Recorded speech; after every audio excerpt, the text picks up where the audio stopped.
Oh, oh, hello. Hello, guys. Hello, late streamer. What do you mean? I am a lot earlier than I usually am, okay? Hello, guys. Hello, Oleander, XG, Miss, Grim, Wiz, Nightingale, Hand, Demi. How are you guys doing today? What's up? What's up? How we doing? Hello, Kirby. Welcome in. Hello, Samyi. Doing good. Ready to see Birdman? Oh, I'm so excited to see Birdman. I've actually been so curious about what's gonna happen in the finale of the story. So I'm really excited to find out. Late KK isn't as late as usual today. Congrats, you get a cookie.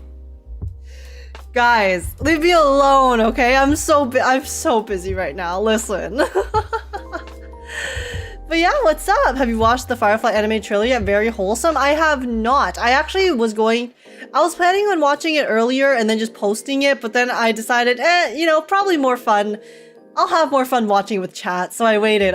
So we'll watch the Firefly trailer sometime during stream today, so we'll watch it together, guys. I haven't seen it yet. My streamer early. Hello, Remy, and hello, Fry. How are you guys doing? What's up? Just got JIU the other day, maxed out in one sitting. I saw, Wiz. You posted about it on the Discord. I was like, whoa, you went really fast. But yeah, if you were earlier today than the rest of the days you weren't.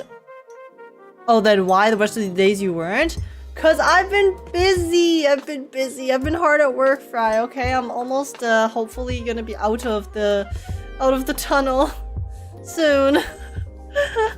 But yeah, she has been replaced by an imposter. Truly,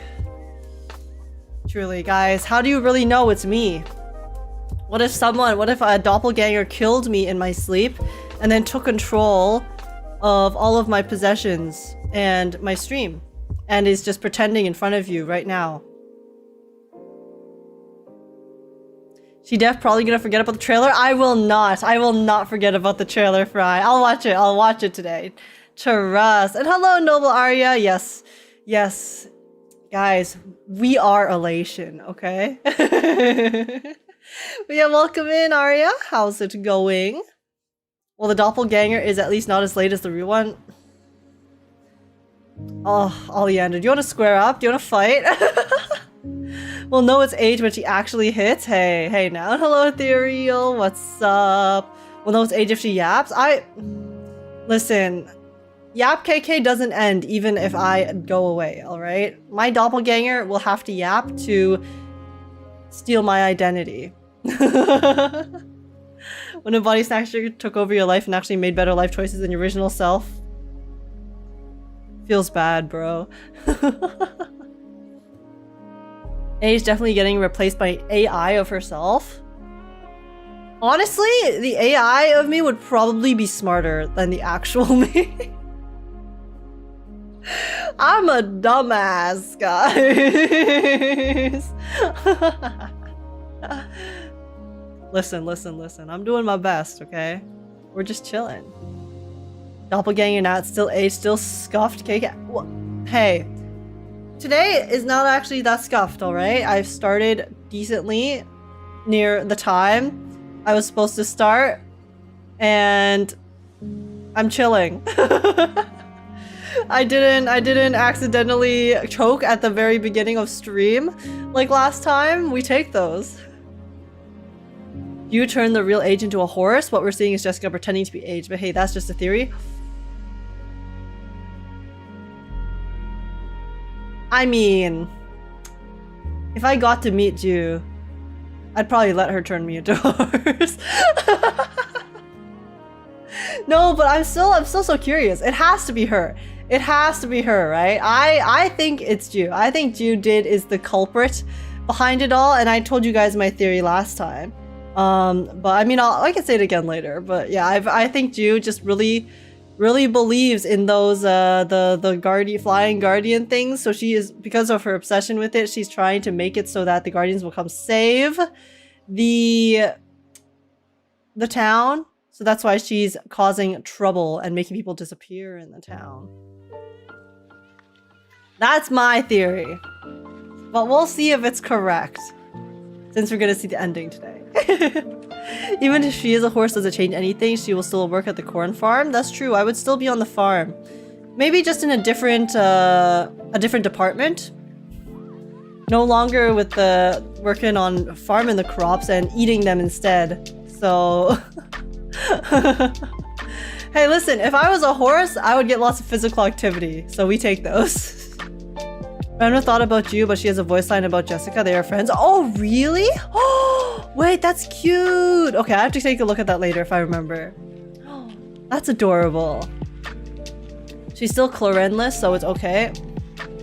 Yeah, guys. Yeah, I got Yinlin, so now you guys can't call me Yinlinless anymore. So you guys are grasping at straws, huh? Huh? You're gonna call me Clorenless? Well, guess what? I didn't even want Cloren that badly, so take that, chat. Suck it. I am unaffected. Okay, also, sorry, give me a second. I need to... The mic is kind of lagging, so let me restart it.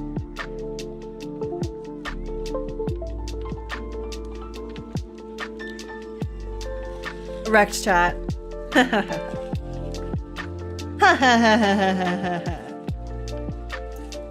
But yeah, I'm excited. I'm excited. So I was, should we play the story first or should we react to the Jessica trailer first? I kind of wanted to play the story first. So... Trailer first? Trailer first? React first for some more energy? Wow, you guys know me so well. You guys are all like, oh yeah, you're gonna be so tired by the end of stream. React first, come on, give us the high quality reaction before you pass out.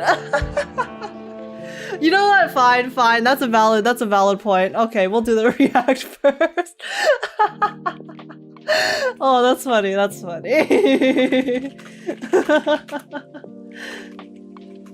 Okay. 1 second. But yeah, trailer first, please. All right. Okay, chat. You guys decided. And also welcome in Chris and Chick. How are you guys doing? And Noobs as well. So yeah, I guess that's the plan for today. We'll watch the Firefly trailer. Oh, it's an animated short. I didn't actually know that. But yeah, we'll watch the Firefly trailer / animation, and then we will play Reverse 1999. And we will take a look at the finale of the story. I'm excited. I can't wait. Okay. So give me 1 second. Here, I'll change this to Honkai Star Rail for a sec. Before we start. Okay, sorry. 1 moment.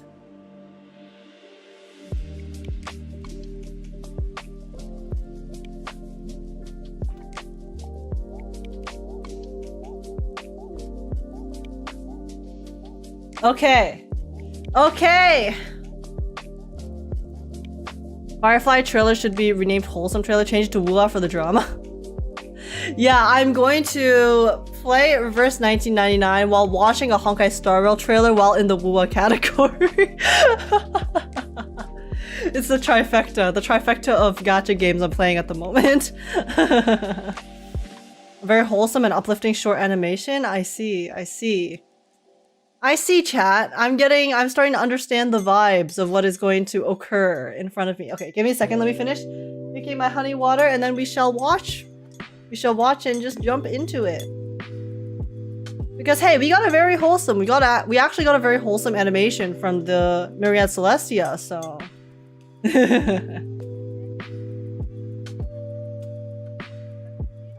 Both Firefly trailers are Barbenheimer.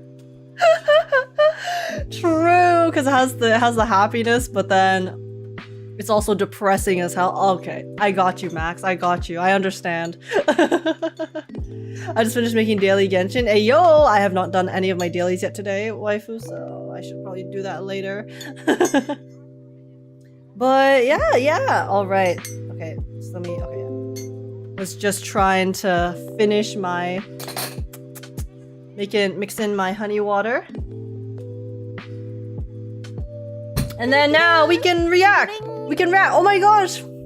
Noah 281, thank you so much for the Prime sub. I really appreciate it. Welcome in. Welcome to the stream. And welcome to the farm. And yeah, and I really appreciate the support. That's really kind of you. How is it going? We're about to watch the Firefly trailer, about to film a react to it because I haven't seen it yet. I waited for you guys, chat. So I am really excited. I'm just gonna wait for the Twitch ad to finish. There's 40 seconds left, and then I'm gonna say, get your high YouTubes locked and loaded. Age at 5 AM playing Genshin. I'm just doing my dailies, alright? There's nothing to do in Genshin right now. I couldn't play Genshin if I wanted to. Yap session wrapped up in the first 20 minutes, no stalling, definitely a clone. Listen, the reason I'm being efficient today is because I know that the rest of the reverse story is probably going to be quite long, and I don't want to sleep too late, so we're going. We're being efficient today. Because I am still really busy and I have to work on stuff, so that's why. Definitely not a clone. Not a clone. Would a clone say? Would a clone admit that? I don't know. Up to you guys to decide. Exactly what a clone would say? We'll see. We shall see. But alright, okay. Ad on Twitch is over. You guys ready? Get your high YouTubes. And we shall begin. Alrighty. Oh, wait, let me move this. Sorry, I have a placemat here because I was eating earlier. Alright. This clone is so good. Hey, listen. Got an excuse for everything, you know? But yeah, okay.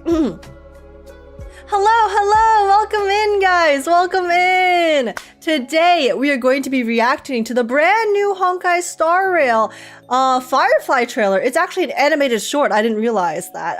It's called The Embers of Glamoth. The thumbnail is very interesting in terms of the mood. I mean, let me show you guys real quick. The thumbnail is intriguing, to say the least. And I'm sure we're in it for a very happy and wholesome ride. Based off of that visual. So yeah, I'm really excited. I didn't expect them to release an animated short for her second trailer, but hey, I'm not too surprised too, though, because Firefly is quite loved in Honkai Star Rail, so of course she deserves the best. It's a 6-minute animated short as well.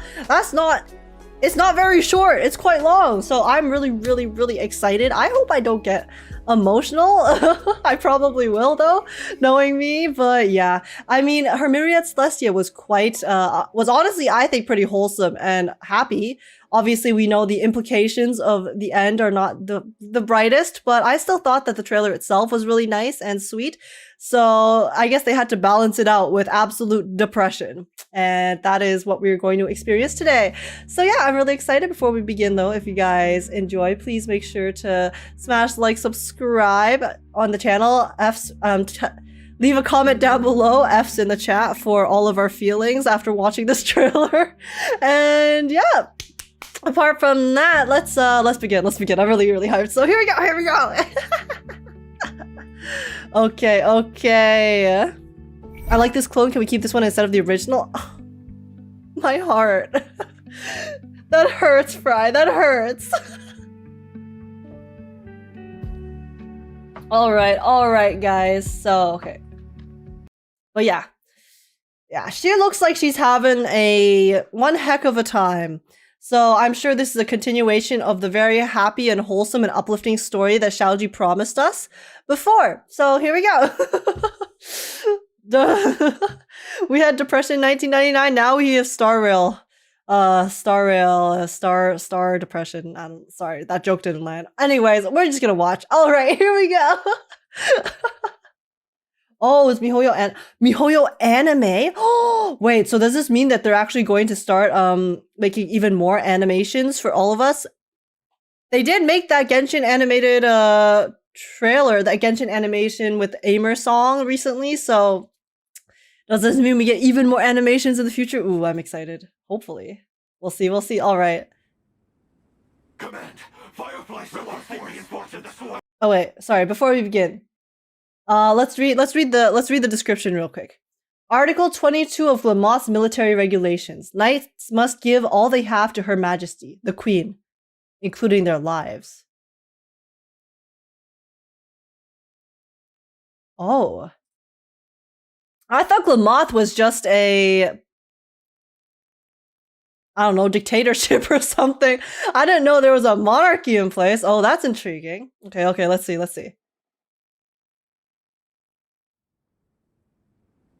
Command. Firefly reinforced the swarm.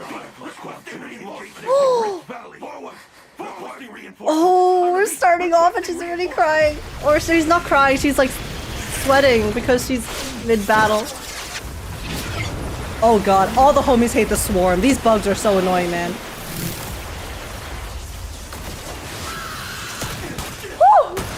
Oh! Yo, the action! We're starting off so strong. Oh, it's our teammates! Our fellow knights! On your feet! The target straight ahead! Keep pushing forward! Oh god, oh no. I know this is gonna get so sad, guys. Oh, they're all dead. They're all fucking dead. Firefly's the last survivor. Oh. Okay. Pop off. Yo, there's so many bugs. We need the extermination squad, but I guess they're the extermination squad. Holy shit, it's massive! Oh, this is something straight out of my worst nightmares. You know what this reminds me of, actually? This reminds me of all of the imagery of locusts from, whether it's stories or just like historical things. You know, the locusts and how they swarm and just like consume flesh. Oh no! Whoever's still alive, cover me! I'm going for the swarm mother! Copy! Take it! Oh, the detonator! Activate it when you see the signal! Oh no! Does he have a- is it a self-destruct? He's gonna sacrifice himself, right? Oh! Oh!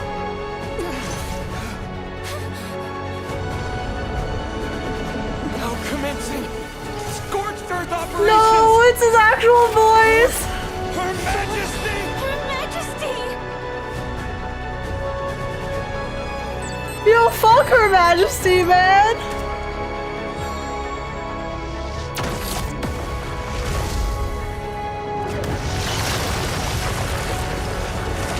Oh, the way the armor just burns off from the impact. Oh. Oh no. Oh no. Is that the final battle or is that just one of them?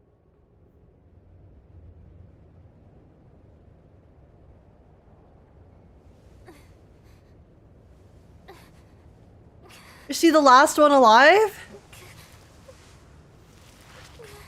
Oh no! Why'd they have to show the face? Oh no! 07. Dead. 07 to all the fallen comrades. Who died? Everyone.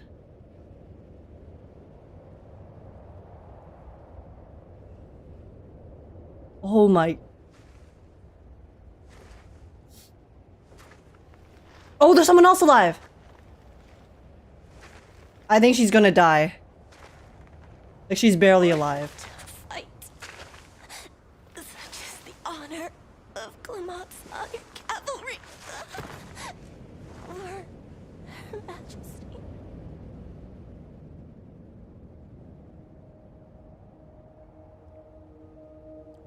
I was like, it makes sense that they're all naked, because, you know, they are the mech. But there's some, it's like, it's symbolism too, the imagery, because, you know, it makes them vulnerable, because they are at their most vulnerable right now, right? Why do we die? Why do we live?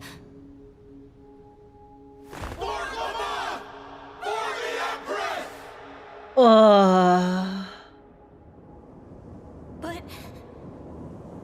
Glamoth no longer exists. Oh, really?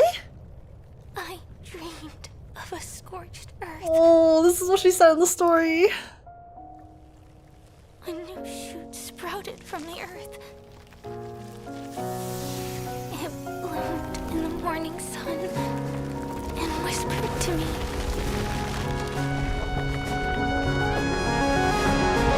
Like fireflies to a flame. Oh my god. Life begins to... She said this to us in the cutscene when she left.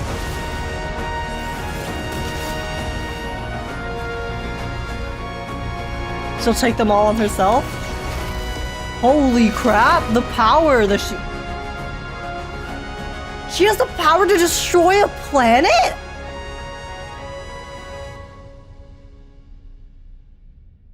How? Why do they need so many when they just need one? Hello?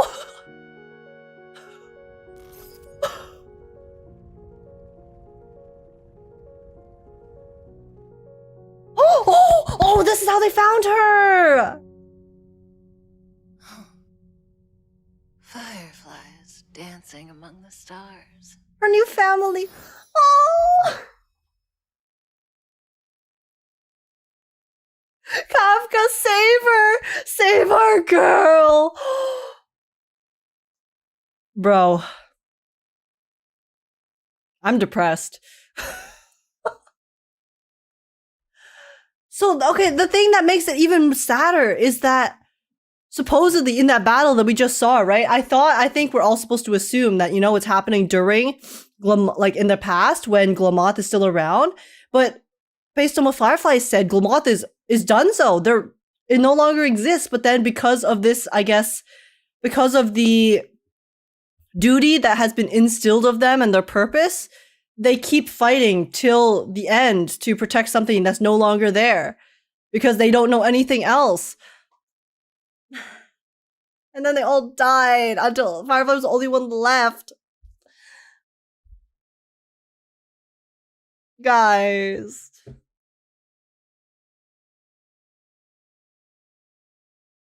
I swear to God, if they kill her in the epilogue, I'm going to lose my shit. This girl deserves so much happiness and only happiness, okay? She's been through so much.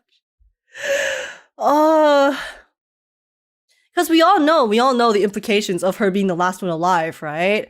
But to see it in front of our eyes, and then I guess that final battle where she became the last Sam mech alive is really, really hits quite hard. So the story of the Glamoth Empire is that the Empress is a bioengineered short-lived queen made as a puppet ruler by politicians. Well, so it is the politicians at the end, eh? At the end, when the swarm and the cavalry disappeared, the politicians opened the cover to the civilization. The planet was dark, covered by the planet. Firefly blew up. And Ron May tried to revive that thing, the bug. Oh my god. Ron May, why would you do... Oh. She literally... All of them got wiped out except for Firefly. She had to blow up the planet to really, truly get rid of it all. And... Man. It's a mystery how she gained that strength, what the timeline is, and what the tree was. Yeah, I know. Obviously, I was joking about how, like, they all have that power. Because it's probably, like... something symbolic about, you know, all of, because she was the final one, right? Or she was the special one that survived. She ended up having enough power to kind of accumulate and really destroy the planet finally. I like to personally think that it was the power and energy of all of her fallen comrades that even like after like in death, they were able to kind of give her that last boost to be able to wipe out the planet itself and get rid of the bugs once and for all. So that's what I want to believe happened. So as to why Firefly was able to get that power. But it's just... Did they really have to show us the lingering other Sam at the end? Before she died? It makes us so sad. So basically, Firefly is floating in space for 100 years because the Swarm disaster war happened 100 years ago. Then Kafka found her maybe because of Elio's script. It all comes down to Elio's script probably, right? But man, you can imagine the immense survivor's guilt. I think survivor's guilt doesn't even begin to encompass how Firefly feels, because the sheer just gravity of being the last one alive. And it's not even... And it's the kind of hopelessness of all the other Sams and their duty, right? Because none of the other Sam mechs really got to experience what Firefly has kind of experienced after joining the Stellaron Hunters, and the little bit of, you know, freedom and that she got and stuff in Penacony too. So it's like, it's the guilt of being the last one alive on top of the fact that she is the only one who was able to kind of live as well. Man. Honkai Star Rail, why do you do this to us? Why do you do this to us, dude? Because it's just... Her Majesty! Because the way that they did her expressions too, her emotions, she's so expressive. With the tears and the shock and just the pain and a horror, and every single thing that we saw Firefly experience in this short hit so hard because of how well they drew it. And it just really... It's just so painful. It's so painful, guys. It hurts so much. We see all this death and destruction with the Glamoth Knights, and RGT just solos the same giant bug. Like, how strong is this man? Wait, did RGT really solo the same giant bug? I thought he soloed like a smaller, like a different version of it. No, because the actual one died, right? And never returned. Because it died. It got destroyed. So everything past that has been an imitation or just a remnant. The giant bug RGT kills is a different type of bug, though, yeah. This was an emanator. But yeah, their final sacrifice was to destroy the emanator that caused so much pain and strife. Oh, man. Well, this... I really hope that they're getting all of this depression out of the way before we get into 2.3, so 2.3 won't be super sad and won't be super depressing, and we'll get to see some cool happiness and wholesome ending to Penacony with all of our friends intact and alive by the end of it. That is what I'm looking forward to. So yeah, thank you guys so much for watching. I'm going to have to... I really need to win my 50-50 on Firefly. I have enough for 50-50, and then that's it. So I needed her so bad. So yeah, we'll see. But yeah, thank you guys so much for watching. I hope you guys enjoyed my reaction. If you did, please make sure to, again, smash like, subscribe, and once again, 07 in the comments for Firefly and all of her comrade sacrifices. And yeah, apart from that, I hope you get, yeah, but yeah, I guess I'll see you guys when 2.3 comes out then next week. I'm so excited but so scared. It's pain. But yeah, thank you guys. I'll see you guys in the next one. Peace. Man.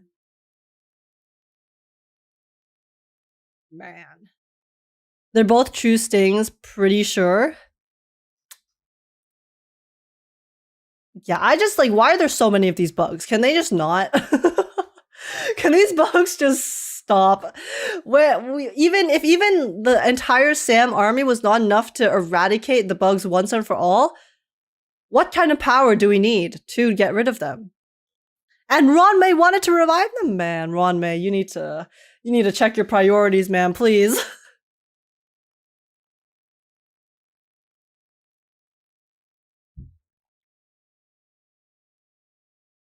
The one that Ronmei tried to revive is Scarabcabas, the blue one, if I remember correctly. Oh, should have bought some bug spray. True. I guess we're gonna need it. Literally a whole galaxy's worth of bug spray to get rid of these idiots. But yeah, this was so good. And the animation, oh, guys.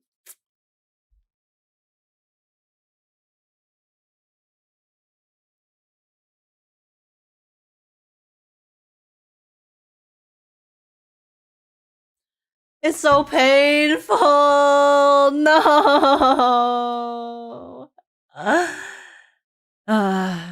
Claypoth hammer Tazironth and squash it, but it's still alive, encased in amber. And Scarababala is the emanator. Oh yeah, I know Ronmei tried to revive the one that's the emanator. I know there's a lot of bugs, right? But there's only one emanator. Is that true? You're not going to risk the 50-50 on best girl. You'll swipe for her, right? I will hit the 50-50. Watch me. Watch me. The last song destroyed me. When this gets added to Spotify, every time it comes on, it's over. It's over for me. It's so ironic that Ronmei wants to revive the Swarm and Firefly hates the Swarm and they're a good pair in battle, because Ronmei will increase Firefly's damage by 50%. Listen, that's why meta does not equate to synergy. It's like in Genshin, right? I know they do synergize well, but you can't use Neuvillette without using Farina, okay? You just can't. It's not a thing. They have to be played together. There's no other choice. Otherwise, you're playing it wrong. Lore accurate Firefly gameplay is letting her get the dominated default from Kafka and she nukes Ronmei. Yeah, Firefly needs the Ronmei boss fight to come out. I want to see that in concert. Oh my god. If they for the next concert that they do, if they play they'll probably play more of the Penacony songs, right? I mean, they played some of the Penacony songs in this one. But I hope they do play some of the ones that came out after as well, because it was focused more on the previous regions. But yeah, this was fantastic. All right, guys. I guess we've started off the night with a big dose of depression. Oh man. So surely reverse will have less depression, right? Right, guys?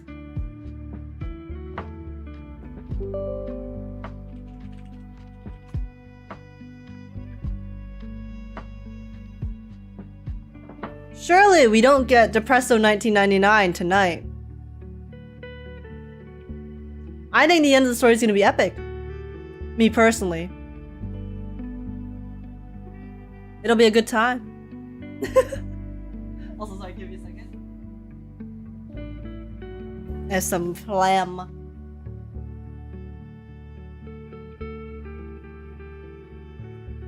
Well, alrighty. Okay, let me change my thingy real quick. Okie dokie.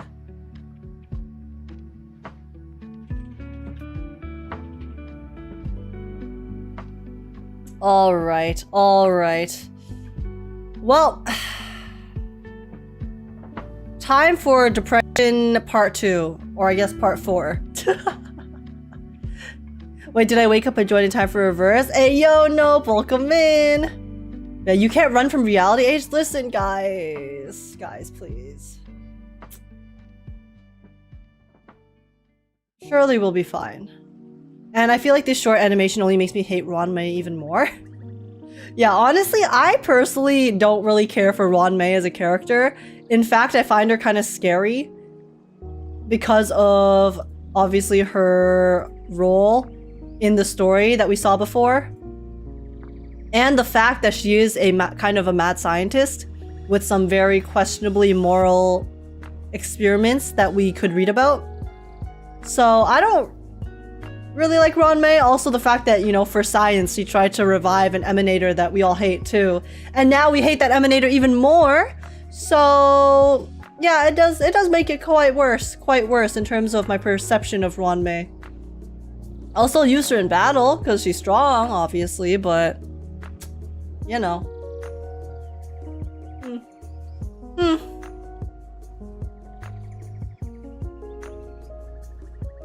Man. That was so painful. That short was actually so painful. Ranmei makes a great villain? I think she would. And I do like that they didn't try to really justify. They didn't try to justify her actions in the story, Ranmei, when we did play it. Because she did kind of accept that she is a little crazy. Obviously, they gave us a bit of fan service in terms, not just fan service, but development in terms of her kind of realizing a bit more, having a little bit more care for her creations. But still, I don't love her. H, have you tried the new main bulletin? No, I have not yet. I have been very busy, so I haven't had a chance to. Oh, boss, no game audio. We still in lo-fi beats. Oh, yes. I know. I can hear it too. Don't worry. I was about to swap over.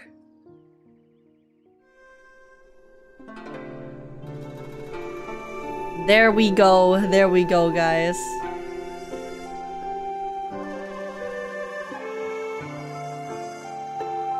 But yeah. She literally said, I don't care what you think.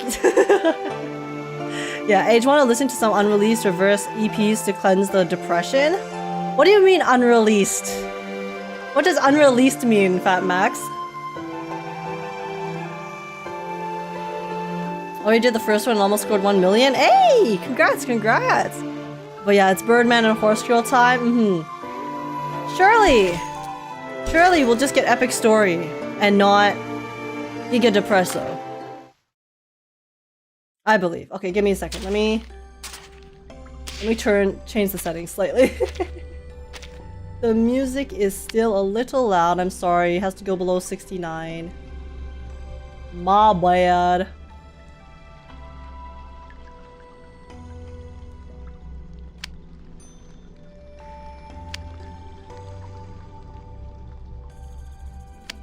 Actually, we'll do this.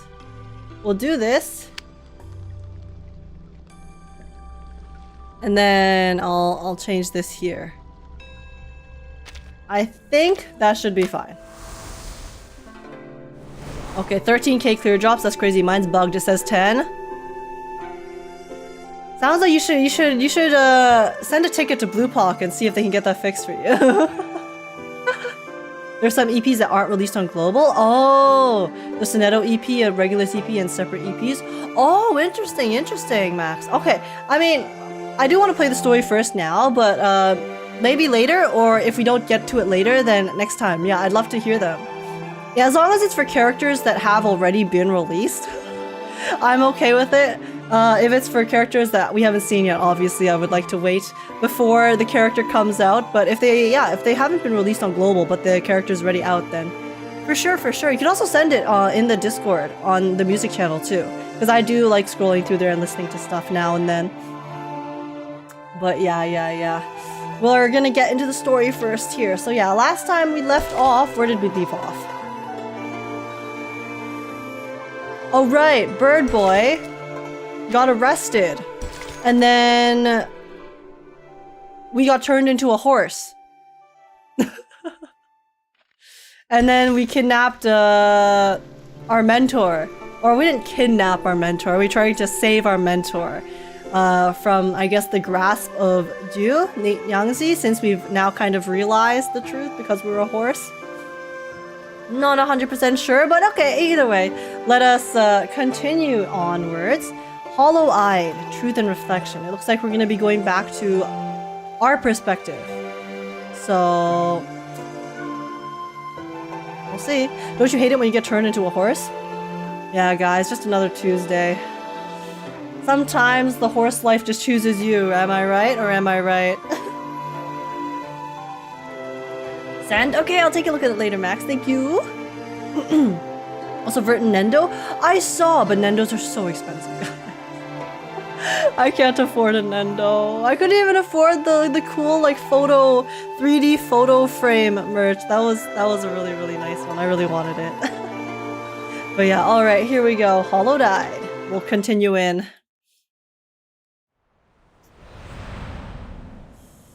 Let us see it. Stage 15. Oh my god, we are in a decrepit forest. This place is creepy as hell. This is like a horror movie. Or post-apocalyptic. The striped horse with its red mane charges through the pouring rain, carrying Besmert. All the way, it runs with wild abandon, as if afraid of possible pursuers behind them, and perhaps to prevent the person on its back from jumping off should it slow down. Halt! Halt! Just another day when you get kidnapped by a horse. No way, we're back to Green Lake. Do you hear me? This place is a little browner than Green Lake, but you know, maybe it's Green Lake in autumn? The horse runs onward still, even striding several shallow depressions with ease before continuing forward. Seeing her words taking little effect, Besmert attempts to slow it down using her prior experience with horses.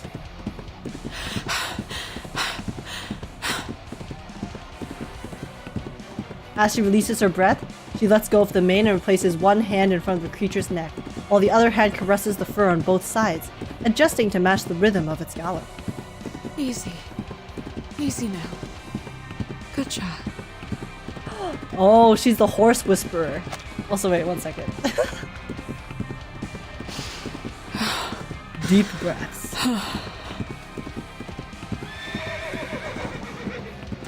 After taking another deep breath, she seizes the opportunity to vault herself off the horse and tumble down in a quick movement.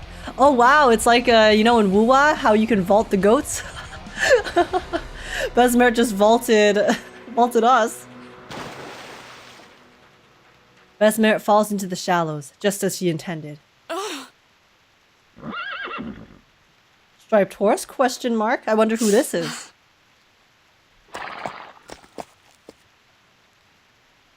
The horse stops not far from where she lands and turns back.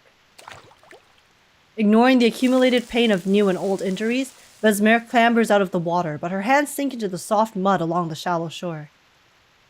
Though not as sticky as the swamp, for a while, she finds it impossible to stand. Oh! Oh! She's using her arcane powers to communicate! That's smart. What? Is it you, Yanase? Where Yanase's are a you? genius. The familiar voice is certainly within earshot, but Besmert cannot place its direction, no matter how hard she strains. Besmert, I wonder what creature is in your vicinity that has really bright, shockingly red hair. That is also acting very oddly. Who could it possibly be? Hello, account Bricker said so. You're so mean to me, what the heck? I'm gonna prove you wrong, Also, how's it going? She wouldn't see the hair, she wouldn't know? Oh! True.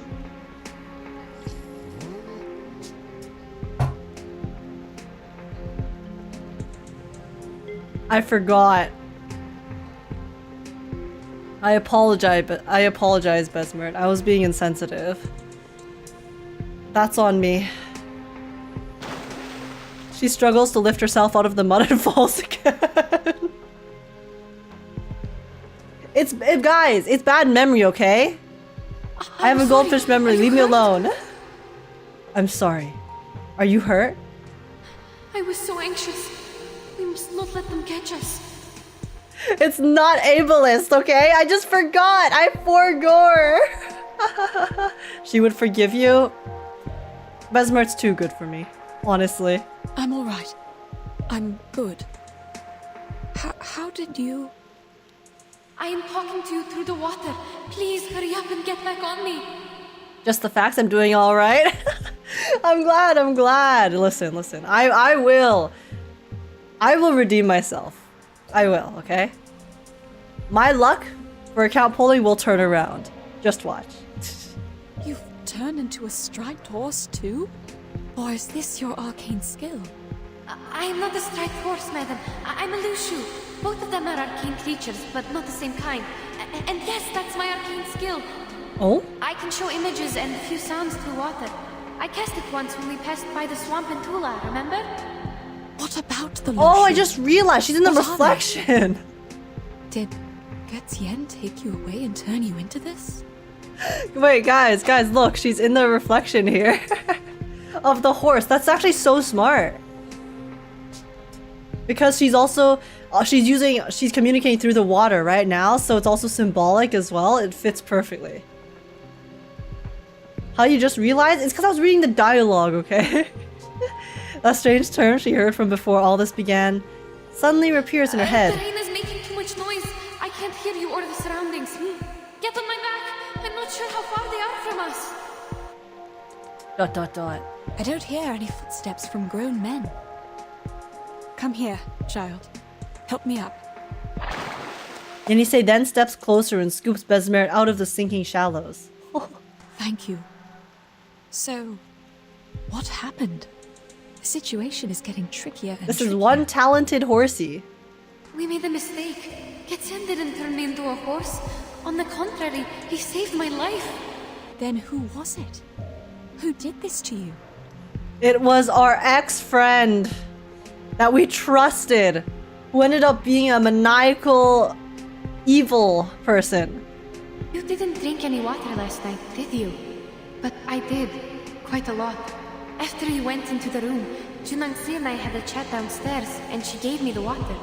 This is the difference. Getien said her arcane skill was cast through liquids like water and liquor. My poor child. I went upstairs after the chat. You must have been too tired to notice me at the time. I stayed in the room but couldn't sleep at all, so I went downstairs again. And had a really wild, creepy encounter with all the dolls that were like a very normal occurrence, truly. So if I drink the water now, can I also drink Yenisei? I don't think that's how it works. The water is not what turns you into the horse. It is JIU's arcane ability.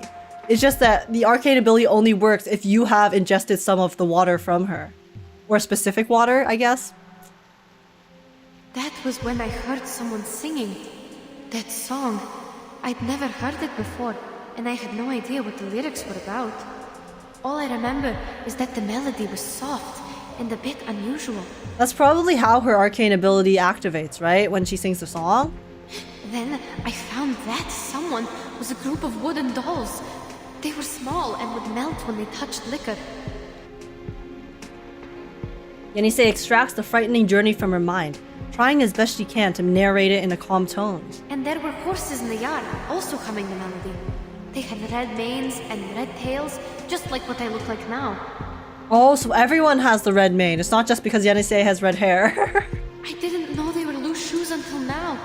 Their stripes glowed under the moon. But didn't you have a closer look at the Lushuo last night? I had no time to see it clearly, to be honest. Yeah, Anyway, she was too busy running for that her chat life I from the had creepy with NIANGZI dolls. was quite good.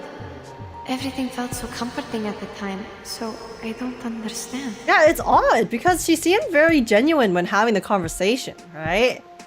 So why would she betray us? I thought we bonded. What's up with that? Then, why are you different from the animals turned from Mr. Jurian and the others? You told me they only have stripes on them, right? Yes, I have an assumption about that, but I can't verify it now.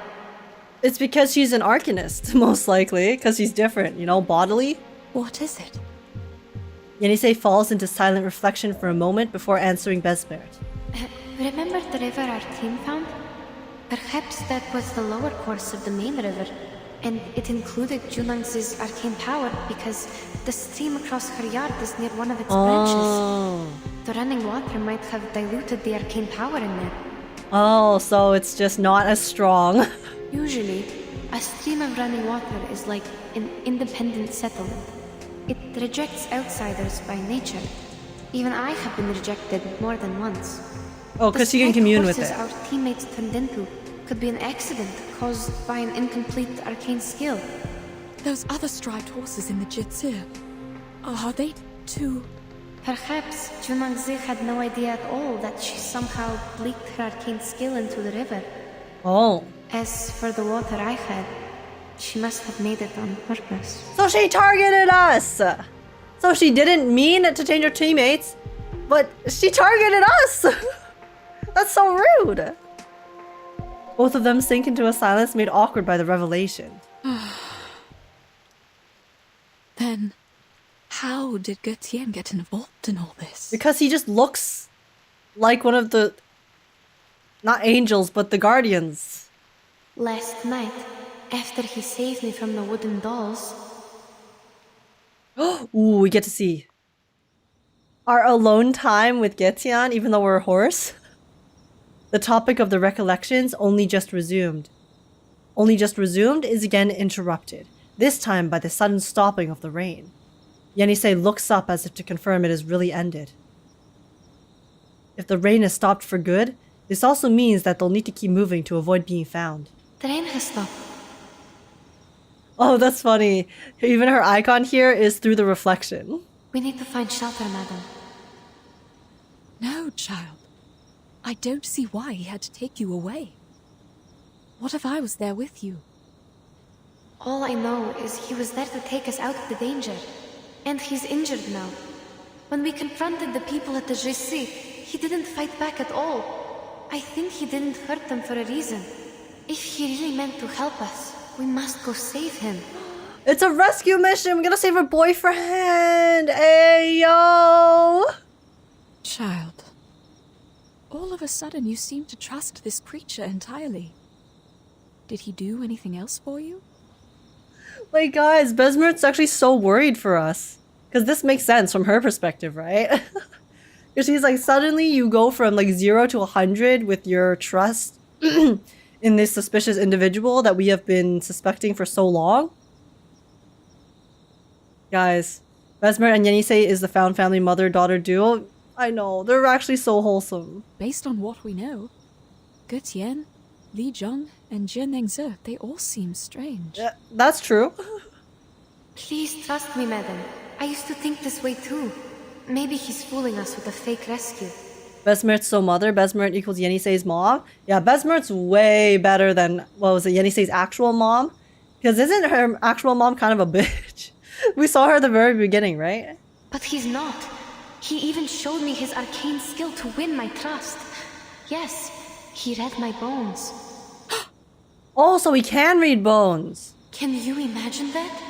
He gained information by reading my bones. And then he actually told me something I didn't even know about myself. Oh, which was? That she's in love with him? Cause same girl. To be continued. Interesting. See what I see.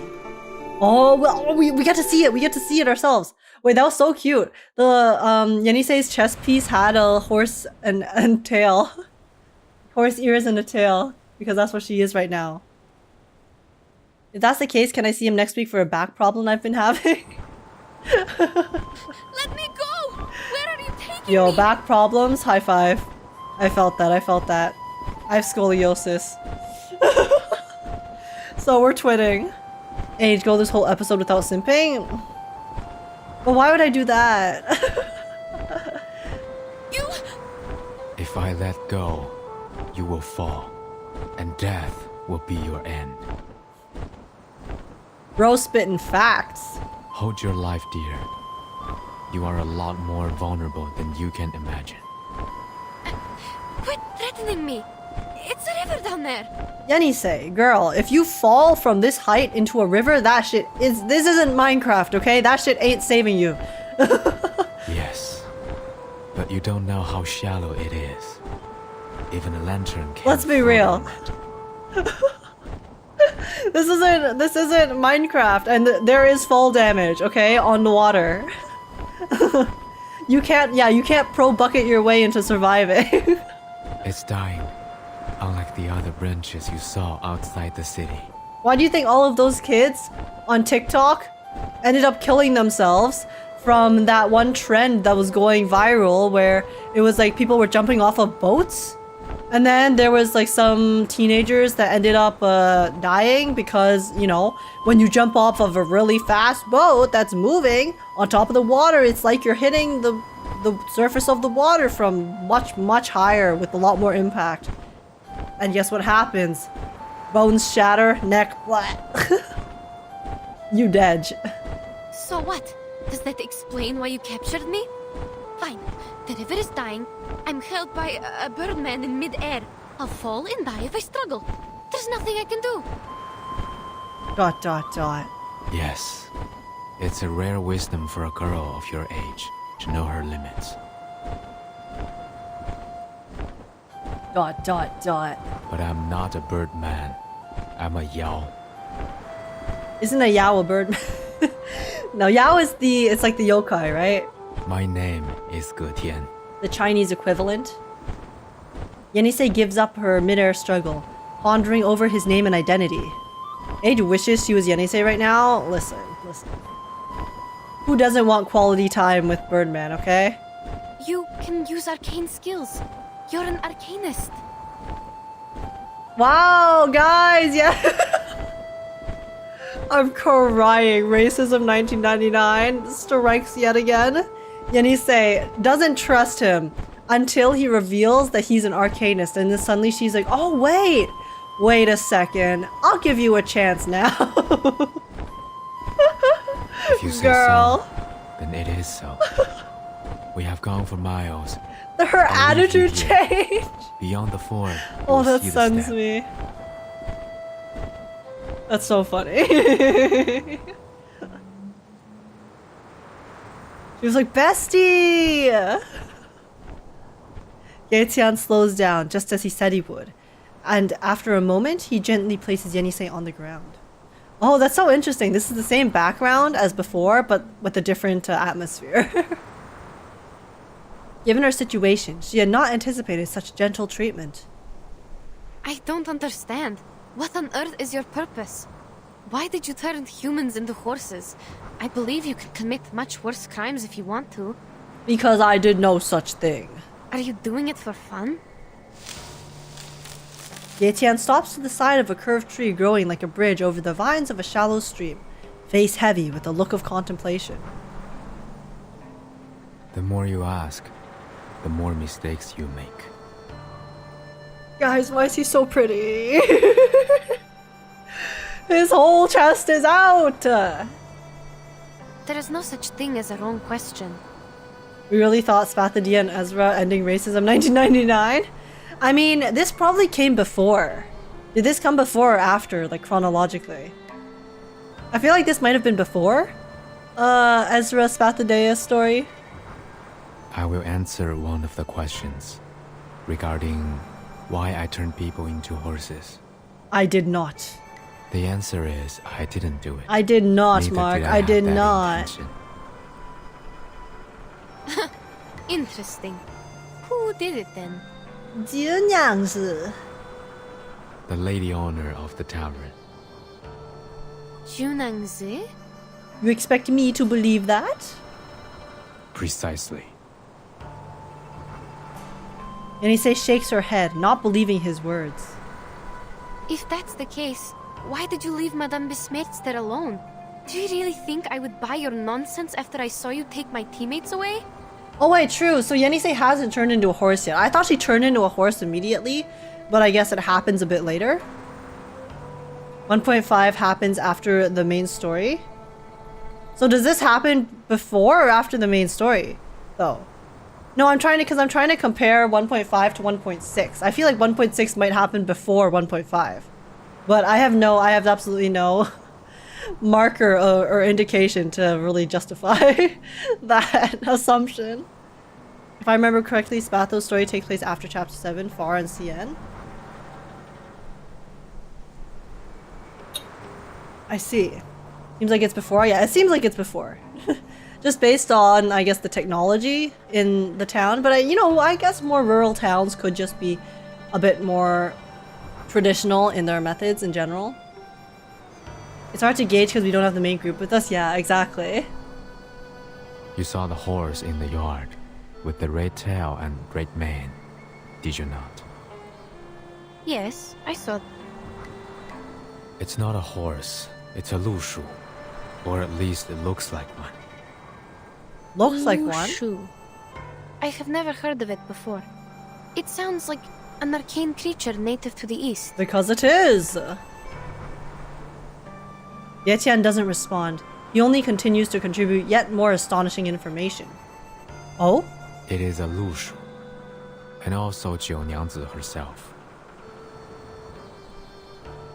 Oh, NIANGZI's a lushu? What? That thing is JIU? Oh, so is that why she turns others into lushus as well? What you saw tonight was not real lushu. Those horses merely resembled half of them. I speak of the fact that NIANGZI might be a lushu, a kind of yao, or as you would put it, an arcane creature. Oh, interesting. Your words sound even more complicated than those in the city. Is it because you are also an arcane creature, like the Lushu? Or you have a thing only the pure-blooded can understand? Is NIANGZI the first 6-star that is not just a regular, like, arcanist? Because I'm trying to think. I mean, I guess there's Pickles, too, who is an arcane creature. So I guess that's invalid. Because this is interesting, because I thought NIANGZI was just a person, you know? Ezra is human? Oh, true, true. I forgot about that. But I meant like human or arcanist. I meant like creature-wise. Jessica is right there. Oh, does Jessica count as an arcane creature too? Because I know she's half. But I thought she was also like half, I guess, regular arcanist. Oh, but so she's a full creature? She's half changeling, half deer? Oh, and Voyager is an outer god. Okay, I don't know anything about Voyager, but damn, okay, slay. Yu is classified as mixed in the Atlas because she's half arcanist, half Lushu. Oh, okay. I see. Yo, so an arcanist got it... went down bad with Lushu in the past. Damn, that's pretty wild. Do Lushus change forms generally? Because if the Lushu stays a horse, that means... Listen, I don't judge people for their decisions, but that's taking Horse Girl to the next level, okay?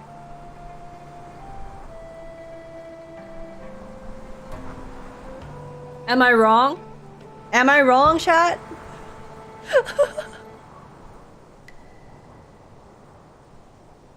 Age, a character in Elden Ring fucked a dragon? Wait, which one? I can't remember all the lore off the top of my head. I just know Mog is like obsessed and in love with his cousin / like brother. Actually, no, brother. I think they're brothers. Vike? You know what? You do you. Actually, yeah, in Star Rail terms, Voyager is an Eon. Oh, I like to believe that mermaid is just sailor trying to justify their fish relief. Okay, fish is weirder though. Donkey from Shrek banged a dragon? Okay, but Donkey's a donkey, so Donkey can do whatever he wants. He's a magical creature himself. So I think it's more normal for Donkey to bang a dragon who's also another magical creature. Anyways.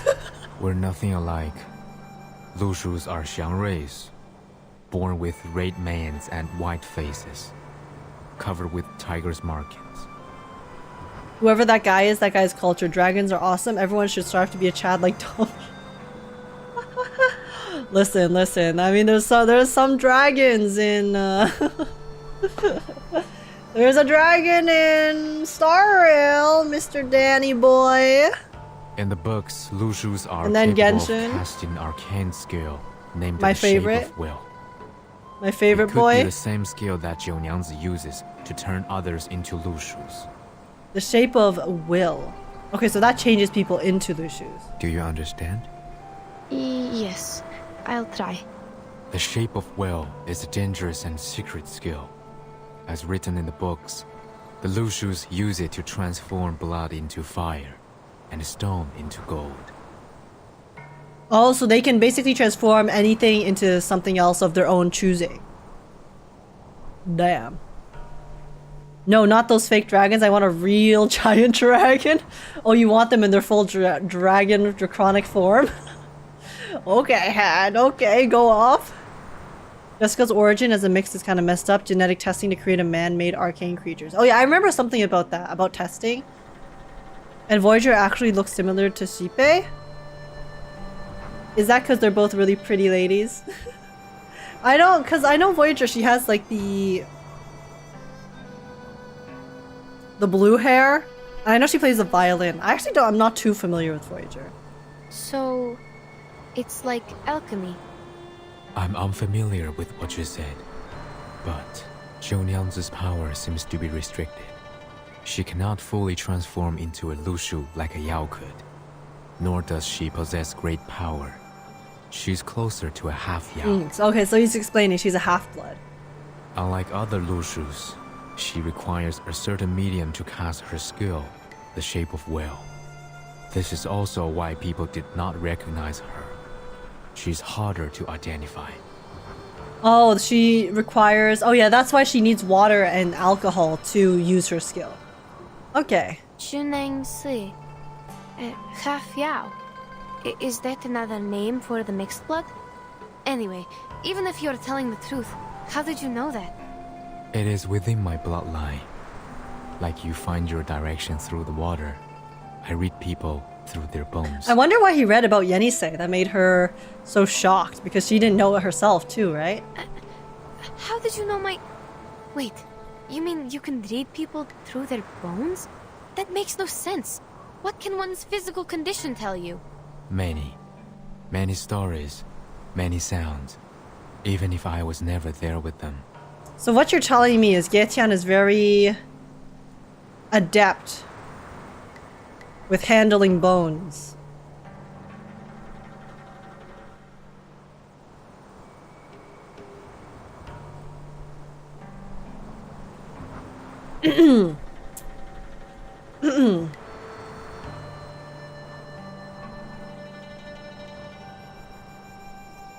Such as you, the markings on your bones resemble an open net, yet it captures nothing. You are away from the waterless land where you once lived, and to this day you are still wandering. I keep thinking about Gaetian, why are his titties out? His bone is also out too. His bone wand. He just has his wand out and about for everyone to see.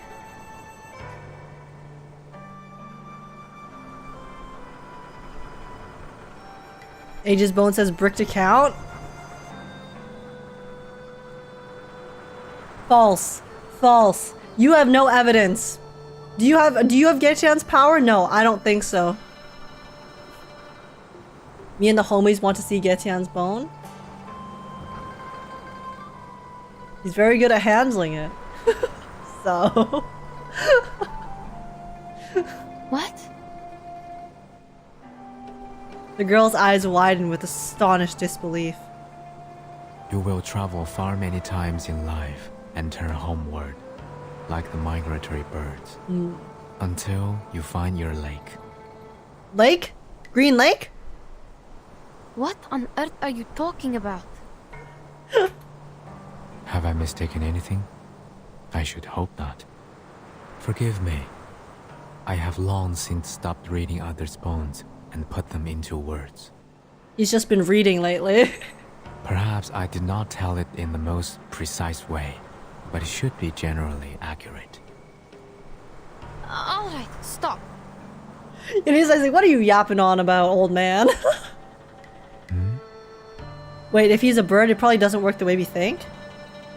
Do birds have different anatomy? I actually don't know. I swear, birds also fuck the same way we do, don't they?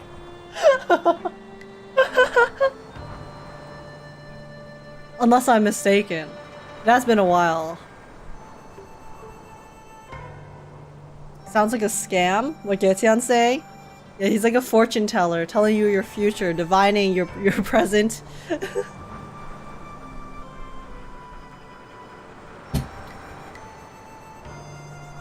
How do birds have...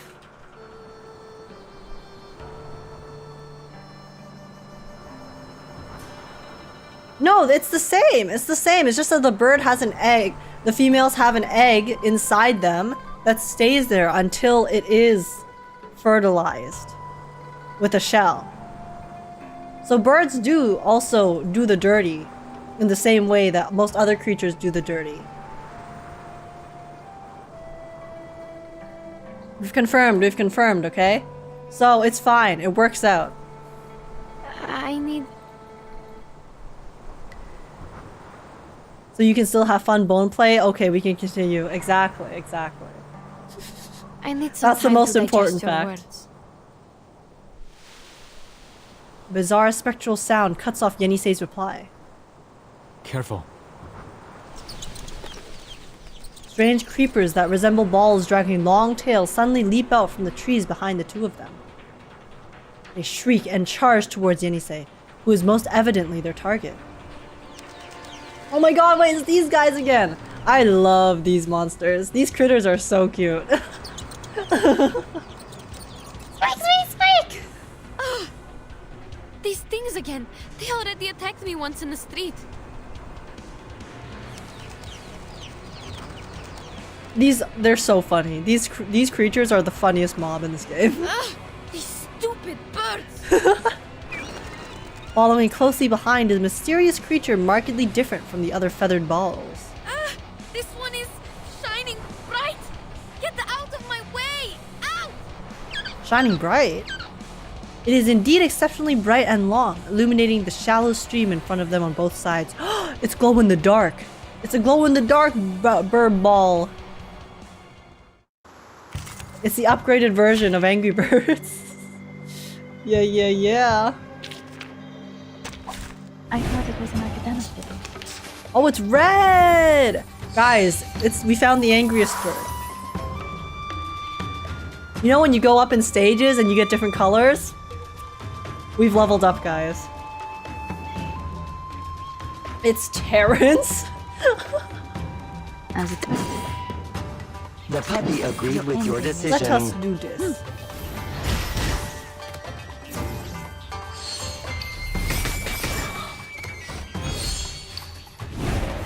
Oh, Pog. As expected. Your ending is fate. Try this.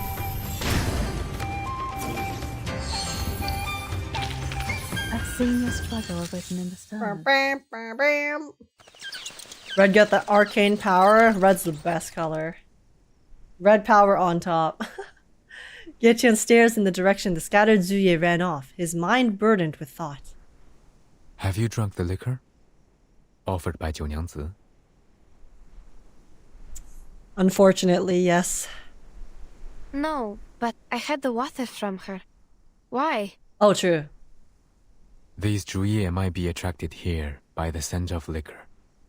They feed on the flowers of Juye, which can be used to make liquor and smell of leaves. Okay, that makes sense. They could be here because they smelled the liquor.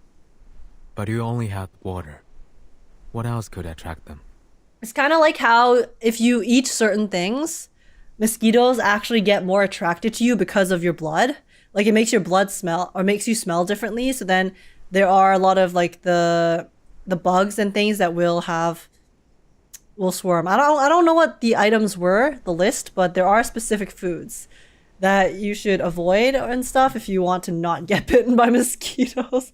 I think I remember hearing that before. I just noticed her Udimo because I always use her and not in an assist slot. Oh yeah, she's in my assist right now. I still think the suitcase creatures are so cute. And it's attracted to her arcane power, probably. If they were attracted by the scent of liquor, I think it was the wooden doll's fault. They soaked themselves in the liquor before they attacked me. I might have gotten their scent during the battle. Oh, okay. The scent of liquor stands is not strong enough to attract them here. It would have taken a proper consumption of liquor for them to notice. Huh? I worry that liquor is the medium for her transformation skill. But that is only my speculation. If the water you drank also exerts the same effect on you. It's Jover. As though his words hold the power of execution, the change happens the very moment he speaks. Damn! Speaking about dramatic timing. What? You... Yenisei kneels down and her body transforms, just as her companions transformed on the steps before her. Oh wow, Yenisei looks good. So? Although Getian had already anticipated this moment, he cannot help but be startled by the strange process and flaps his wings involuntarily. His instincts tell him to flee. Oh, interesting. So I guess we're the Lushu predators of Getian, the Yao? But I mean, no, he's just a type of Yao. He's a different type of Yao. Interesting. He's so hot. I know he is, isn't he? He's so pretty. Why are all the bird boys always so gorgeous? Night falls. The rain has stopped, and the riverbank is moist and soft. Fa Xiao leads his team in search of the red-haired horse's trail, finally arriving at the edge of the river. The exact spot where Getian and Yenisei stayed the night before. Oh, we're back to the present. ... Find anything? Someone was here. Seems like a horse with a female, tall and thin. Not a horse, but a foal. Look carefully. The footsteps are smaller and shallower than a horse's. Where are the end of the tracks? Oh, Fa Xiao was like the head detective or something like that? The river beach ahead. Or the head guard? The track stopped 3 meters away. We couldn't tell where they went. That can't be. They flew. Fly like a butterfly. That's all it takes, ladies. A man with wings and a taste for seeds and fruits. It's not just the wings, okay? It's just the fact that he has wings, but is also so pretty. He's such a pretty man. Head of the guard, basically. Fa Xiao strides over to inspect the traces near where the trail of footprints ends. It rained a couple of times. The rain could have washed away the footprints. If that's the case, there shouldn't be other tracks here. Huh. Like this. A bird's claw marks at the edge of the rotten wood. Oh, we picked them up. It was a bird of prey. And judging from the size and the sharpness, it's quite strong. It's true. Hey, I found another 2 sets of footprints. Oh? They're shallow and narrow, possibly from the same person, a young woman. The wood lies on the ground near the river. It's not a good spot for birds of prey to roost on. You know what Fa Xiao sounds like? He honestly sounds like Sayu.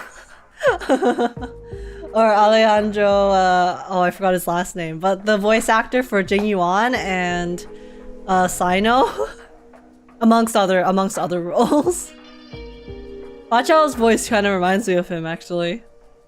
It stopped here. Like his Jing Yuan. A young woman met a huge bird of prey here. Yet there is no bloodstain at all. He sounds like his JIU voice.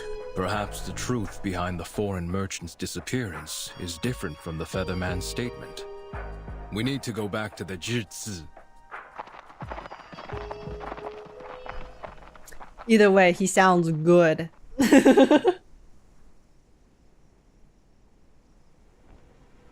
On the steps, a Lushu stands in place of a girl. The fright of this transformation sends Getian up in the air. Okay, this is back to the past.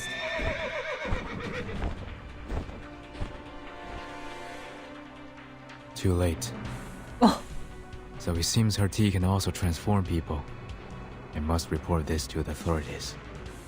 Stay here. Oh. What? No, you must not leave. You can speak through the water. He's like, whoa. You know what my arcane skill can do, but I can't maintain it for long. I spend too much energy fighting the JIUs. Okay, true, but I thought, okay, Loki, I just remembered. I thought Getian's arcane skill was Google Translate. But I guess reading someone's bones, he can kind of also apply it to other people as well, so that they can also understand, I guess. I don't know the semantics, but... I must take leave. Where are you going? You need to save Madame Smith. Please, I'm begging you. Please save her. She can't see, and she's still alone in the tavern. Oh, she cares so much. I have thought about it. Given that my wand was also left in that tavern. But should I return, JIU might be alerted. I sense kindness in that girl. She hasn't done anything evil except for turning people into Lushus. Your friend should be safe with her for the moment. But why is he turning people into Lushus? I need to know. The more urgent matter is to spread the word before she further repeats her mistake. I must go find someone to handle this properly. And we all know how that ended. Please take me with you. Unlucky. They believe you are the one behind the missing persons case now. You'll be turning yourself in if you go alone.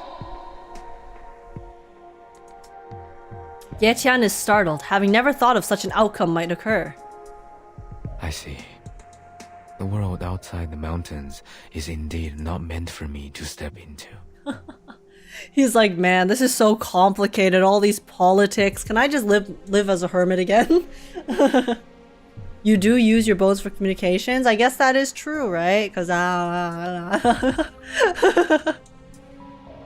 But you are already involved. Besides, we gave Eugene a drawing of you when I was not clear of the truth. So his arcane skill isn't just Google Translate, it's just Google? True! Google Translate is part of it. That means we can image search as well, right? I like how throughout this event, Getian is just one confused bird boy. He's like us for real. No matter. I will reason with him. So much unfounded confidence. Even so, you will need me there. Look at my arcane skill. It will be the best proof, right? So they will know that NIANGZI is the real culprit who turned the people into horses. I mean, Lushus. Is that really needed? Yes. You need to yes, know it you is. are a suspect. Even though I know you are innocent, you need something absolutely persuasive to prove it. All in all, you must take me with you. My arcane skill will vindicate you. And then they couldn't find water, unfortunately.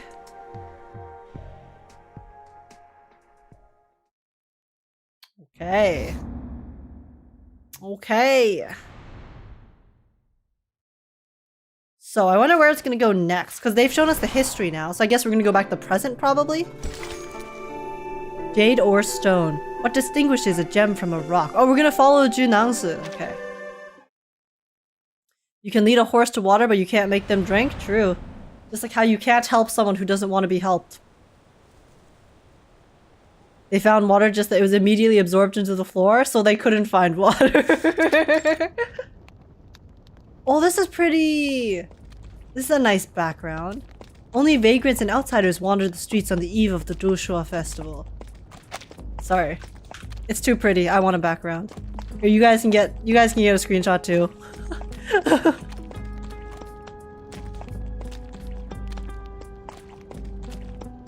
Nice. In front of each threshold, sparking fires burn below colorful decorations laid out in the dark night, peering out at each other from sandy gravel roads that have not yet dried from the rain. Nah, no thanks. What the? Besmer and Yenisei continue their advance toward the Zichi in the quiet, gentle night. This place looks so different than it does in the daytime. It's so quiet and empty. Really? I thought it was pretty. Because of all the glowing lanterns? As if it's waiting for us. That's ominous.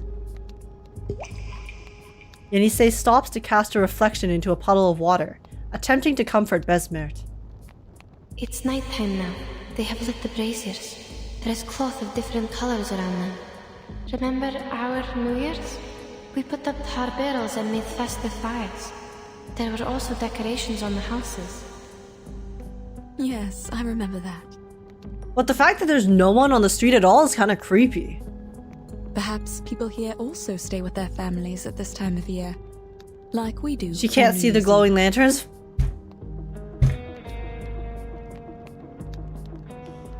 Oh my god! Oh, I keep forgetting. Oh, I feel so bad. That sucks, man. Not being able to see. You miss out on so much and it just makes life so hard. Because you can't appreciate any like really nice scenes or shot or like just views. Man. Age is a very accurate name actually. Guys.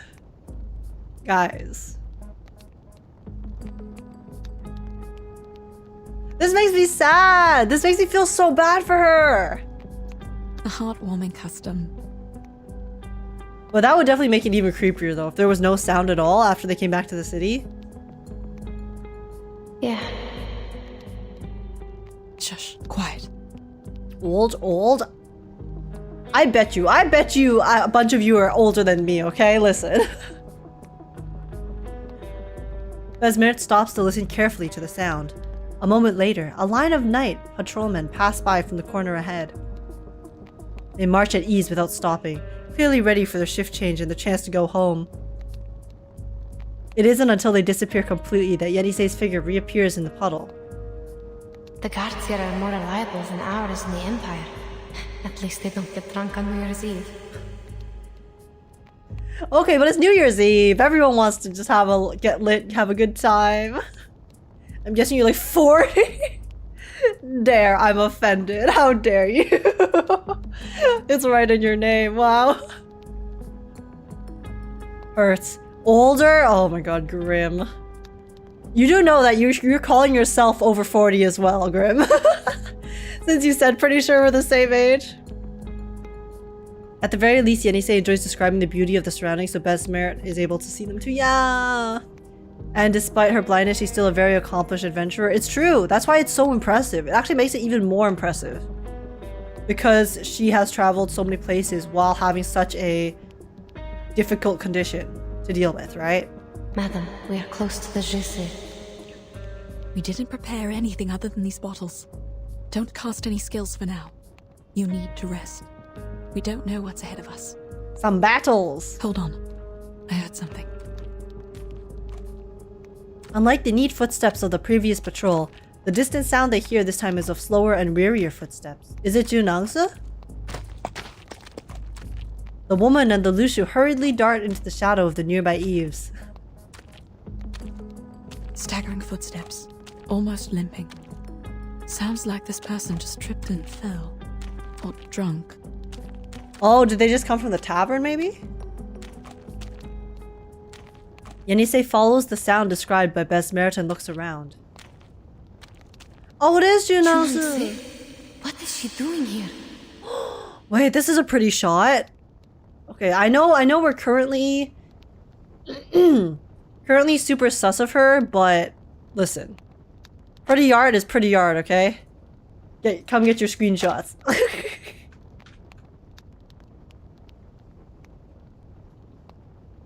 The background is also really nice. Getian trailer dropped. Getian trailer dropped? Hold up.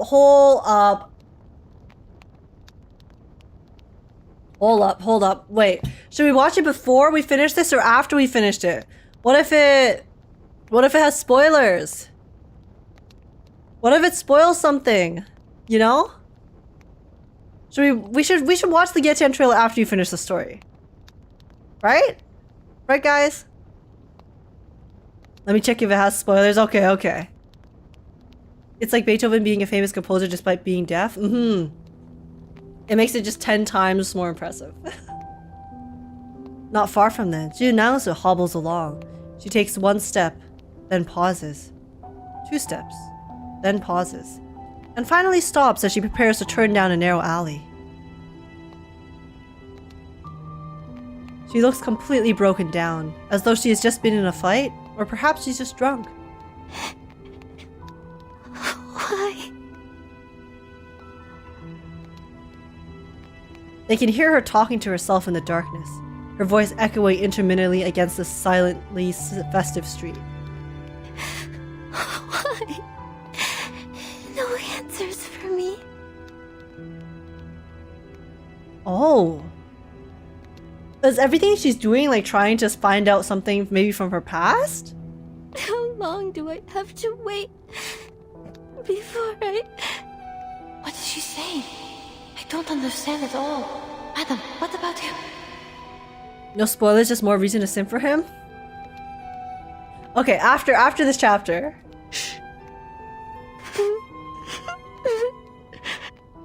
They cannot see whether she's crying or not, but there is a soft sobbing that comes out like a whisper.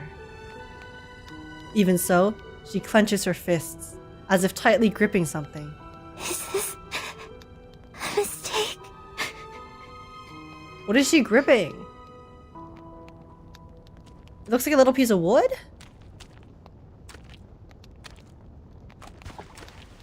Amid her silent sobbing, NIANGZI relaxes her hand. A long object falls from it into a puddle on the ground.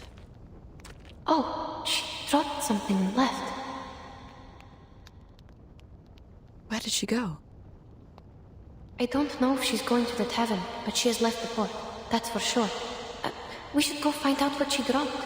Yes, let's get some clues. Yenisei's figure disappears from the puddle. She takes 2 steps, turns around and bites on Besmer's hem, half dragging, half guiding her toward the corner of the alley's entrance, where the light and darkness intersect. Approaching the water, she finally lets go of Besmer and goes to the other side.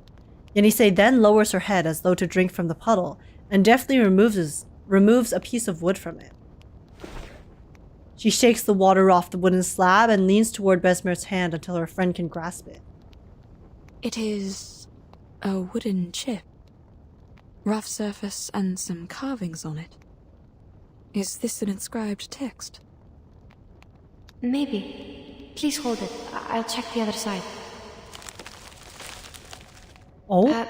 Starting from the round end, there is a person, I guess, at the top.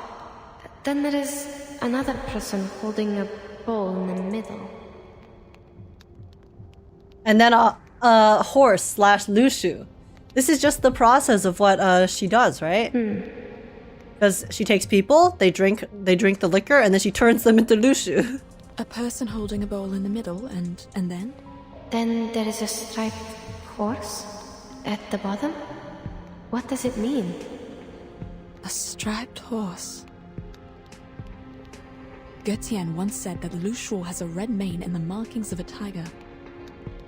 You mean this is a Lushu? But it has no colors. Yenisei, it's a wooden carving. A wooden carving is not gonna have colors unless you add colors, girl. Even if it is a Lushu, why was she crying? What could it possibly mean? Yeah, it's not like Getian literally explained it to you last night.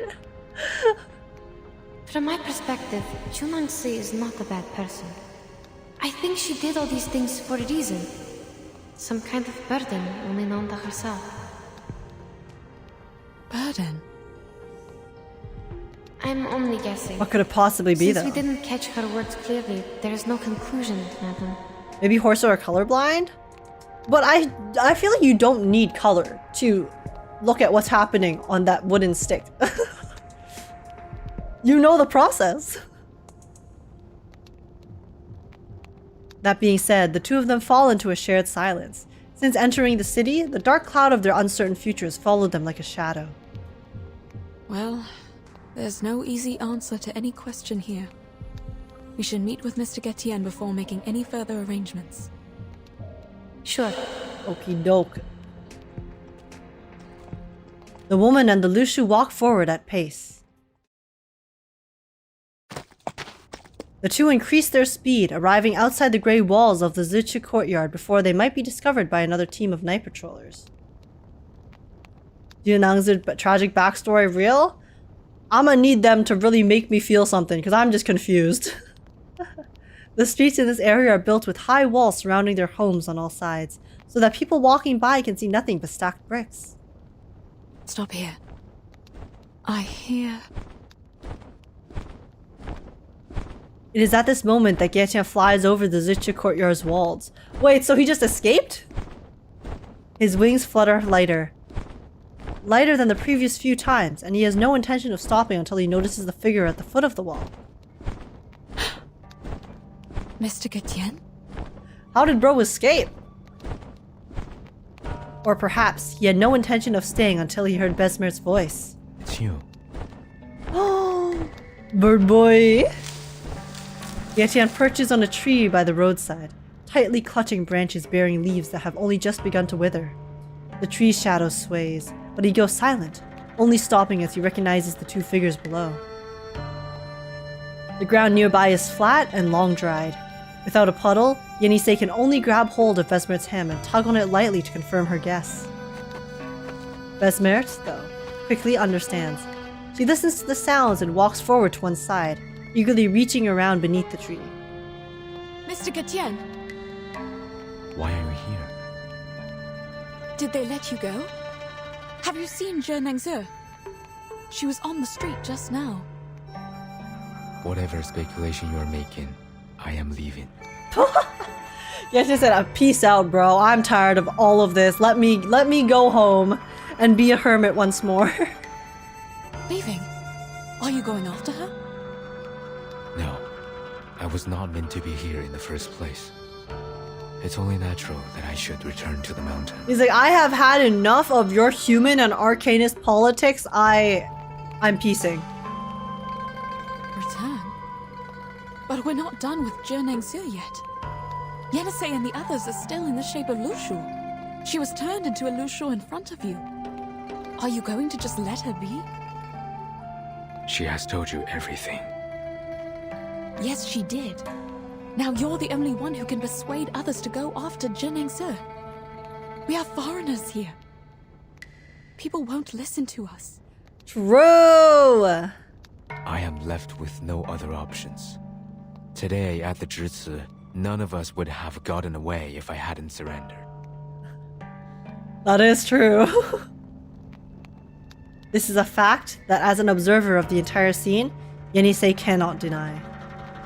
They will only see me as a greater threat if I insist on raising doubts about her.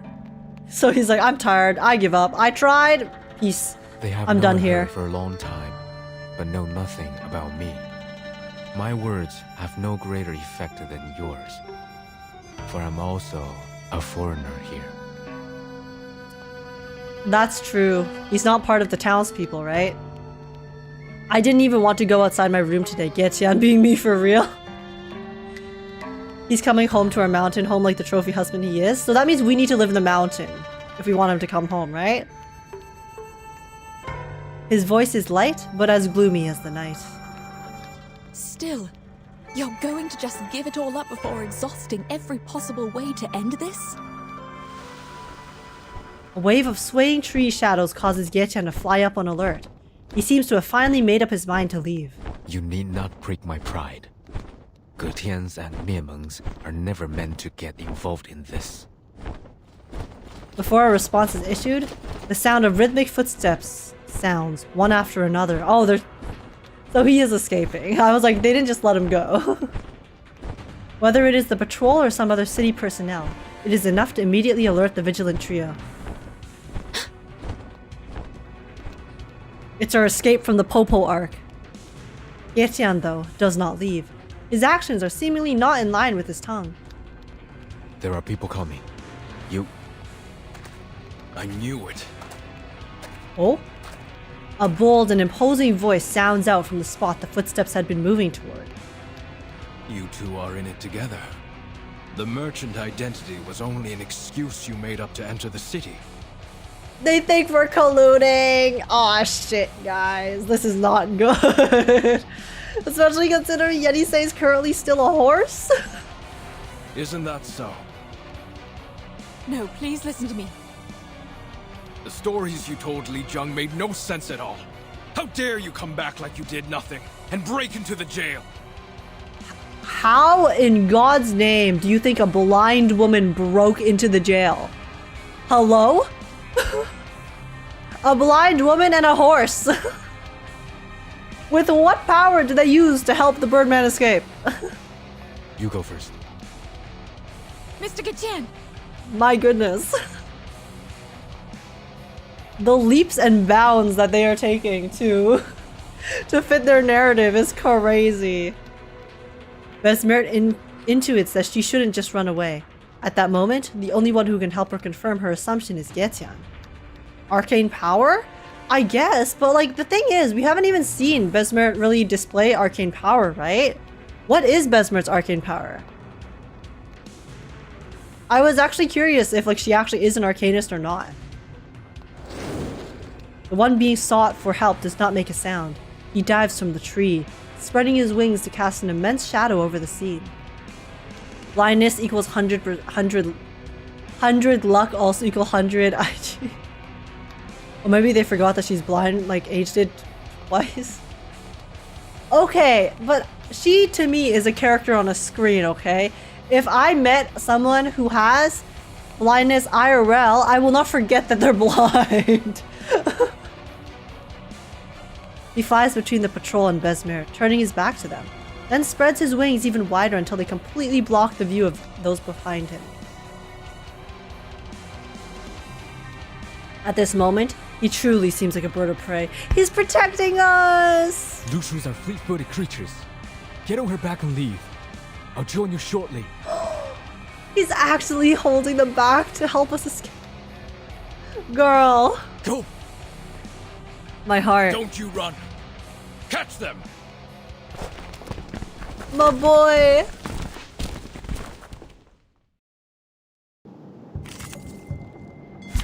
That makes me so happy. I'm just using this team. The puppy wishes to come along. Oh, that's true. Her thing in the suitcase is a Lusu with the little jar. That's cute. Okay. You're all as expected. The puppy agreed with your decision. It's happening.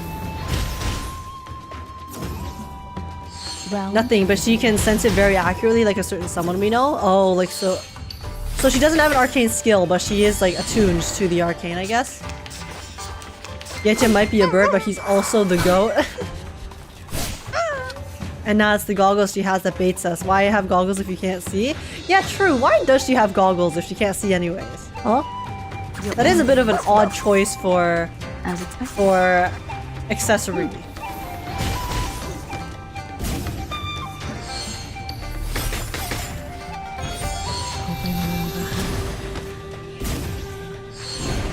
Okay, one more wave. She's still got eyes to protect, but they're closed anyways. You know? Okay, let's see. The puppy agreed with your The puppy agreed with your decision. What if she just wants to feel like a true adventurer? I guess that's valid. But how would she know what adventurers look like? everything. Unless someone told her that, oh, adventurers wear goggles, I guess. So I guess you could do it just for the drip. It's happening. Warning. Or she likes warning. Naruto. The Do you puppy guys is think fleeing Naruto the exists scene in the at its reverse maximum universe? Speed. maybe she doesn't have full vision loss, has temporary blindness. I guess that could be the case, but it seems like she does have full blindness based on everything that we've experienced thus far in the story. But who knows? Even if it's just for drip reasons, honestly, that's so valid. How has it been 6 months? Oh my gosh, already? how has it been 6 months, Saul? Oh my god, thank you so much for the 6 months. I really, really appreciate it. How's it going? Welcome in. How you doing today? It's possible she wasn't born blind. That is true. That is also something that could be happening. Here's the question, guys. I actually don't know the answer to this.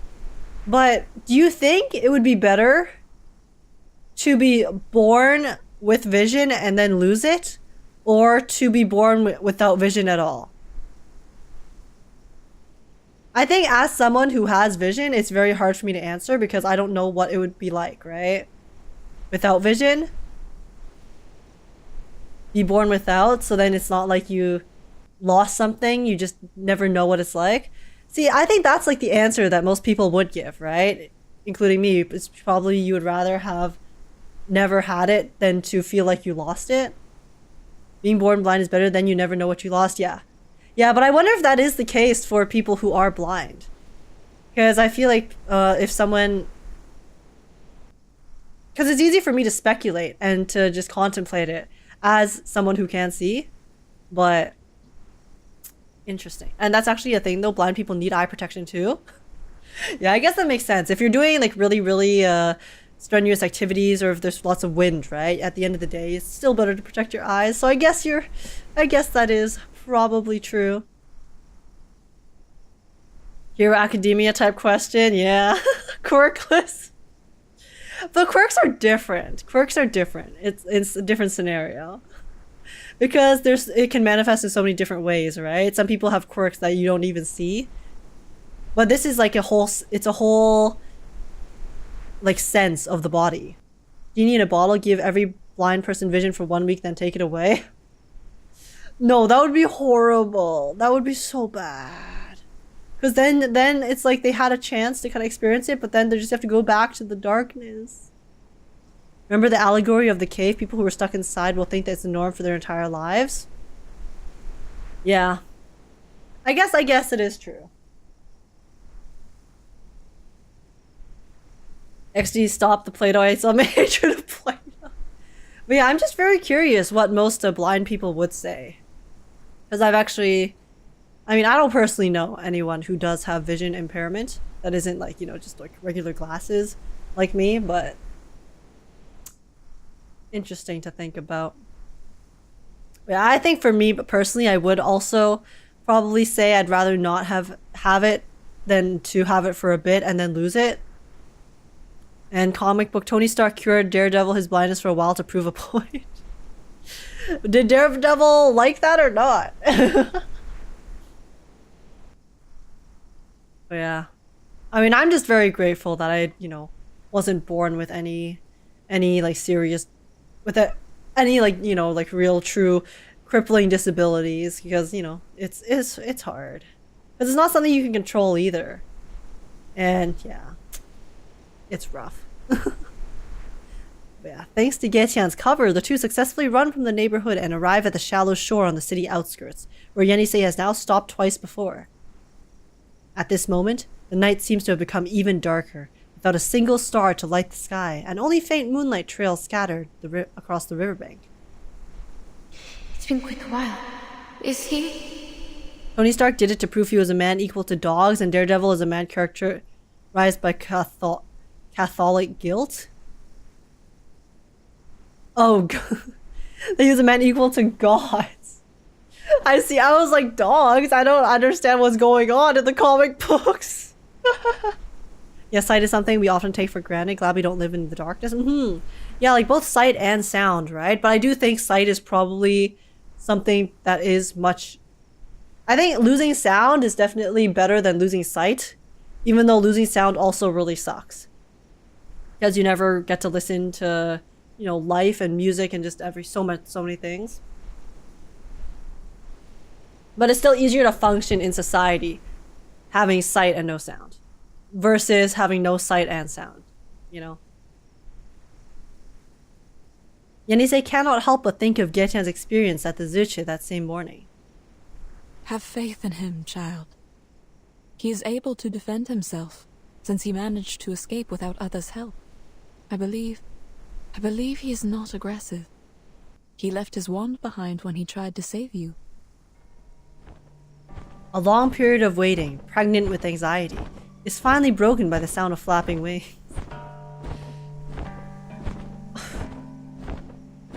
Man, when people use the word pregnant in a sentence in not the biological way, especially in a context with a character that I'm sipping for, I'm just like, bruh. We also have more means to get around deafness than getting around blindness. Yeah, for sure.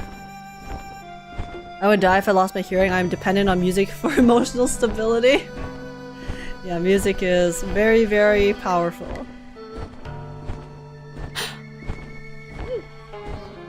Madam! Hi Age, speaking to you from the past. I just finished watching your reaction to Firefly trailer. I cried. I'm an hour late, so I won't see your reply to this comment. Oh no! Kaizaki could, well, if you do ever see the reply to this comment. It was very, very good. The trailer, I really enjoyed it. I know what you are. Closing my eyes. Yetian crosses over them and stops along the twisted vines, folding his wings and tightly gripping the edges of the tree with his talons. The garment on his head must have split during the fight, and now fully reveals his previously covered expression. One both baffled and tense. I thought that his shirt got ripped, his robe got ripped. So I was like, holy shit, we get to see his whole chest? No, but it's his head cover. I still want to see his head, okay? You're here. You got more naked? You seem fine. Do you still intend to leave? Or have you changed your mind? Show me. Show me him without his head cover. I want to see his full mane of luscious locks. Besmeret follows the sound of movement, turning her head towards where Getian landed. No. No! I'm here for one last thing. I thought they were gonna change it! That's messed up. Why put this in the dialogue? Why put this in the dialogue if you're just gonna give us the same sprite? That's messed up. We got hard debated. When I was imprisoned in Zhici, I heard that NIANGZI would hold a banquet at the tavern tonight, and the Fa Cao was also invited. Age chill? I'm never chill. Edging? I can't believe Blue Pawk would edge us like this. I'll take the opportunity and get those half-Lushus out of there. Please wait a second, sir. Yes? We're not going anywhere. We must release them from the arcane scale and bring them back. But how? If you don't flee tonight, I'm afraid there will be no better chance for you to leave. Though her true intention is beyond my speculation, I fear the consequences of her action will be severe. Oh, JIU announces? I do feel like it's quite dangerous, because we don't know what she wants, right? Clearly she's turning people into Lucius for a reason. You know full well the consequences. Certainly. But you won't help us stop her. That is not my problem to address. I have done my part. Bro's like, listen, I did my best. I'm hands off from here on out. Then why did you help us get rid of the soldiers and offered to help again? Remember to look at Getian's trailer after this? Yes, sir. This question surprises Getian. He had never thought about it until that moment. He lifts his wings, forming a posture similar to cupping his face, sinking into contemplation. I thought it was like he lifts his wings and then makes like a gremlin pose. After a moment, he conjures up an explanation. It doesn't suggest my further involvement in this matter. You are contradicting your own words, sir.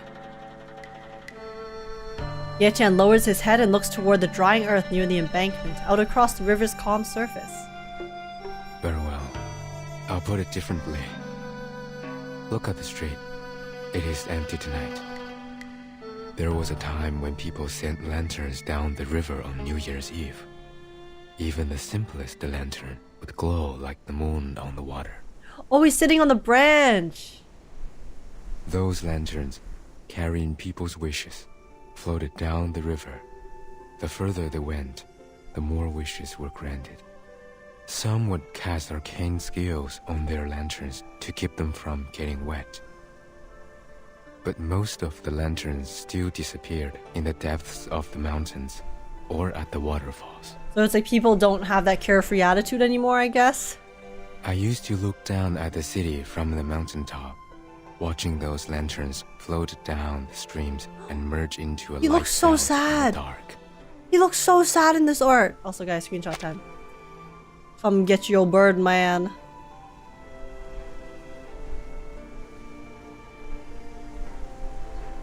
Look at his expression here! They were more brilliant and vibrant than the bonfires that were lit up all night in this city. This is truly our Depresso 1999. ...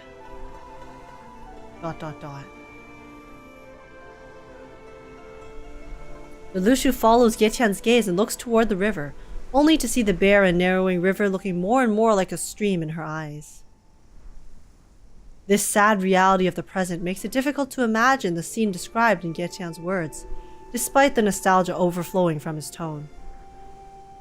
Besmeret feels it too, but the safety of her companions remains a constant concern in her mind. I'm sorry. I don't understand what you mean. Time is against us. Now the river has dried up, and the water no longer has vitality. Rainfall is getting scarce, accelerating the dying process. Climate change? What was given does not compensate for what was lost. So people no longer show up by the river and send their wishes at night. Oof. Oof. So they'll only send wishes when they get something in return. And I have lost my opportunity to watch the light belt. Bro's actually so sad. Even so, to this day, I haven't fully understood why I was impelled to leave the mountain. I once thought I couldn't bear the sight of those humans being turned into other creatures. And now you think it's no longer worth the effort to put things back in order? He actually got jaded. He left the mountain for 1 week and then became so jaded before returning that he's like, yeah, it's not worth it. Peace out. I'm done. Yes. You people are no more than passengers in my life, drifting past me like those lanterns in the river. Oh my god, he's like Freerin. And birds like shiny things, not exactly news. That's true, that makes sense why he would like the lanterns so much. And also, welcome in, Snow-chan. How's it going? You called them NPCs? I mean, is he wrong? What's more, what is my purpose here if the gods of Sheti they serve don't intend to intervene? Yetian's words are so full of perplexity that they are almost painful.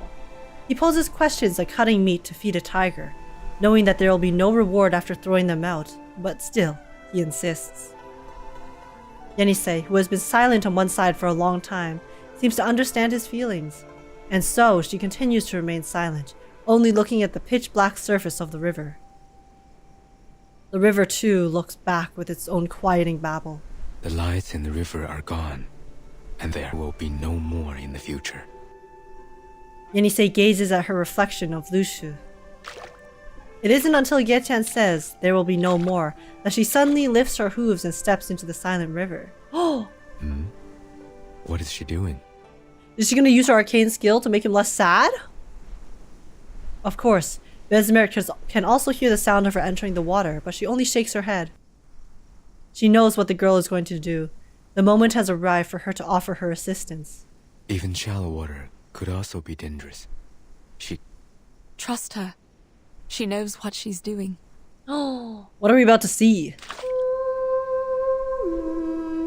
The water begins to engulf half of Yenisei's body. At the same time, her song begins. What is this? Colorful dots of light suddenly ignited in the narrow river in front of them. burning like intense flames along the water's surface.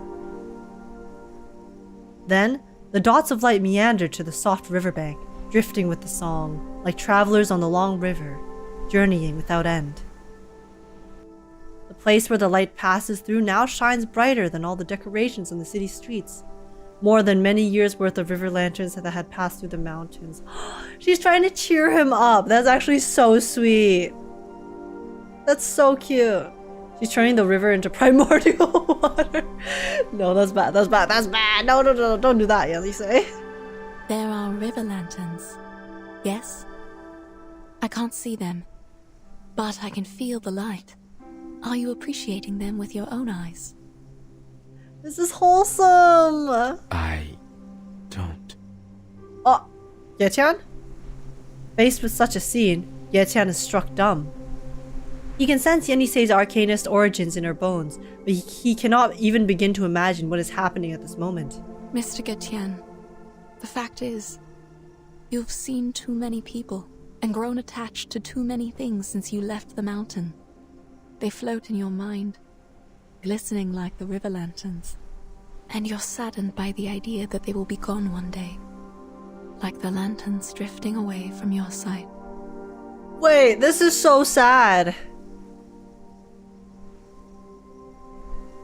So it's like that was just kind of his coping mechanism of, so he kind of found, I guess, an attachment and love for the people outside of the mountain. So then his coping mechanism is, okay, whatever, screw it. I don't want to get like too attached, because then I'll be sad when I outlive them in the future. So instead I'm just gonna ignore them.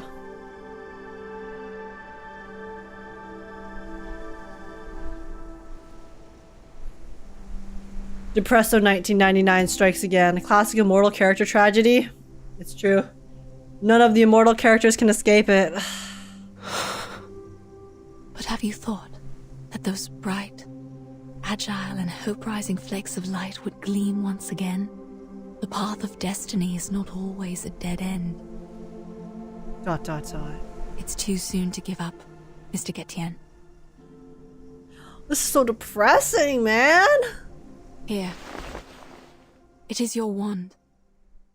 Put it away. And please give this another thought. Long life species moment.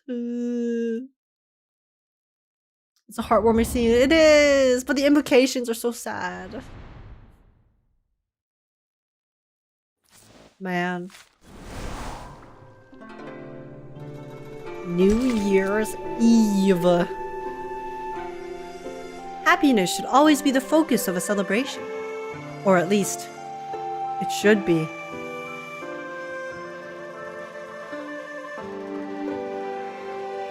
Getian trailer? You guys want me to watch it now? You don't want me to finish the story first? Really? I mean, I can.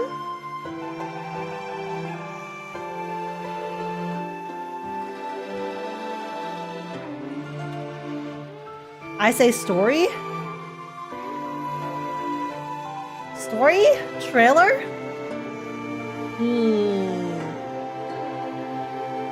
Getian is he's so pretty.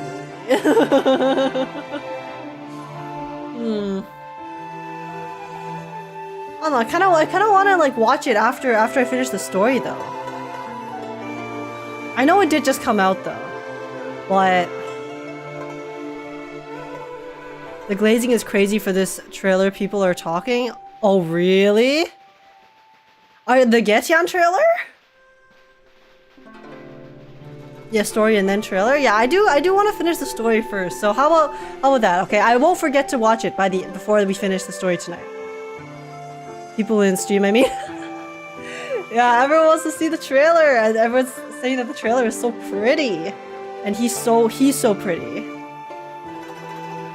Okay, guys, yeah, I'll watch the trailer. I'll watch the trailer after we finish the story, because I want like the full impact of it, you know? All right, so we continue first. New Year's Eve.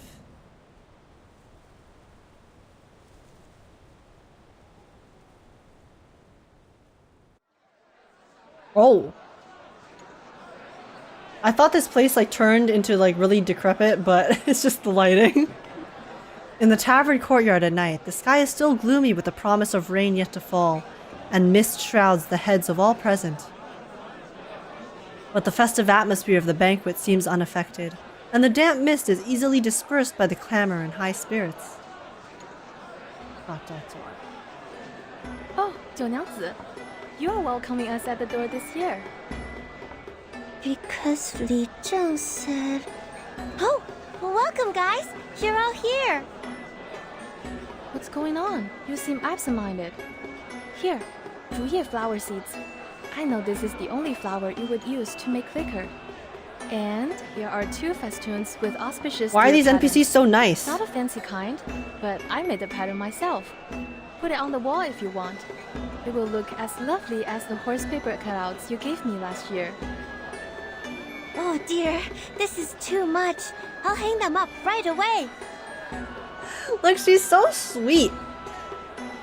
On the outside. What are her motives? I don't know what to think of her. Thank you so much. She seems very genuine. But at the same time, we know that I don't feel like she's being fake. There's clearly something that she really cares about, and I just don't know what it is. Oh, don't worry. To be honest, I didn't see that you would be welcoming us at the door. I thought I could sneak in and empty the jars before you showed up. Most had intended to spend the festival at home, but now they gather here at the generous invitation of NIANGZI. The golden colors of the courtyard displayed for all to see, punctuated by the delicacies of fine liquor on offer. Almost every corner is filled with people, who scattered about like sand in the desert, with status and age set aside and all notions of formality cast to the wind. 1, 2, 3, 4... 7, 8, 9... Huh? Everyone is here. I'm not sure about that.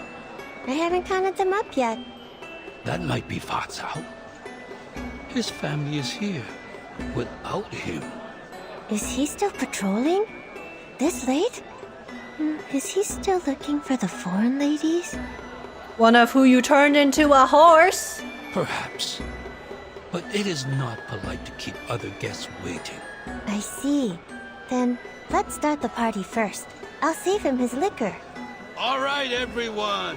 There's no way she turns everyone here into a Lushu, right? There's no way. The hostess has a toast to make.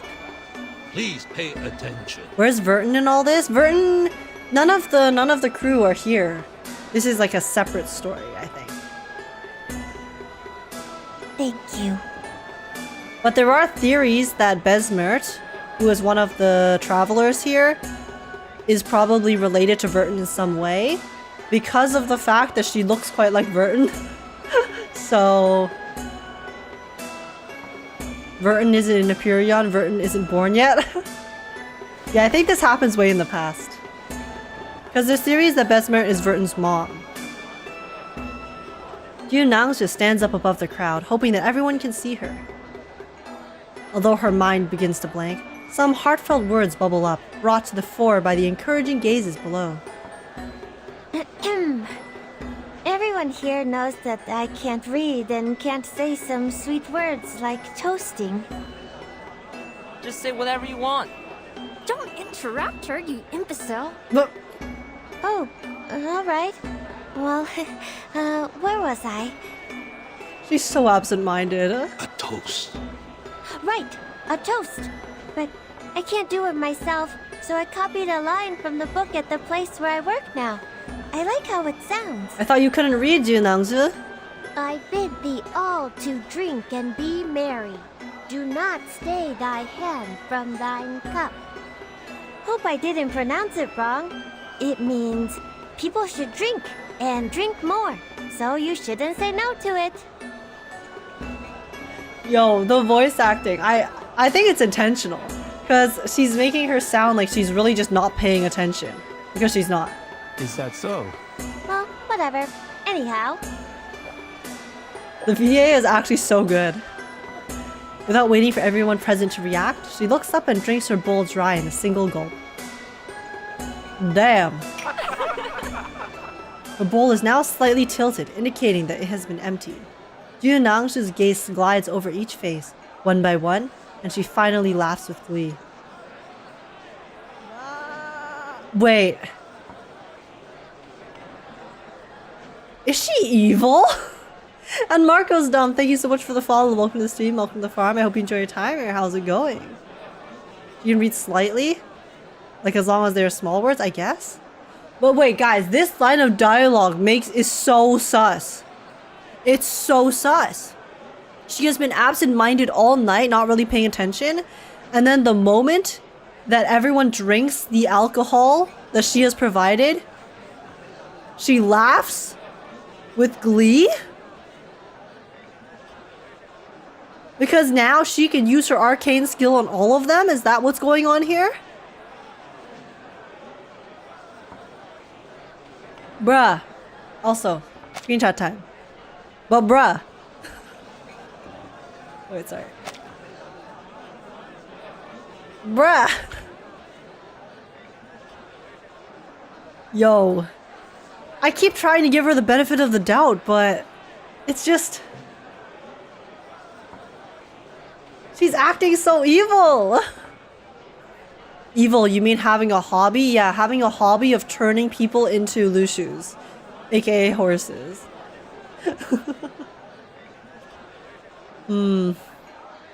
Bottoms up and fill your cups. Cheers! Unless she's just happy because everyone is drinking and being merry. But I don't know. She's just happy her guests are enjoying the alcohol she made? Surely. Surely that's the only reason she's laughing, right? Soon, the cry of cheers begins to echo throughout the courtyard, one after another, rising wave by wave, until even the festoons on the eaves are shaking. Cheers! You've always been nice and warm to me since I came here. I can't do anything in return but host this feast. Hope you enjoy the liquor and the dinner. Oh, it's the song. I wish you a peaceful New Year's Eve. May all of your wishes come true in the coming Shuori. Li Zheng, do you have anything else to say? A peaceful New Year's Eve would be enough. Aww. Peaceful New Year's Eve. Peaceful New Year's Eve. Peaceful New Year's Eve. Li Zheng sits among them, like a kindly old man from their neighborhood rather than an imposing governor. The crowd loosens up once again shortly after he finishes speaking, the sound of clinking cups and tapping chopsticks continuing to rise and fall. You did a good job with the toast, NIANGZI. Looks like you've learned something from those love poems. You must have read them unconsciously after you stuck them on the wall. Oh, please. That custom is no longer popular in our neighborhood. I'd rather transfer the poem onto a kerchief and make a purse out of it, just like NIANGZI did. It draws so much attention on the street. This is so wholesome and happy. What's gonna go wrong, guys? It's reverse 1999. This is the calm before the storm. Actually, I still can't read what they write on the purse, but the characters seem beautiful. What about the one you recited during the toast? You sounded really fluent. Who taught that to you? Oh, that's from the former JIU, the one who went back to our hometown. She taught me that. Speaking of her, is she going to come back? I didn't know any better, but by now, she should be at home, having New Year's Eve dinner. Even though they banished her for spouting nonsense, quote unquote. Did you hear from her? If she doesn't come back, you will have to work as the official JIU. Who will take care of the tavern by then? The tavern has never had a reliable owner before you. It would have still been run down if you hadn't taken over it. Really? There's not one person in this town who can run a bar? NIANGZI is kind and warm-hearted. Such a girl of integrity can perform well in both running a tavern and being a JIU. Oh, but she was gonna be so busy though.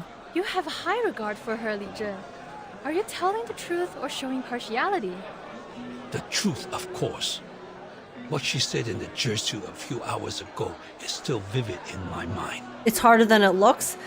I know running a business is not easy, but surely someone in this town can run it, if not her. Surely. There's a degree in bartending? Okay, but realistically, back then they didn't have stuff like degrees, right? So I'm sure if she really wanted to, maybe NIANGZI could teach someone, right? Take on an apprentice, mayhaps. I once again realized that it's never too late to learn. I guess it just comes down to if someone really wants to learn, right? If they really want to run the tavern well. And I guess the answer is that there's no one in this town that wants to, so... No. I'm not as good as you say. I arrived at the end. Ayo? What did she say? Things like, one can remove the footsteps, but not the path one walketh on. Act not against the nature of thy flesh, for through it all things were made. She made it sound easy. The crowd erupts in a series of alarmed cries. Alarmed cries? Absolutely. She is indeed illiterate, but she keeps learning and interprets the classic sayings in her own way. Even if there were other scholars, they would be convinced by her powerful speech. Sadly, the one she confronted was not a human, but a Yao. Guess who's also a Yao? No way Ju can read the crowd. I guess you can read a little bit. In a 致辞? Was that the Featherman? She thought the Featherman was Xiangrui and asked him some questions. You actually asked him questions? He could have turned you into another striped horse. Clueless. I didn't think of that back then. This is the first time I've ever been so close to a Yao. He looks so similar to the ones in the books, so I... NIANGZI, where are you? A rapid sound of footsteps approaches, and their leader's figure steps into the tavern in several broad and forceful steps. The abrupt sound severs the excitement in the courtyard. What? What happened? Wait, does he believe? Is he here to arrest her? Maybe we convinced him and then he's here to actually take her away? What is... Where is NIANGZI? Because it seems like he's after her. Here! I'm here! What's happening? Turns out those foreign ladies have been in league with Gu Qian the Never whole mind. time. They helped him break out of jail. Never and mind. hid themselves in the wild with their arcane skills. These fools. I'm sure it will rain again soon, and it will be dangerous to stay in the wild. By then, they will come to you, because you are the Featherman's target. In the courtyard, the crowd's gaze follows Fa Xiao closely, while Fa Xiao's own eyes are fixed on NIANGZI. They realize now that some word of resistance is on her tongue. What? NIANGZI, you... You must leave here. You can't stay in the tavern. But it's my tavern. Why am I leaving my own place? True, she's like, bitch, I can protect myself, chill. You are in danger. Since Gu Qian was able to break out of jail, he will for sure be able to break into the Jutsu. For your safety, I will have my soldiers escort you to the government office. That's the only safe place now. No, I'm not leaving. He is neither a Xiangrui nor a strong Yao. Why are we afraid of him? See, she just called him weak. She said this guy is nothing. Oh my god, she's so cocky.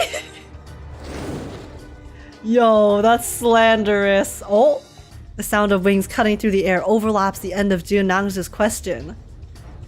The new arrival spreads his wings, like a dark cloud blanketing the courtyard's colorful decorations and dazzling lights.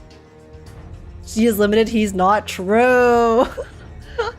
Watch out! What? She's right. Oh, You need not fear me. This lady owner of the tavern is the bigger concern here. he's still trying to convince them. Oh wait, true, he came back. He decided to keep trying. Oh, Getyan. Formation 1! The well-trained guards surround the tavern, and the sound of running, trampling feet echoes throughout the courtyard. I knew you would come for her. Where are your accomplices? Are you the vanguard of the team? Is this your role? NIANGZI, it's not too late for you to stop. No more turning people into a Lushu. Too many people have gone missing because of you. This information, unknown present, hits like a stone cast in water. Questions and whispers begin to circulate throughout the crowd like ripples in a pond. Turn people into a Lushu? But the wanted poster says those are striped horses. What is he talking about? NIANGZI looks up in the air and stares straight at the looming figure of Gaetian above her. What are you talking about? You know nothing about Lushus. Besides, what do I have to do with the missing people? Was she doing it unknowingly? Maybe she didn't know what she was doing? Like, so she doesn't have like control of her arcane skill, mayhaps? That's like the only explanation I can possibly think, because she doesn't seem like she's lying. He's talking nonsense, right, NIANGZI? Save the talk. But it has to be intentional. Catch him first.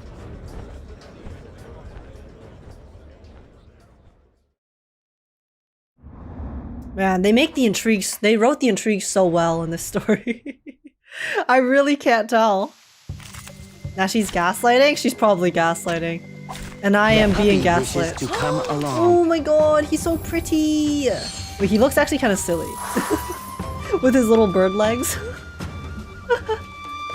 Because he has like, you know, the leg part, like, and it's around his, where it would be the stomach on a regular human. I don't want to attack him though. Why are we attacking him? Shouldn't we be attacking NIANGZI? Try this. It's happening.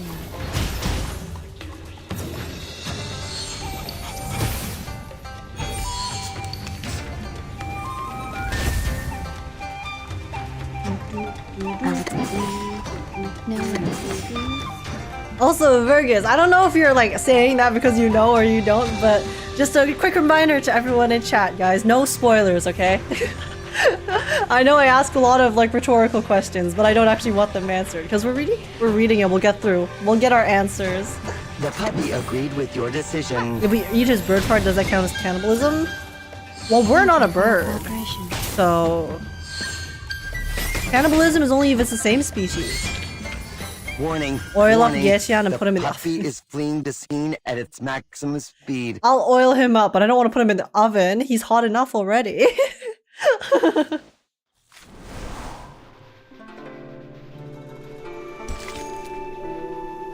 A wish come true. It is regrettable that such events occur in our time. Oh, what's going on here? Holy. That looks like some power clash. A wish come true. Here we go. The uninvited guest is not willing to attack, even in his own defense. So a one-sided battle ensues. It is only natural that the side resigned to only evading will eventually lose. Surrender, and dispel your arcane skill. Turn the victims back to who they were. At this moment, Besmer and Yenisei rush to the edge of the encirclement. The communication arcane skill that Gaetian cast on them earlier is quietly translating the words for people. We will put an end to it before the Shuori. But I don't possess the power to transform people from one shape to another, and thus cannot turn them back. You're asking the wrong one. It's her! Gaetian struggles to hold on and rests on the eaves, still looking directly at NIANGZI with some hidden meaning. But NIANGZI shows no hint of understanding, simply looking back with a placid anger. Her look is so forceful that it is almost a glare. Oh! Why do you have to blame this on me? I've never met those missing people, and I have no idea what you're talking about. Is this because... Did you have a grudge against me or something? Nothing of that sort. I'm here only to prevent an unwanted escalation. I could have just walked away, and there's nothing you can do. I could have gone to other mountains, and life would have continued as it has always been. But for those who have been turned into half-Lucians, But we managed to convince him to help us out.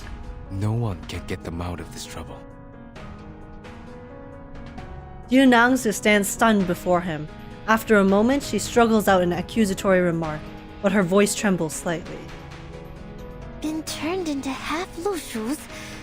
Are you saying that the animals in my backyard and those in the Jitsu, are they all the missing people? So she actually didn't know. But I thought they were just Lushus. The first time I saw them, it was clear that we were alike. We're just some half-divine beasts. Oh, so she was doing it unwillingly. She didn't know. That's kind of boring. The crowd is thrown into a commotion. She turns a deaf ear to them and once again stares blankly at Gaetian. So they must not be humans.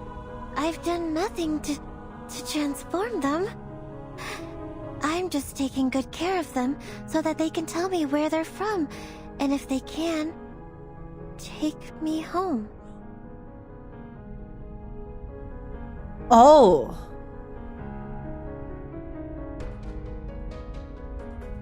So it seems like maybe she wasn't doing it consciously, but she was like still. It's so basically it's like she desired other Lushus so that they could help her get home. But then she didn't realize that that is like activating her power, which turns people into Lushus. I think. Her trembling words usher in a silence. Gaetian, who knows she has already begun to waver, can only sigh. It seems he is starting to see the whole picture for what it is. ... The Niuyang Mountain shelters the beasts. The beasts have white heads, red tails, the bodies of horses, and the markings of tigers. When they neigh, the sound becomes music. The name is Lushu. The striped horses you keep in the yard are half Lushus. They look like what's told in the tales, and they cry like humming songs in the moonlight. Take me home, country road, to a place I belong. And the wooden dolls Guys, infuse your arcane skill. Is this The shape of NIANGZI's will into theme the song? liquid, which turns people into Lushus or half Lushu. As for the dolls, they were once soaked in the water of Peiling River. Were they not? The stream runs through the backyard. No. No way. They went there just for fun or a bath. They should not. Beyond the encirclement formed by patrolling troops, Besmer judges the course of events through the sound of people's voices. NIANGZI falls silent. The seeds of suspicion have been planted, and it is now time for witnesses to take the stand. Witness number 1. It is I, Horse.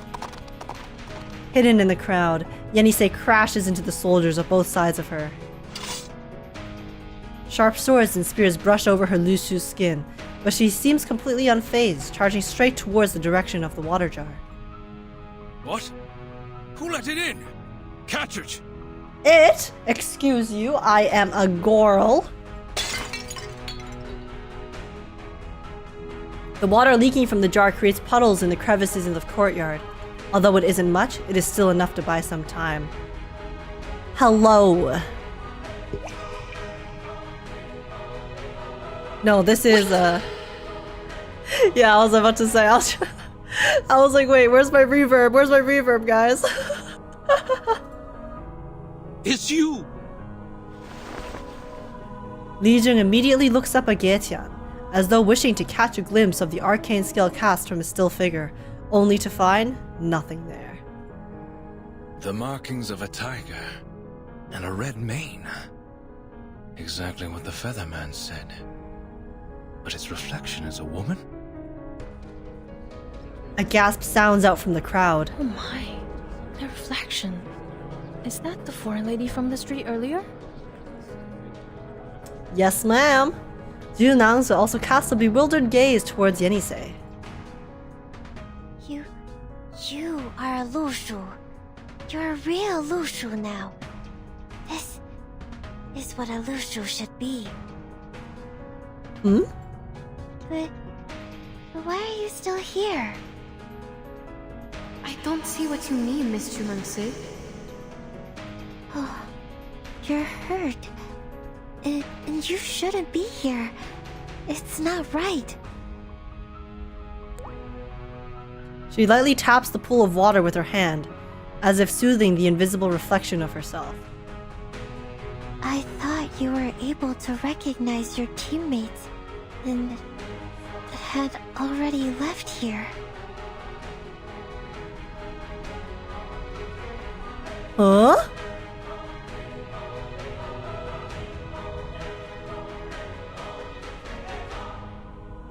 Did she turn us into a Lushu? So that we would be able to recognize our fellow teammates who also turned into Lushu? But I thought she didn't know that she turned our teammates into Lushu. Wait, what? Oshimon. I'm so confused. I get it. Explain, Yenisei, please. Even Yenisei's reflection in the water ripples in response to the sudden realization. NIANGZI, you turned me into a Lushu because you thought that would help me find my teammates, didn't you? Last night. Yeah. So this is how you... But I was not asking for help. I was only being emotional or pouring out my troubles. Anyway, I was not asking for anything from you. So she misunderstood. From the talk, I could feel the sincerity from the bottom of your heart. It was too real to be fake. That's what I'm saying. She seems very sincere. She doesn't seem like a conniving bitch, you know?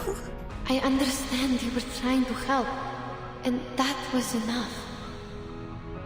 But I don't understand. The Taoist said, the one who can protect and benefit the people shall be a Xiangrui.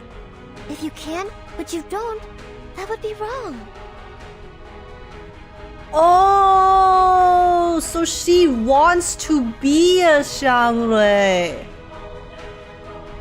So it's not that she was trying to like summon one, it's that she wants to like be one in the sense that she wants to help people and protect everyone. It's just that her method of protecting everyone is not what people actually want. Because people don't want to turn into horses. I've done a terrible job. I'm not that majestic, nor do I look like any Xiangruis in the book. I can't even turn into a real Lushu. Oh. How is that enough? So she is actually just... She's just girl failing, guys. Girl failing and oops, I turned a bunch of people into Lushus. My bad, but I was trying to help, so... Actually, no, she thought that it would help. She has 2 brain cells and both are competing for a second. It seems like it. She shakes her head and takes 2 steps back until she can retreat no longer and collides with the motionless patrol guard. NIANGZI, I think you need to tell us everything. She's actually girl failing. Li Zheng, who has been standing nearby, now speaks, his tone intensifying as he goes on. Have you ever transformed people into Lushus? It was just a silly mistake. She's silly misunderstanding, guys. NIANGZI turns her head only to find that everyone's gaze has now shifted toward her, needling her with probing eyes. Answer us! No. I swear that I was trying to help. That's a yes. To help everyone get what they want. Just like the former Jilly. She wanted to go back to her hometown, so I offered her a drink and sent her back. She turned the former Jilly into a Lushu too. Shit. NIANGZI, do you understand what you are saying? But she turned the previous one into a horse too. Damn it, you nuts. Girl. I understand every word I say. Her reaction says more than any confession. Every sentence is a declaration. Every sentence is an interrogation. NIANGZI, what have you done? Her best, okay? She did her best. You should have asked this a lot earlier. Get on. It's his I told you so moment. Deserved, honestly.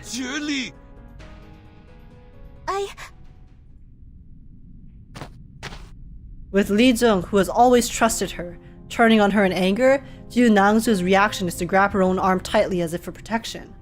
Oh. Why is every scene with her so pretty though? Like, look at her. I know this is she's shocked right now, but she looks gorgeous. Here, flashbang. Get to see her full body.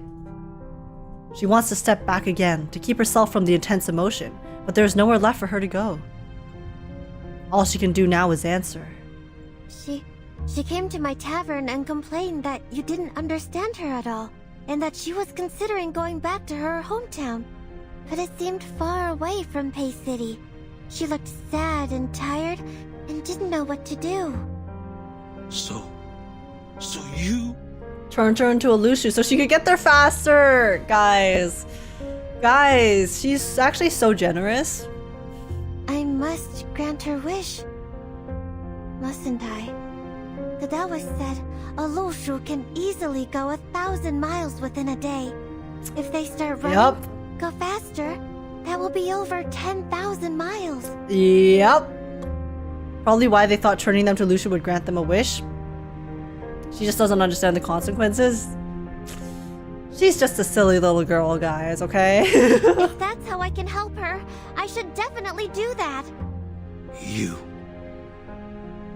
Nangzhi lowers her eyes, trying to find more suitable words for her confession. But in the end, only a knot of confused sadness fills her throat. Just like now. If the Peiling River dries out, you have nowhere to go. So she wanted to turn everyone into Lushu so they can migrate?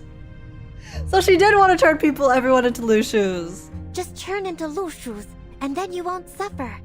Lushus can go anywhere they want.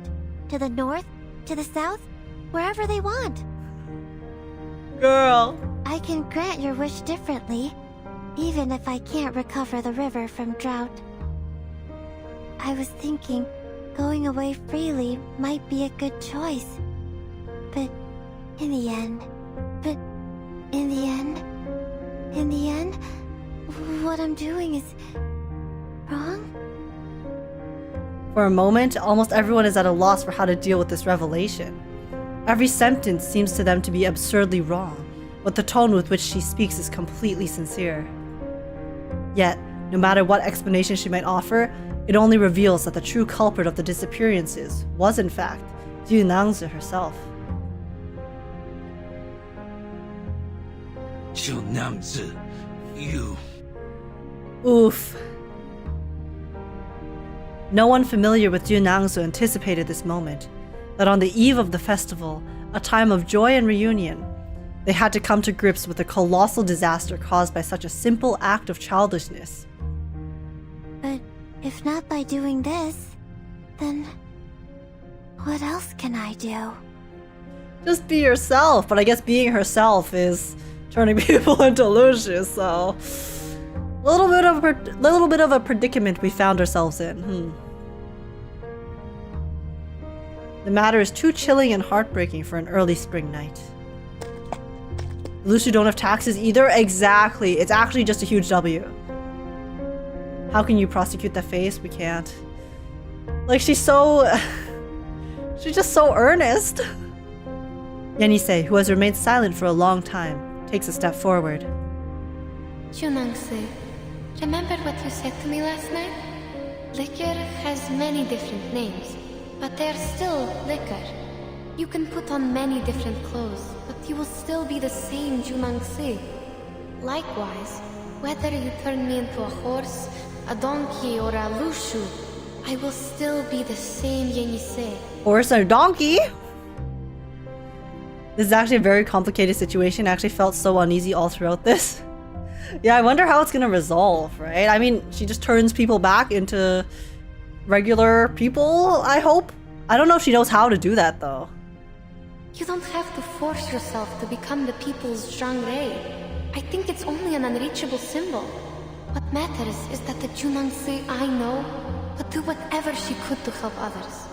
That's just what the Zhangrei does, as far as I know.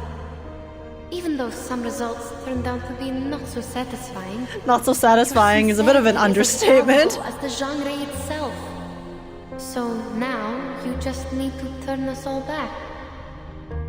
Yes, so turn back. Where no path lies before you. It's never too late to return. Oh my god, what if she doubles down? That would be funny as hell. I don't think she will, but that would be hilarious if she just doubled down. She's like, no! You guys will stay Lushus. Lushus is the right way to go.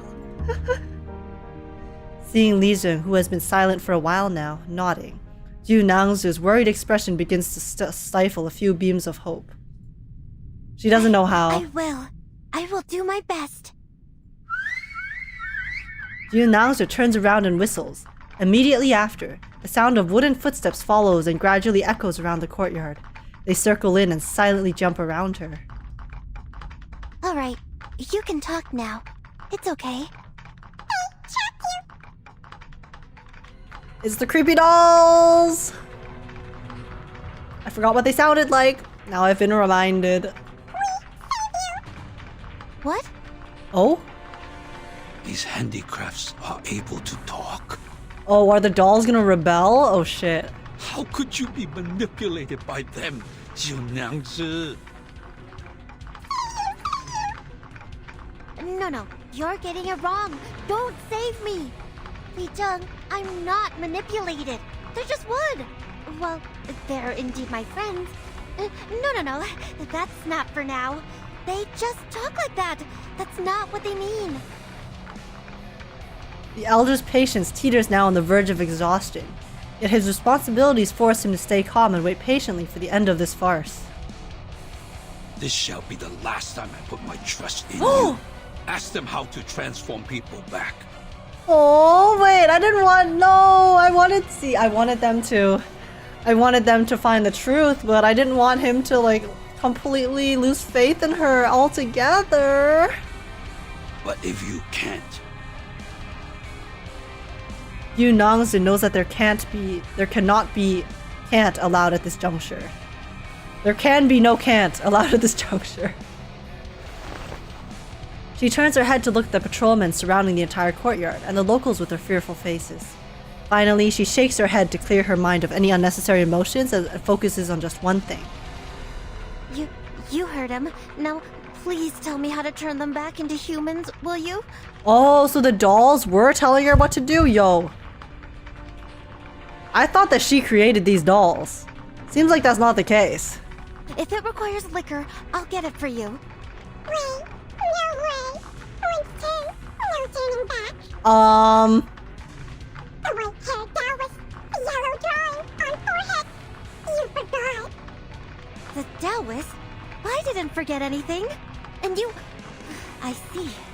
You must be messing with me because I treated you badly this morning. This is your revenge, right? It's not the time for it. I really need you to... No way. Yo, these dolls need to get punted. I'm gonna get some firewood, get some matches, and we're gonna have a moment with these dolls, okay? It all comes back to that mysterious Taoist. Who is this mysterious Taoist? Sounds like someone just manipulating NIANGZI for their own motives. No, there must be a way. I must be able to dispel my own craft. At the end of her somewhat lackluster speech, her voice weakens to a whimper, an acknowledgement that there is no way out. You must come to the jutsu with me, NIANGZI. We'll see what we can do. He signals to the patrol soldiers to come forward and take her away. At this moment, NIANGZI no longer seems willing to cooperate and instead takes another step back. I'm sorry, but I must fix it. I can fix it. This is all because of me. I need to... Oh no. She makes a ritual gesture, attempting one final desperate act of self-salvation. I will think carefully. Think of what I did before. I can do it. I can do it without them. Oh.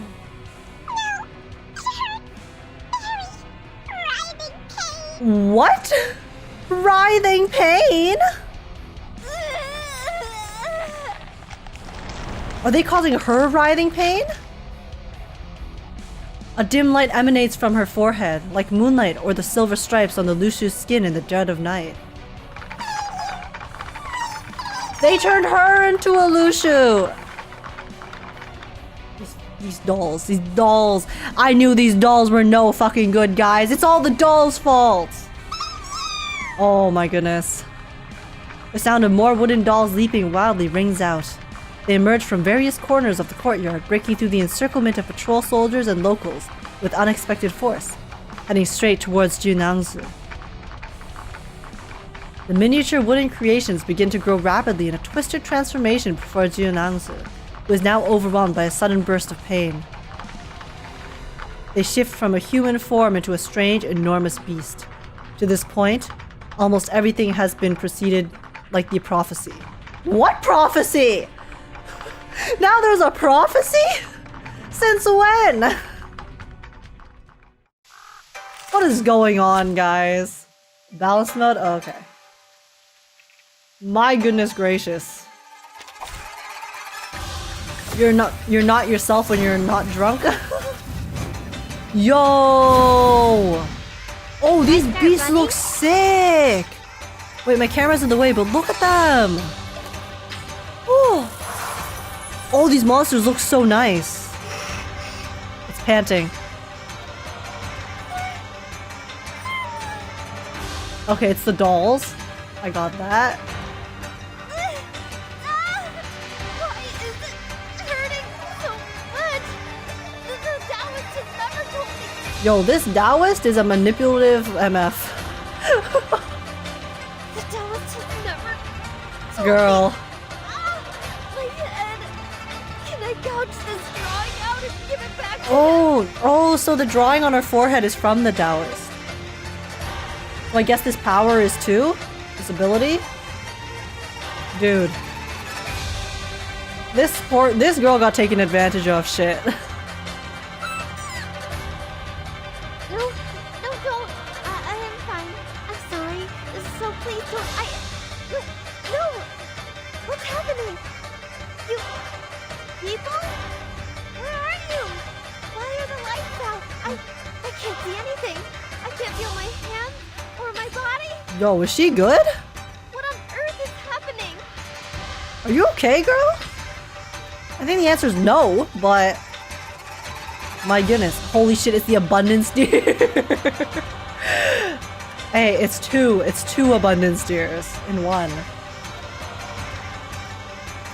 Maybe this is her with her powers in full force? It seems like this Taoist though, this suspicious Taoist figure who we've never seen before is very sus. Another jar? Oh, you have to be tipsy for a round? I don't know how her powers work. The puppy agreed with your decision. You don't want to miss it. Oh, so I guess next turn it's like a buff?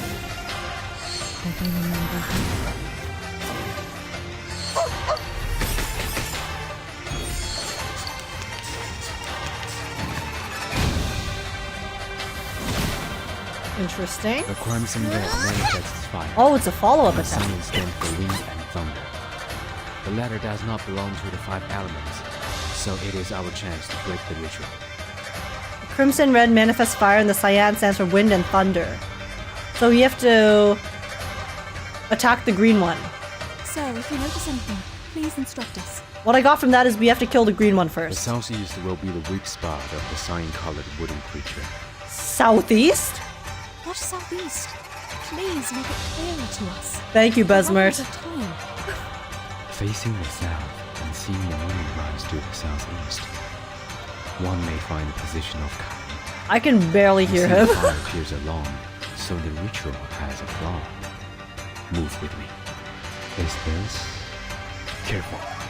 It is performing some kind of ritual, but we are getting too close. I need a full view of it. What are you doing? You can't just... I sense danger. NIANGZI, stop the dolls immediately if you still have senses. I can't. What? Stop who, you said? Wait, why'd she turn into a silhouette? My wooden dolls will never hurt anyone. Oh, because she's not herself. I think she's being like... She's lost her mind. Just like me. She's lost it. Oh no, the delusion's kicking in. The channel should be your last attack? Simplify. When green attacks, it applies a debuff. Attack red to dispel. When red attacks, it applies a debuff. Attack green to dispel. Oh. Okay, what if I attack both? This boss music is quite good though. Okay, let's see. It's newly made this year. I just want to see your abilities. Relax. Another jar? As expected. Please, don't resist. Got you. Oh, Hope I remember. wait, her abilities are cute. I like how we're using the dolls to fight the dolls right now.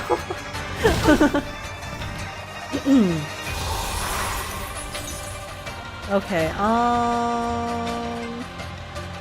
so I'll just attack each one time, I guess. It's newly made this year. No. The puppy agreed with your decision. Another jar?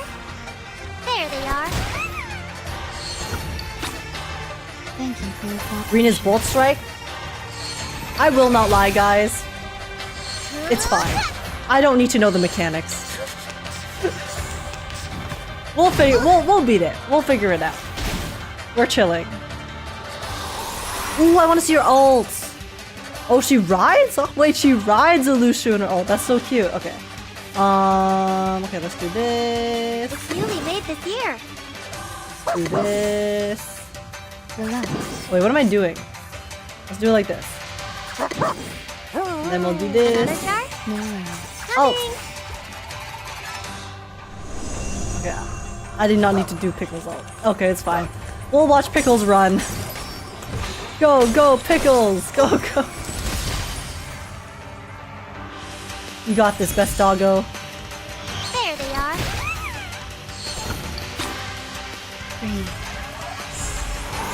Alrighty. I'll fill the cup for Oh?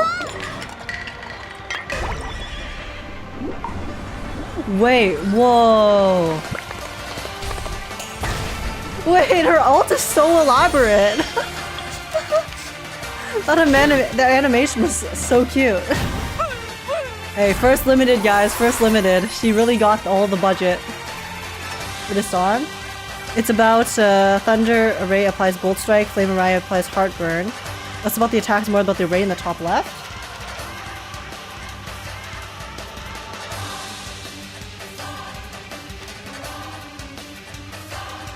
Your ending was fake. It's newly made this year. I don't fully get it. I will not lie. It's happening. But it's okay. They're about to die. Thank you for your cooperation.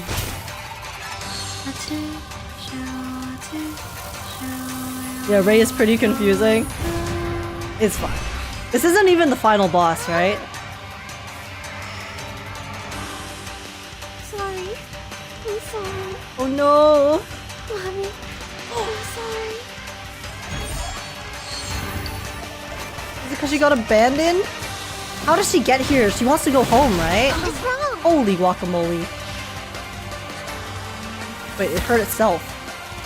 Oh, she's crying! Are they? I heard no noise.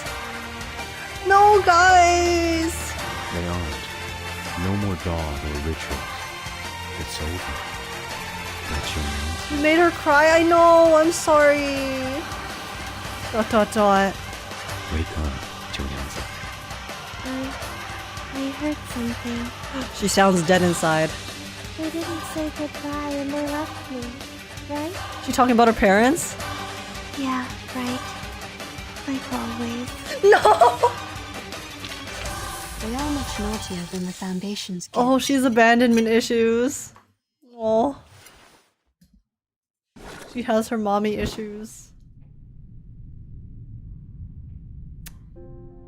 This poor girl. NIANGZI sits slumped in the debris of the wooden doll smashed through everyone's joint efforts. The pain fading from her face leaves only a desperate look of despair. She holds the fragments of wood, helpless, as though she were that weak and panicked girl in the bustling marketplace once more. Seems what they said is true. I can't do it. She can't become the guardian. I just want everything to be back to normal. Oh, Is she that can't like too turn them much? back by yourself without the help. There should have been ways to undo it. But now, even I am confounded. Your pain is real. Then... ...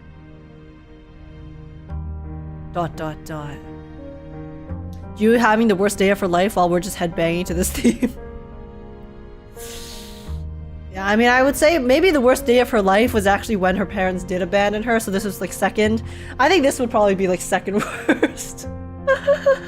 Then again, if it happened when she was like super young, she might not remember it that well. Oh man. Besides the broken water jar, Yenisei looks towards Besmert, who seems to feel something and gently breaks free from the stupefied patrol soldiers. What NIANGZI needs is some therapy. This static courtyard is like a frozen scene, and Besmert is the only actor walking freely on stage. Not being able to see the danger gives her an unworldly calm. You said you can't do it. Not that you don't want to, right? The arcane skill with conditions cannot be taken back once it is cast. Just like the irretrievable curses and vows in Siberian shamanism. I can see some markings on this girl's skull, like an unknown seal. I've been speculating about what caused limitation of her power. Oh, so her power is limited right now. Because of that mysterious Taoist somehow placed a magical seal on her, so she can't use her full potential. So I'm assuming her full power can change people back? This may be the reason why she's in pain. A seal powerful enough to change one's marking on the bones is not to be easily Oh, it changed her broken. bones too. Skull? NIANGZI raises her hand and touches her forehead. The yellow drawing upon it should have been swept away by the sudden movement, forming a colorful mark or something else, but it doesn't. I don't know what you're talking about. Her exploration bearing no fruit, NIANGZI wearily withdraws her hand and gives up her investigation. I can't. I can turn them into Lushus, but not the opposite way. Aww. She can't change them back because the Taoist probably limited her abilities. This Taoist is one shady motherfucker. Holy crap. Maybe I can't be a Xiangrui at all. I'm not qualified. Well, her power is quite unique. As in, it doesn't really have many applications, right? You know, just turn people into Xiangrui or turn people into Lushus. Like, what can that do for you, really? Unless you want to make a Lushu army. At this point, the story has entered an insolvable impasse. Alright. There's one more question that seems to be overlooked by us all. Who is this Taoist? How many people have drunk NIANGZI's liquor? Oh? Everyone? In the merry festival spirit. Besmert coming out swinging. Oh dear. Ruh-roh! To be continued. Alright. Literally everyone is correct. Well, how many chapters are left? Was it 22 or 23? seems like lots of stuff still happens. Farewell to the past. Clasp your hands, bow your head, and become a figure gazed upon. 23? Damn, we still have a lot. Okay.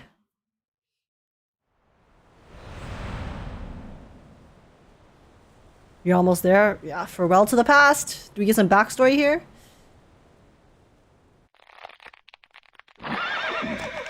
When the voice of this outsider fades, the fated hour also arrives. Those among the crowd who drank the liquor undergo a transformation amidst chaotic screams, as each and every one of them becomes a Lushu. Everyone became a Lushu? I thought she had to like choose to turn people into Lushus. As NIANGZI watches this irreversible scene, she is unaware that tears are already flowing down her face. No, this art! This art is so pretty, and for what?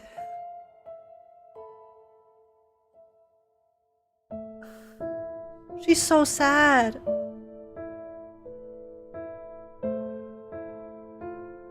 More CGs? Okay. Get your photo time, guys. Come get your shots.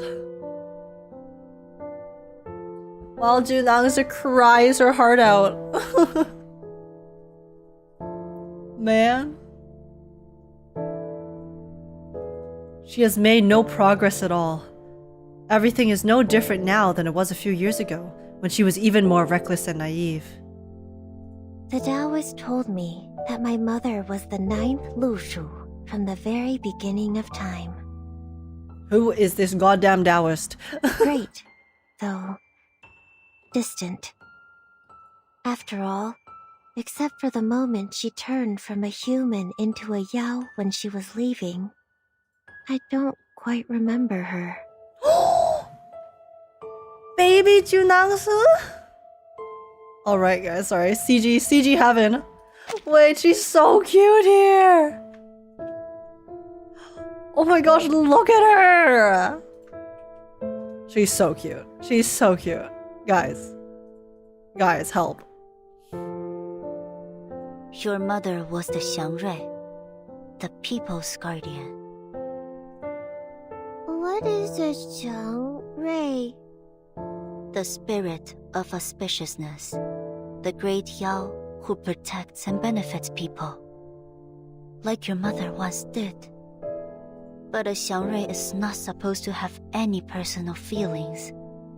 She fell because of you, because of the personal feeling. Remember that. Oh. So that's why she's so, like, fixated on Xiangrui's and wanting to become one, because she wants to become like her mom. But Xiangrui are not supposed to have any personal feelings. This girl is all personal feelings. What is a personal feeling? It's something she shouldn't have had. For you, either. I can't believe this child will have a drinking problem. I mean, life hits and it hits hard, okay? She just wants the best for everyone. I ended up ruining anything, I know. But you shall keep to the path she left. What path? Is it like the dirt path we're walking on? Or the stone path around the house? She was so innocent! Neither. She basically just told her that her mother left her because she had her. Top 10 things to not tell a child when they're very young and impressionable. This Taoist is ticking all the boxes for being a terrible, terrible adult. Stay in the city. Be their guardian. Be a Xiangrui. You shall understand when the day comes. The Taoist brought me here and left me here. Bruh. She just left a child in a city alone? That's exactly what my mother, the former Xiangrui, did to me as well. So I took departure as the price of living in the human world. Bro. Before I came to Pei City, the Taoist guaranteed me that be a Xiangrui, and then you will understand her. How alluring was that? That's why I chose to stay here. At first, I couldn't stop thinking about what the Taoist said, but I had no idea how. This girl needed someone else in her life that was not that Taoist, I swear. Because I was never taught how by anyone. If this is the price of living in the human world, let's turn it into a Lushu world. Hey, the whole town is Lushus now, so we're chilling, right? I didn't have any other choice, so I started to recall my mother by piecing together the scattered words and descriptions from books and legends to recall what a Xiangrui is. I tried to be her, tried to replace her, just to meet her once again. She just wants to see her again! Oh my gosh, Maddie! Hello, Maddie, how's it going? We're watching some child neglect happening in front of our eyes right now. How's it going? I could have mothered her.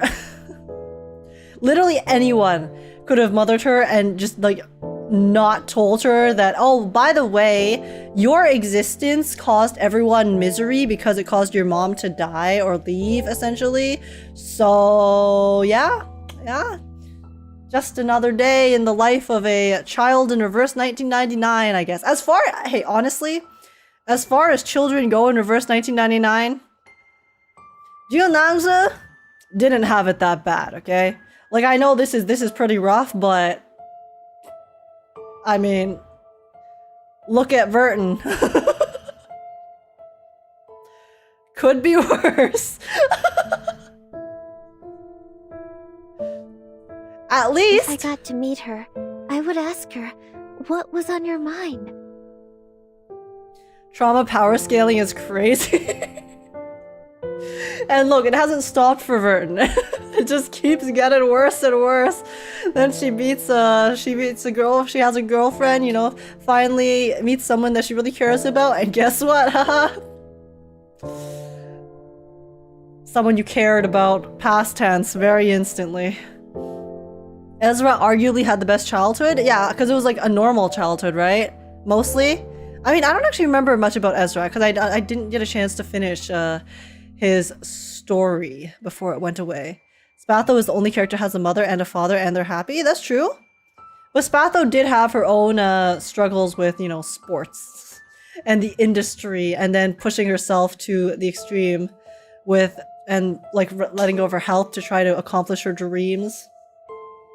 That's because he's a human? That's true. Ezra's also a human. So if we're talking arcanists, it's rough, buddy. I guess Matilda didn't have that bad of a childhood. You know, she just got sent to the foundation, right? That's about it. We don't really know much about her parents. It seemed like she was pretty happy before going to the foundation from when we met her before. Yeah. If only you could see me doing such a great job as a Xiangrui, would you feel even the slightest twinge of guilt? For deserting me, for leaving me alone. Guys, we should do a reverse 1999 trauma tier list. Who do we think had it the worst in reverse 1999? S tier to F tier. Who has irreversible therapy won't help trauma, and who had, you know, like, oh, just put a band-aid on it, it'll be all okay. NIANGZI is like A, B tier in my opinion. Yeah, good content. Honestly, that's actually a fire idea. Wait, hold up, I'm cooking, let me write that down. wait, let me note that down, that's fire.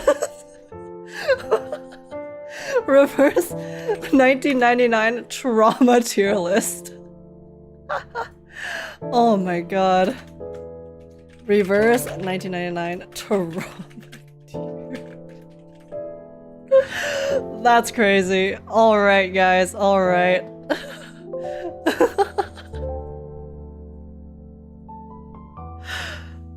Wow. Oh, okay. I'm sorry, NIANGZI, but listen. How has Gacha Dokuno not thought of this yet? Kala has got to get an A to S. Yeah, honestly, I think Kala's is pretty bad. But it wasn't like in her childhood. Actually, okay, no, it did involve her childhood. It was pretty bad. Okay, no, her growing up was fine. But then it was like the aftermath in the story that we played that was pretty rough. Poltergeist is probably high A. See, yeah, I have to like research into different characters before we can do that. Kumar S tier if you were counting her. Kala's around a B for me. I would put her in like A. I don't know, like comparatively. But here's the thing, right? Kala had it pretty bad, but I think like Verton and Kala are still very far apart. Just because of how much Verton has gone through, you know? Like, I would put Schneider in A. Schneider deserves an A. And I would personally say that Sotheby... I don't know. I think Sotheby is like A-. Like B plus A- is where Sotheby goes. Because I think Sotheby, like what happened in the story was really bad. And just the way that it happened was really terrible. But then... I guess like prior to that, she had a pretty good life, right? Agree with Shemaine being S? Yeah, Shemaine gets an S. But I still think Verton's above Shemaine. Alright guys, okay, wait, yeah, we'll think about this, Sotheby having to cope with it by being helpful, Yeah, interesting. Verton is Verton tier, there's no way of matching Verton's trauma, that's true. I think Verton will get her own tier. Kumar SSSSSS plus. That still has to be below Verton tier. No one gets close. Can we have the highest tier named Orange? Oh, but see, Orange is like pretty bad, but it's so much more than just Orange. It's everything. It's Rain. Family. Orange. And then just the endless, and then repeat. Ulu is a high A. Wait, is this life trauma or just childhoods? Okay, see, I think we have to like... We would have to... Yeah, I think that's what we'd have to decide. I think we'd probably do like life trauma. Just because we don't have every single, like most characters' childhoods. So... Yeah, the storm tier. Like 37? Because the thing is, right, what happened to 37, and I would say her childhood is kind of... I would say 37 actually has quite a lot of trauma, but at the same time, she doesn't really understand it as such. So she just kind of takes it in stride. But if you really think about what happened to 37, like her mom dies in a storm when she's very young, and then she essentially becomes a kind of outcast in her society, but then at the same time is elevated to this position where she, as a child, has basically all of so much decision making and power and is treated like such, so she can't even live a proper life as a child and growing up. And then after that, like her one childhood friend also, you know,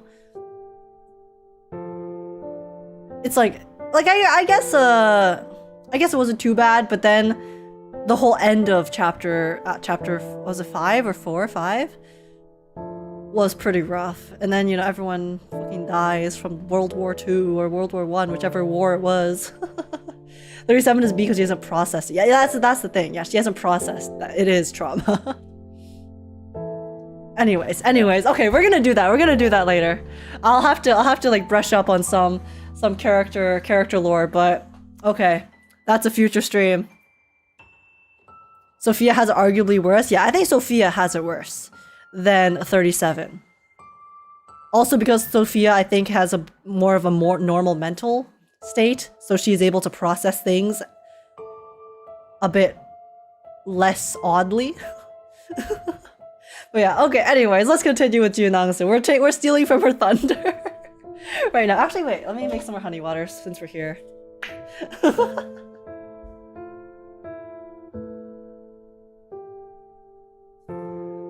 Okay. I have it locked and loaded. Once I get over this the super busy few weeks that we have upcoming with Honkai Star Rail and Rua and Zenless Zone 0, we will definitely get on this. Mesmer has it pretty bad too.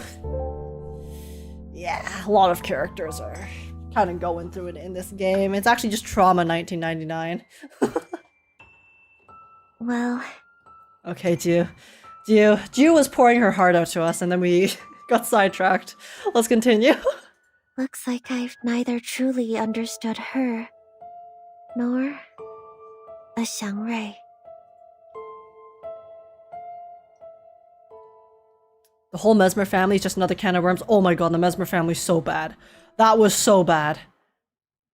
I would put Mesmer Jr. in S tier. 1999 ain't the year, it's the trauma level. Yeah, the power level of the amount of pain and suffering that people have to go through. Can you reach 1999 level? The only person who has thus far is Verton. Between the two people standing in the courtyard walkway in the silent rain, a decision is made. NIANGZI, are you really going to... As someone who has always been steadfast in his will, he rarely hesitates. He doesn't know which words to use to emphasize the danger of this matter to the person in front of him, or whether all words are powerless before her final choice.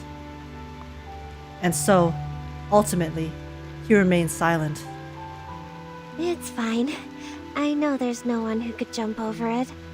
In order to stop me, Li Zheng even told me some stories, and they were not very suitable for children. Oh, so she's gonna participate in the ritual, I guess, to jump over the bridge? But people die if they don't jump over the bridge, right? So I guess that's why she's willing to make the sacrifice, since she's trying to remedy her actions. But I have to, because there's no other way. Only the divination. So she's gonna try to pray to, I forgot what the god or the entity was called, but alright, I see. Well, you can't talk about Shuori without the divination, right? This outfit is so nice though. Her hair looks so good here. It's like artfully messy. Thank you for letting me go. You even brought me the clothes. But the Julie is not here. I'm not sure if I'm wearing it right. Yeah, the little bit of exposed falling off the boob style. Definitely a choice. But it's okay. Even if it's wrong, it still looks new and colorful. Who is she talking to? She's talking to the guard, the head guard guy.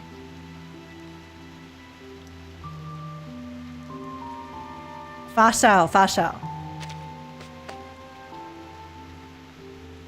She pats the hem of her skirt aimlessly, then folds the cuffs, and finally folds back the silk drapes once more. When she cannot find anything else to fix, her farewell rises to the tip of her tongue. Thank you. Thank you so very much.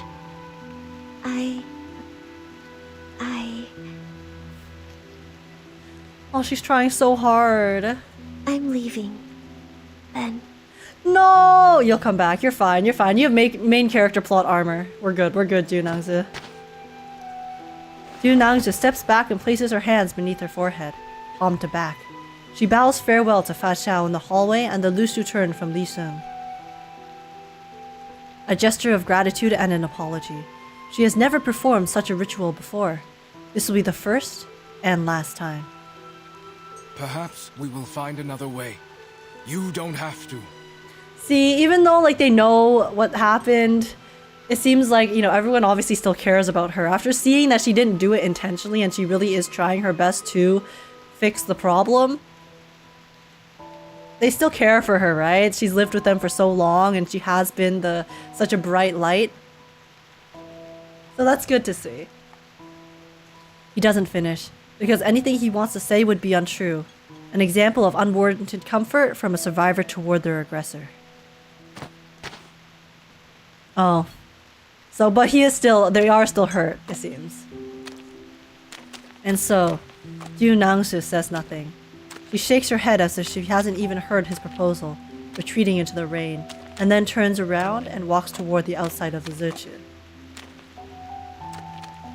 Her footsteps have never been so relaxed before, with each step becoming faster and faster, almost evolving into a sprint towards the end. She runs toward the outside of the city, but not to escape. To save it! Pacho getting up there as a good NPC? Yeah, I think his character is actually very, very well written. Oh. That does look like a broken bridge. This place looks deserted. Desolate. The rain has not stopped since the previous night. Outside the city, Besmert and Yenisei stand at the end of the broken bridge, gazing at the misty bank opposite to them. Yetian is perched on the tree above their heads. He has been here all along, arriving earlier than the others. Mr. Getian, we are left with only one option, which is to stand here and pray for her. Correct? I mean, if she can't make it, can't Getian swoop in and pick her up midair? Or does that go against the ritual? Pray that the Ask and Acquire, or the Divination, will answer us and give us what we want in a flash. The Fasha and Legion are all good people. One of the most accommodating people in this game, full of prejudice, for sure, for sure. Like, obviously, I think most of the people in this city, Pei City, have actually been super, super nice and just unjudgmental and everything. It's just obviously, you know, at the end of the day, they are just people who... They are just human, and when they are betrayed in a big way like this, I think it is a very normal reaction to be very upset. But is it really possible? And Shurjan 1.3, yeah! She was also really, really nice. ... I think not. We should go. Besmert listens to the advancing footsteps around her, emanating from all those who are walking toward the broken bridge, still remembering the auspicious significance of this New Year's Day. At first, she tries to distinguish the voices that might be Fa Chao and the others, but as the rain grows heavier and heavier, she finally gives up. I heard today is a special day for the locals, known as Sui Jiao Chuan. Mr. Getian, what is Sui Jiao Chuan? Besmert holds her wet fringe to one side and tilts the oiled umbrella towards Yenisei. Why is the umbrella oiled? Oh, is it because they only had paper umbrellas back then, so they had to oil it so that the rain can like wash off of it? I think actually that would make a lot of sense. I thought paper umbrellas were mostly just for like the sun though. The Lushu silently approaches and leans against her tightly. It comes from an Asian proverb. 百载难逢，岁朝春. It's the first day of a new year, and the first day of spring. Oh. 立春, the beginning of spring, corresponds to the lower trigram of Kan, in the direction of Gen. It is the season of life. Honestly, like stuff like this is so elaborate. There's so many different like sayings and like trigrams and these different I don't even know what the term is for them, but you know, these types of things, like including like horoscopes and things like that too. There's so many. I find it really impressive, honestly. A time when the weather is clear and the yang fills the air. Oh, I know yin and yang. They are pleasing to the ears, but I don't know what to make of it when all these are put together. Li Chun is one of the 24 solar terms. It signifies the beginning of spring. Probably some feng shui shit. Yep. Okay, sorry. Sui Zhao Chun is how people would call it when the first day of the Du Shuo festival and the first day of spring happened to be the same day. Oh, It so this is a once very rare essentially good occasion. sign. Oh, so we might have some good luck. Special day for our special character. Indeed. It's also the first day of a new year. I like the coincidence. Do you still find it equally pleasing if your teammates are not coming back? Well, Then I will take them home as they are now and see what I can do.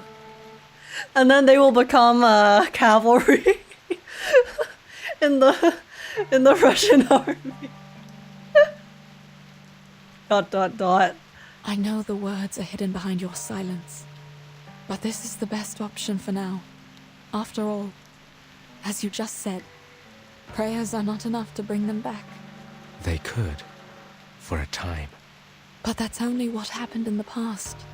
As you just said, good days only exist in our memories. That was before the flood. The aftermath of that disaster lasted longer than I thought. The flood? Like the Noah's Ark flood? I was so wrong to think it was over. Or are they talking about a different flood that I'm just unaware of? Probably. Besmeret looks up. A drop of rain falls right onto the fabric she uses to cover her eyes. Then more falls, and more, gradually wetting the entire weaved surface. She listens without intending any comment. It all began with the unstoppable flood. At first, it was just a few unusual he's telling us times about it. that no one noticed. Then, the flood came, followed by the destruction of the bridge. The temple on the mountain thus lost its connection to its pilgrims. The prayers were no longer answered. I do not understand what caused all these things. My people left the mountain to help with the situation, but they never came back. And now, even this river beneath us is gone, just like the Yuan Temple, forever lost in the fog. Oof. You know what I think is gonna happen? I think NIANGZI is gonna succeed in jumping over and then find the temple that has been lost. And then the final boss of this chapter is going to be some sort of entity within that temple. That's what I think. Behind them, the city residents gradually approach and carve words of divination onto the wooden sticks in their hands, just as they had in previous years. They are prepared for the fact that there may not be an answer to their questions, but they know nothing of the reason why. Besmeret feels the weight of the growing crowd. They gather and write in the rain, working tirelessly for a long time. Is it the eternal fate of humans and arcanists to act upon desires they know cannot be realized? Everyone will long for something. It's useless. The god won't hear us, nor will it see us. Please know that I don't mean to offend you with this question. Please. Oh, what question? Can't you take those people to the other end of the bridge? If the condition of the divination is to go across the broken bridge. Though we're both outsiders in this place, you are more naive than I am. It's about the symbolism, Besmeret. Also, hello, Ten. How's it going? One can only meet the condition by going over the bridge oneself, even if the price is their life. Yep. You might think it's cruel, but what good would it do if people were easily given what they asked for, without paying a price? Oh my gosh, it's Scar. It's Scar's story from Wuwa. The village. Wouldn't it make others Teach a suffering village. a joke? ...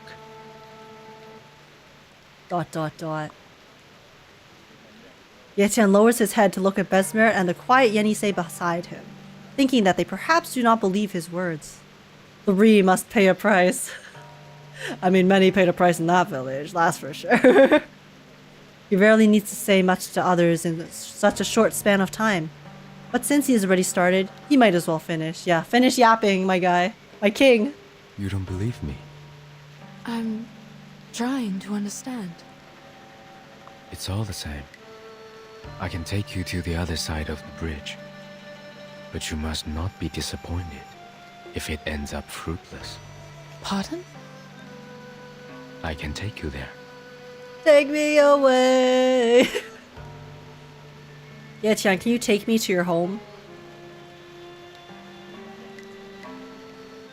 Why? Why the change of mind? Haven't I mentioned it before? Take me to... Yeah, Wiz, I got you, I got you. You want to go to his nest? Oh, hell yeah. Bring me to the mountains, baby. And I'll never leave. We can live as hermits together. The arcane rituals always need their rules. There has to be balance. Mentioned what? Your bones. Among all the others, you are the only one for whom I do not recognize the markings on your bones. Oh my god, cause she's the mom of Verton, the MC. Protagonist power. Right? Right?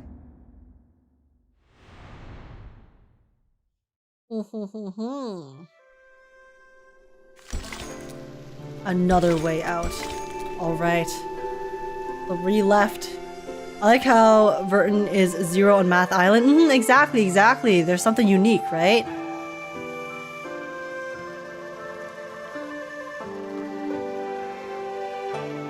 Besmert's some kind of other outer creature confirmed. Another Eon? Oh, another Eon of Reverse 1999, like Voyager? Mayhaps. Okay. Let's see. Another way out. Leap across the chasm and rediscover the lost unknown. I wonder if she'll make it. She's gonna make it, guys. she's gonna make it. Let's be real.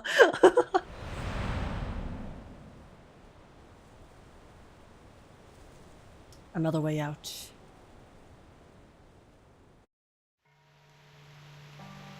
This new discovery swiftly draws Besmert's attention away from the broken bridge. You don't know that? She's not gonna make it? No, she will. She will, guys. What is that supposed to mean? Judging from the fact that you have unreadable bones, you are certainly neither a Yao nor a human. Oh. A Grumpkin? No. A Grumpkin? when I see Grumpkin, I just think grumpy. Like, argh. Like a little cryptid. Oh, I'm also an arcanist. My instinct told me that I should flee to the end of the world the moment I saw you. Oh? You did run away, along with my poor teammates, who were turned into Lushus. Yo, wait, that's so true. Yo, Besmert, say your piece. Say your piece, queen. ... She's not wrong. She's speaking facts only. I could not have imagined being around someone with unreadable bones. Besmert translates to immortal / undying? Oh. Interesting.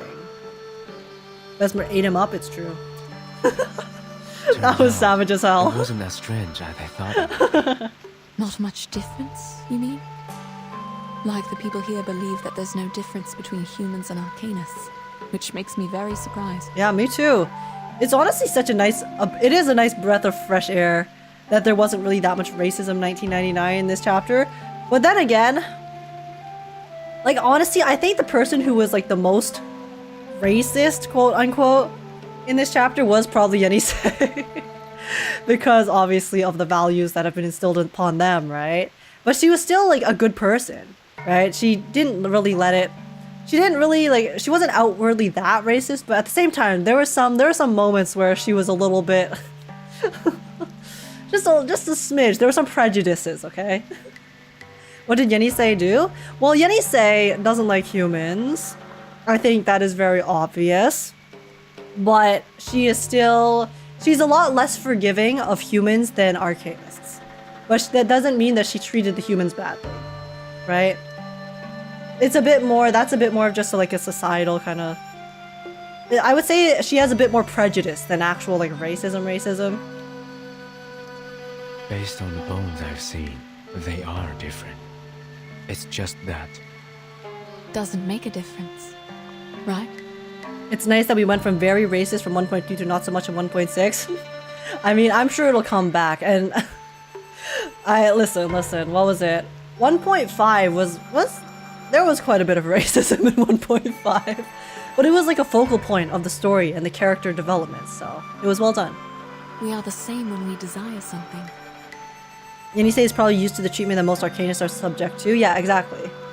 That's why I say she's more like prejudiced than she is actually racist, probably. Vesmer turns her face toward where the people are moving. She holds her face as if firmly staring at something, despite her lack of sight. I wasn't questioning you or the temple when I asked you about flying to the other side. I wasn't even questioning the strange condition of this arcane skill. What do you mean? I was running out of options, I guess. Oh, because she really wants this to work. And she does want JIU to be safe, right? It was just some futile effort I made when I realized this was a dead end. But I have no idea how it got to this point. Why is Besmert so wise? She's able to be introspective about herself and her actions from 5 minutes ago. Besmert makes her decision. She lifts the oiled umbrella and sticks it between the branches above her head, walking out from beneath its cover, heading toward the people carving sticks in the rain. Yenisei does not stop either. She follows behind Besmert, just as she has been doing since their departure. Wait, then technically can't Yenisei jump over the bridge? Because if Lushu have much like stronger bodies and can run a lot faster, they can also jump a lot farther too, right? And Yenisei, I know she's technically Lushu right now, but so is JIU. So can't she really like complete the ritual by being a Lushu? Wouldn't that work?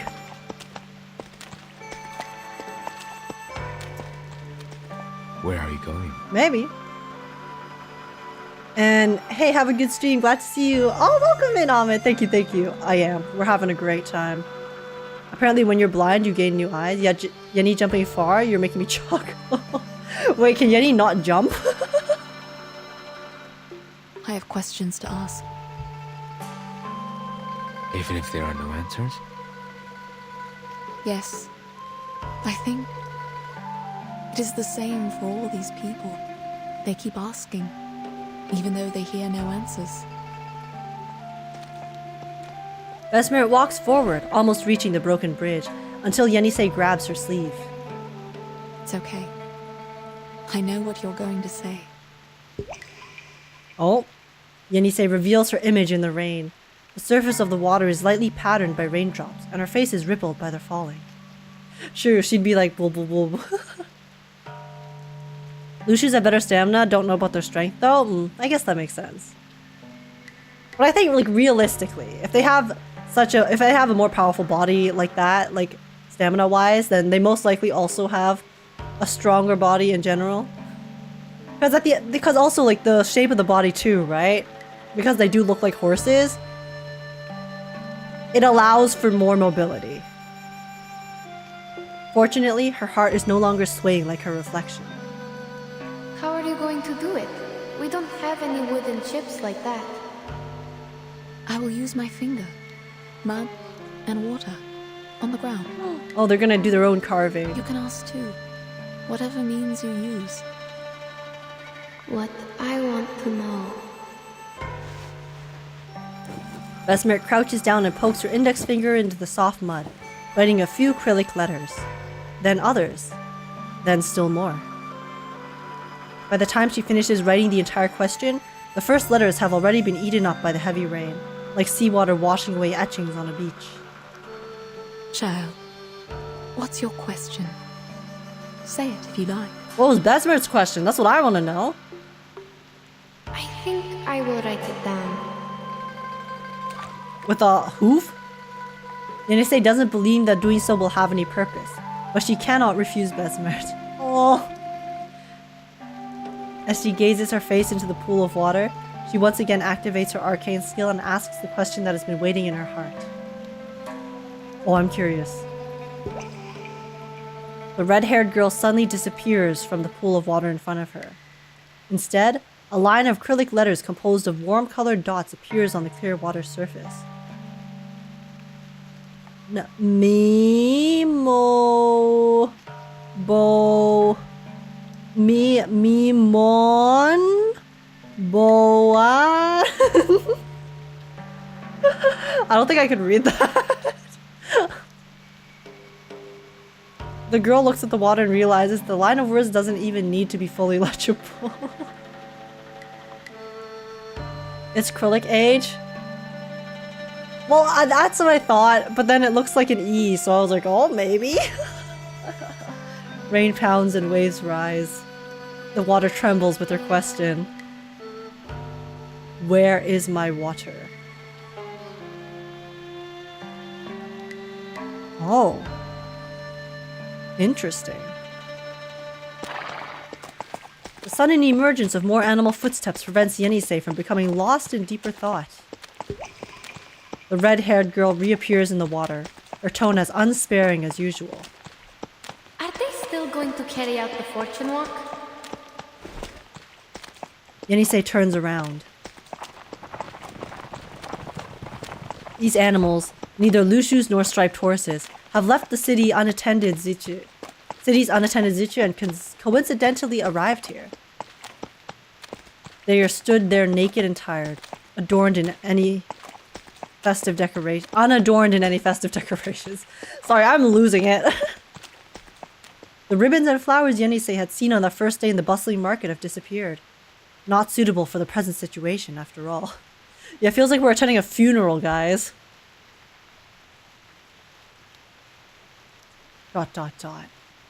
They are carrying wooden chips in their mouths. Oh, even the animals have things they want to wish for. They're all here, right? Yes. With the wooden chips. They are here for the divination. But the chips are empty. They will have to ask in their minds. What would you like me to do? ...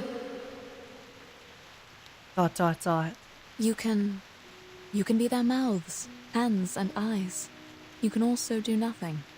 Just like the good sir waiting behind us. Oh? Yetian remains in the tree and thus sees everything. His wings have become damp and heavy from the rain, and the cloth on his head is soaked, pressing down heavily, as if dragging him back down to the ground, back into the mud, back to the place where the world began. He doesn't move, silently taking stock of everything that happened under that tree. I see. If they are here for the divination, I will help. There are many puddles on the uneven ground. After a brief flicker of light, faces begin to appear in the water. They fade again one by one, forming in long or short sentences. Though Yenisei cannot understand them, this is all she can do. She continues to look for a while, then forces herself to turn around and search for Besmert. Madam, after we go back... Besmert smiles, shakes her head gently, and halts the girl's words. Besmert turns around, seeming to be facing Getian's direction, back to the city gates from which everyone came. She can sense a steady stream of energy flowing towards some destination.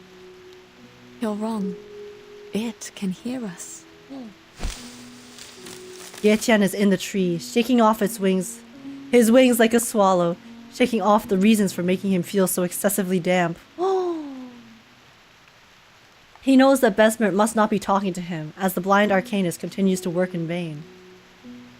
But then, he is wrong yet again. Who is that? The sound everyone present can hear becomes louder and louder against the breaking silence, accompanied now by nothing but the patter of the rain, to the point where they all turn back in response. Yo, the music got so lit! All they see is a red dress swiftly passing over them all. It is JIU. Whoa, they're animating it? Oh, she has her scroll in her mouth.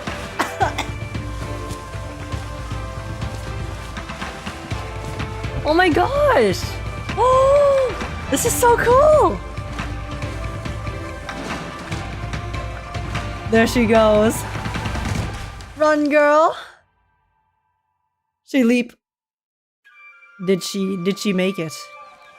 Oh my gosh, this is so pretty! Feet.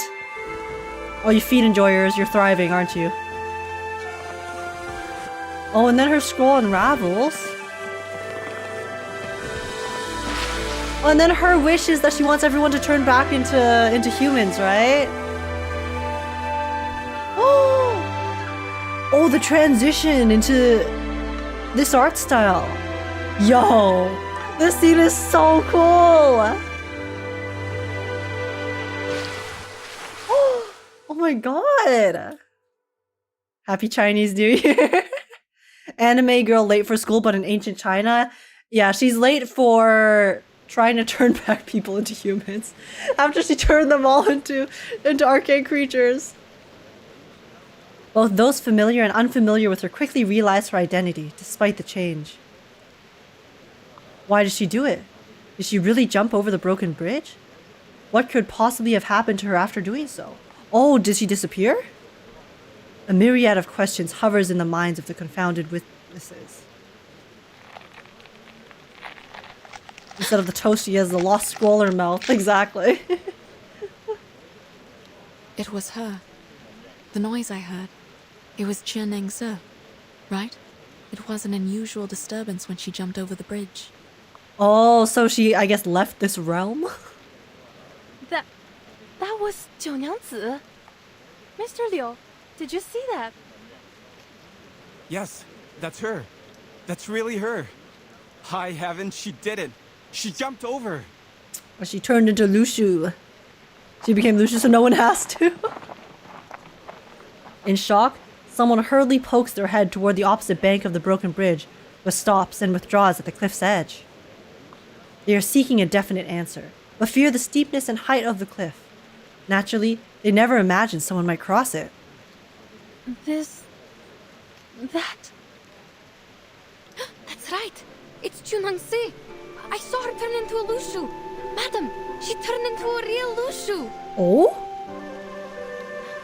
The people are back. In the river. Oh, so it just happened? Like, it just worked?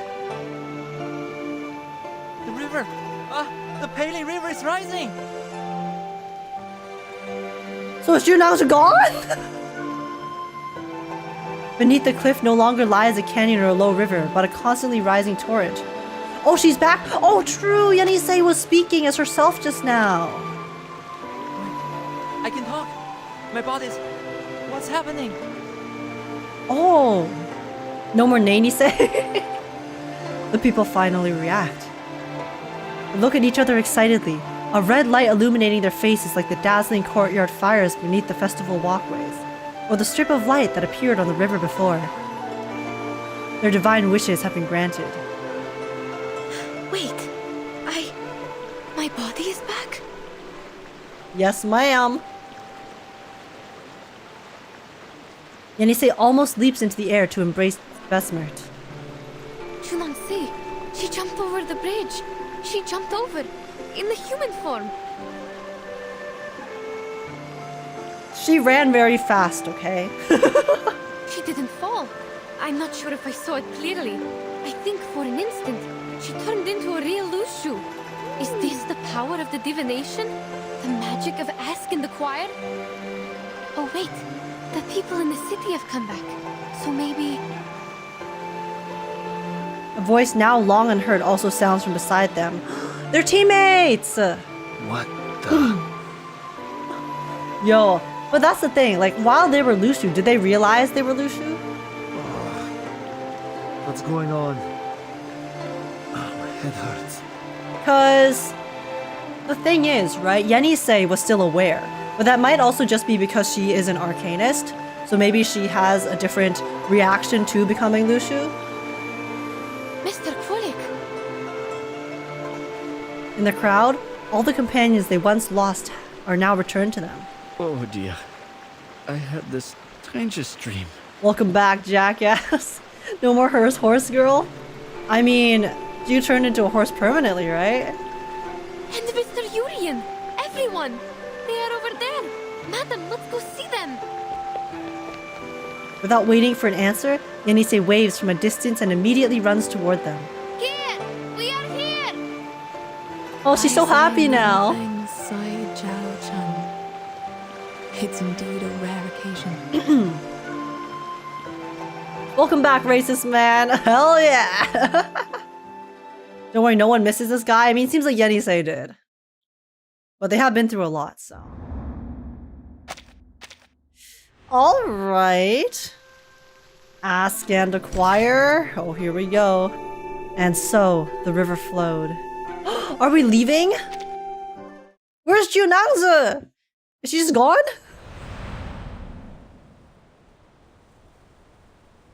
Well, there's 2 chapters left, so... There's 2 chapters left and we still have to fight a boss. If I'm not wrong. If I'm not mistaken, so... Previously, we were at... 陆蛇, the Xiangrui came to the human world to go through the God's test, but she repented. Exactly. She had been troubled by the repentance until the New Year's Eve. That night, her tutor straightened her out, and she was very grateful. Wow, it already got turned into a story? She bid him goodbye and went to the broken bridge alone. They already turned her entire thing into a folk tale, unless this tale existed before, and it's like the prophecy that came true. However, ladies and gentlemen, the Shuori this year happened to be the beginning of spring. Such a coincidence happens only once every 100 years. On this particular day, the thunderstorm was raging and all the strangest things happened. Also, Heinrich, I don't usually answer like questions that are like off topic while I'm playing story, okay? So if I don't answer once, just like, I don't know, like wait till later when we're just chatting and stuff, or you know, just don't keep spamming it, okay? Because I do try to stay on topic when we are playing story. I would appreciate it if you could understand that. The cliff was shrouded in confusing fog, and below was a bottomless abyss. No one had ever jumped over the bridge successfully. Yet, the Lu Shu decided to make an attempt for the sake of the people who believed in her. She was determined to retrieve the tortoiseshell divination. That's not it. She used the wooden chip, not the tortoise shell. Yo, Citizen 6 is debating. Debating the storyteller. You've told this story for many times and still getting it wrong? You have to admit you're not young anymore. Yo, the audience is so rude. Well, there's no such thing as a perfect story. Adaptations are always allowed, right? Please, pretend you didn't hear me and forget about it. They actually roasted the hell out of him, this poor guy. Give me a break. He's telling that story again? I thought he'd be done with it after last time. I even bought a ticket. Last time? When? Last year? Did you sleep for a whole year? Yo, everyone's being so savage to each other. What's going on here? I hear you, gentleman in blue. Now he's listening. You know, you are part of the story. Just like me. Me? What do you mean? Listen and you'll know. So, the Lu Shu jumped over the bridge, awakened the Yuan Temple, and revived the Pei Lin River. As a result, more and more people come to the Pei City at festivals. So I start telling stories again. So how far in the future is this? Because I think they're going to show us leaving the city, so I feel like this can't be that far in the future, right? As for you... You started up really fast then. The Lu Shu took over your tavern and turned you into her kind because you were an unscrupulous profiteer. You gave short weight to the people. That caused the decline of your business.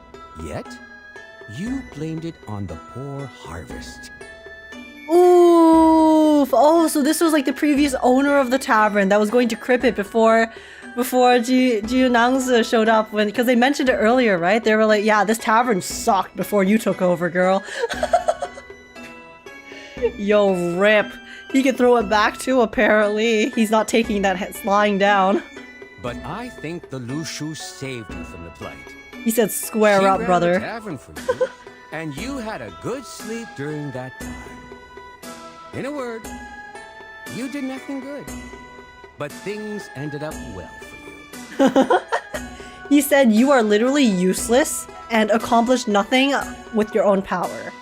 But, you know, you still turned out well for you, so you should be grateful and shut your mouth.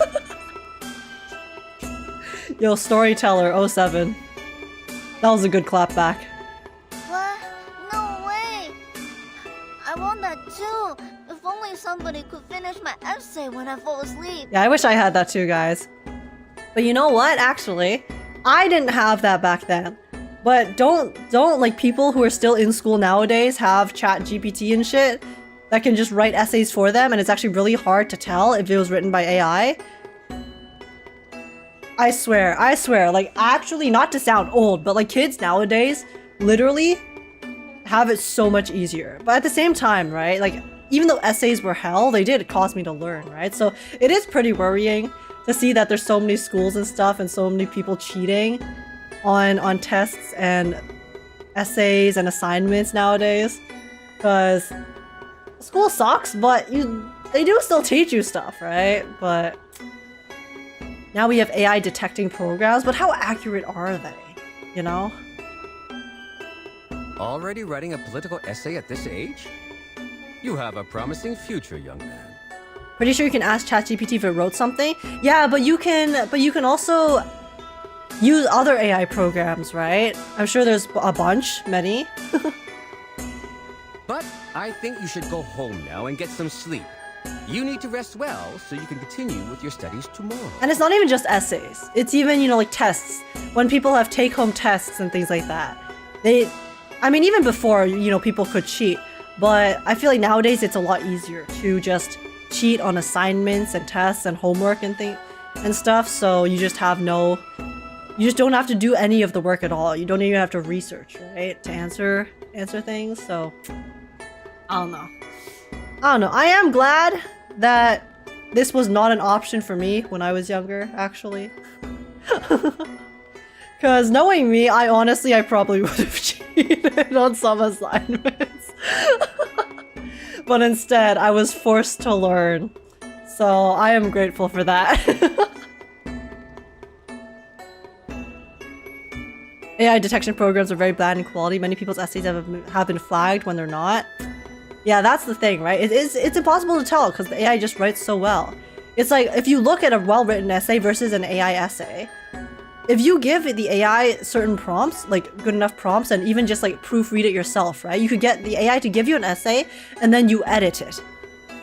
It's impossible. You can never really tell if something was written by AI or not, apart from just knowing whether you did or not. So, born to cheat, forced to learn. Listen, some assignments and some subjects are just like, I just could not be bothered, okay?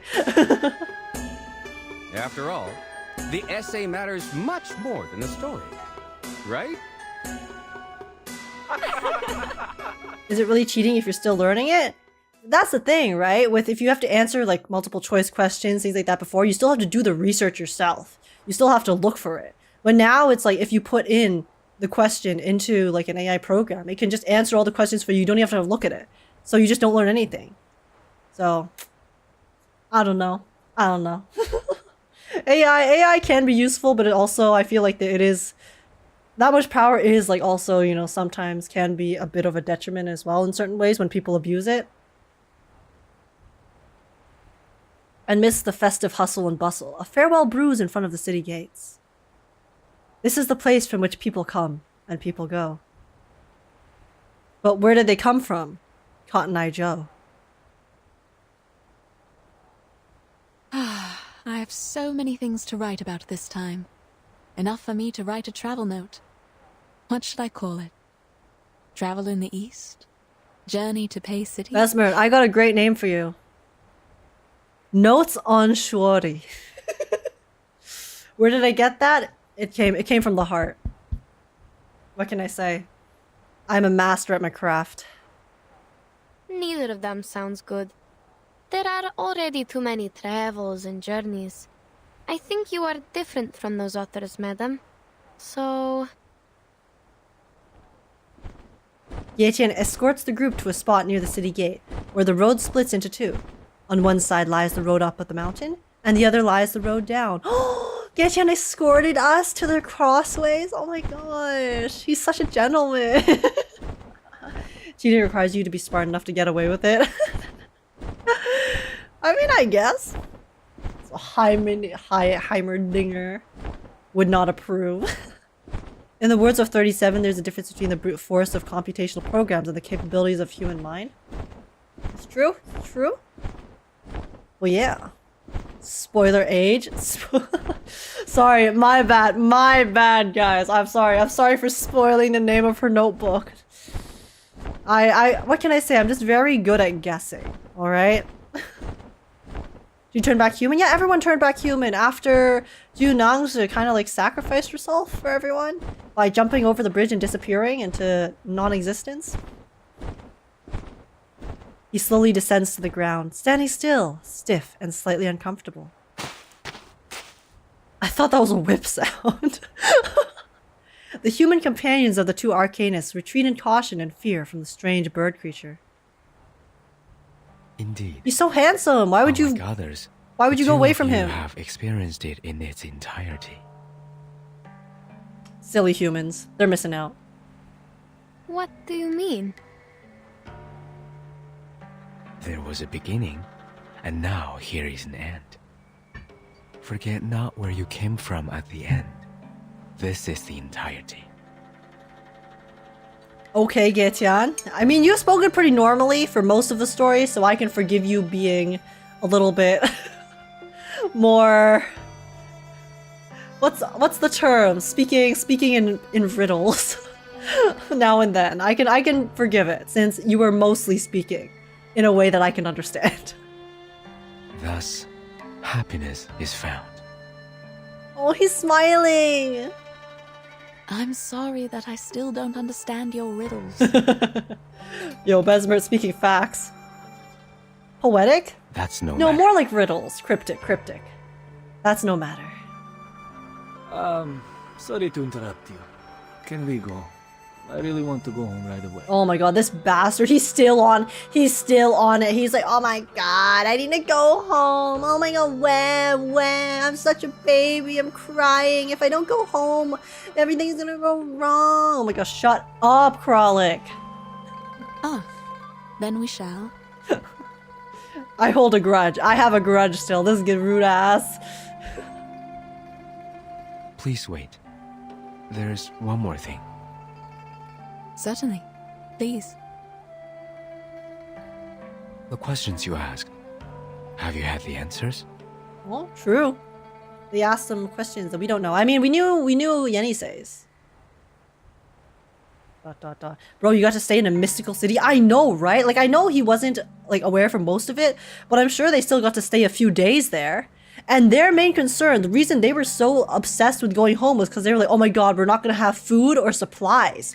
So we have to go back right now, right? So then, but they've made it to the city, and there is supplies and food and festivities and just things to explore galore. And you're still... you're still bitching, even though you didn't have to stay here for however long this story took place? Man, this guy... Go home and stay home. This city experience was wasted on you. I'm not sure. What do you mean? When NIANGZI jumped over the bridge, Yenisei saw a pattern being formed where I wrote my question. Oh, a pattern? Why do I feel the true plot twist is Besmer is 3 birds stacked on top of each other hidden by the coat? That's why they can't see as well. Yeah. We didn't understand it. It didn't bother us. I think either. you've cracked the code. Perhaps because there was no answer to my question. What was your question, Besmert? Let us know. Share with the class. A question is asked. Oh wait, and a his bone. divination His bone is moving. What you saw might be a hexagram, not the interpretation of it. I think it's the first time we saw that animation. Do you still remember what it looks like?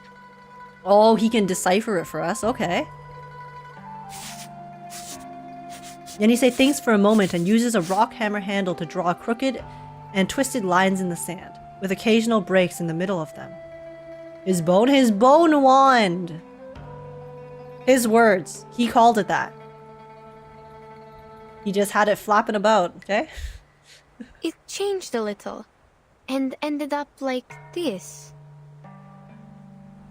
The hexagram of water and fire. Oh my god, why is he the way he's speaking now? Now that he's like calm and not upset anymore. Ooh.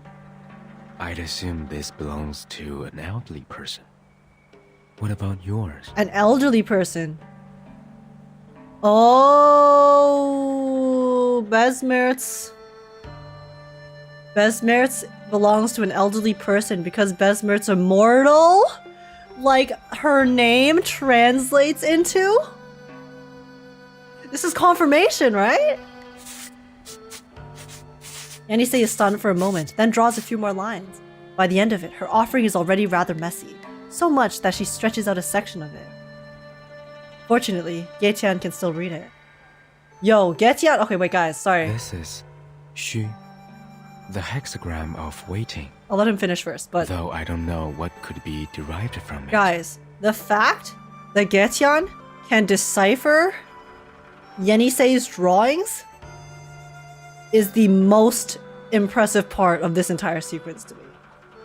That is the most skilled thing that anyone in this story has done thus far. Getian being able to interpret her drawings. Now that is truly something that takes talent. He did decipher her painting of his. True. Okay, wait. What's this clip? Oh, whoops.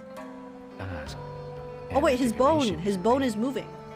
What you saw might ask. Was I wrong? His His bone is moving. Was I wrong? What you saw might. It was moving. Okay. I said no falsities. Falsehoods. Are we talking about Yenny painting or her with a pen? Well, because she's drawing a hexagram right now, so it is a drawing, not writing. The interpretation is simple. Above is water, the stranding dragon, advising patience. Below is uprightness, which means you will smooth away the obstacles. Which means... You will find your water. All you need to do is wait. Oh. Yes, thank you. I didn't know that.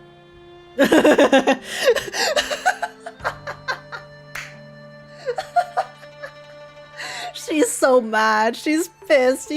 She's like, bitch, of course I'm gonna have to wait. That was not my question. My question was, where do I find it and when? Like, you're just telling me shit I already know. Excuse me? She's so sassy. She's so sassy and I love her.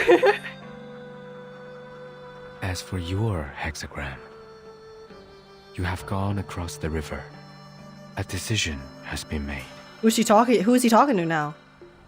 I see. Oh, Besmert. I love Yenny's attitude. Yenny's so funny. Turns out the divination doesn't help at all. It does, if you believe in it. Oh, he said it's a skill issue. You didn't believe enough. This is why, guys. Okay? This is why we keep failing our polls. It's because we need to believe in it, truly, in our hearts, with no doubt. So chat, you need to stop being doubters if you want me to succeed on people's viewer polls, alright? This is what we need to do. You guys have to learn. Learn your lesson. I see, says the blind woman. No. I know what you mean. It is exactly how I expected it to be. Thank you, Mr. Gutian. They keep throwing shade at one another. It's their friendly banter. No need. And what about you? Have you learned your answer? It told me to let things be. Since I have left the mountain, I should follow what's inside my mind. Yes, live your life, King. Don't be a hermit for the rest of your life. Now you can chill with the city. Now that the city knows that you're not evil. The people in Pei City are quite nice, okay? Oh, Ye-Tian turns his head and points his wings toward the path up the mountain. Okay, guys, this is a really good shot. Okay, picture time, guys. This is a wholesome shot. Man, I really like the pictures in this game. They're so good. I mean, the CGs for this story. Wait, what? Why didn't it... The CGs in this story in particular have been so nice. Guys, limited character. They really pulled at all the stops.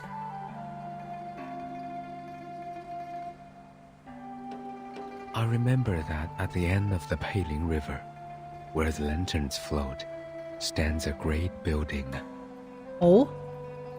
It might be real or illusional. I have seen it many times, yet I have never thought of going there. Oh. So is he telling them maybe that's your next adventure? But I thought our teammates wanted to go home because they're a bunch of pussies. The two of them look in the direction pointed out by Ge-tian, only seeing the jungle into which NIANGZI disappeared, and nothing more. Oh, so the building that he's referring to is that temple, the mysterious temple that disappeared. There's nothing there. You should I3 NIANGZI for her art and because she's OP? No, Wiz. Ge-tian's coming out soon. You're not gonna bait me into spending. Because I can't even build pity, okay? It's a different banner. I will go anyway. ... Then, what about NIANGZI? She jumped over the bridge. Is she never coming back? Ge-tian doesn't answer. He only shakes his head. All NIANGZI can do is glance over to Ge-tian filled with unspoken inquiries. Besmert turns toward the distant cliffs and jungle, standing without speaking for a long while. Until at last, she breaks the silence. Perhaps we will meet again. One day. Please. This was so wholesome. Oh my god, I love the cast for this story so much.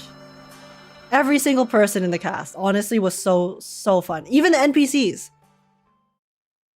I genuinely enjoyed every character in the story, except for Kralik, he can go rot. But everyone else, my heart. We will meet again, until we meet again, in another time, in another place. Oh, we're back home?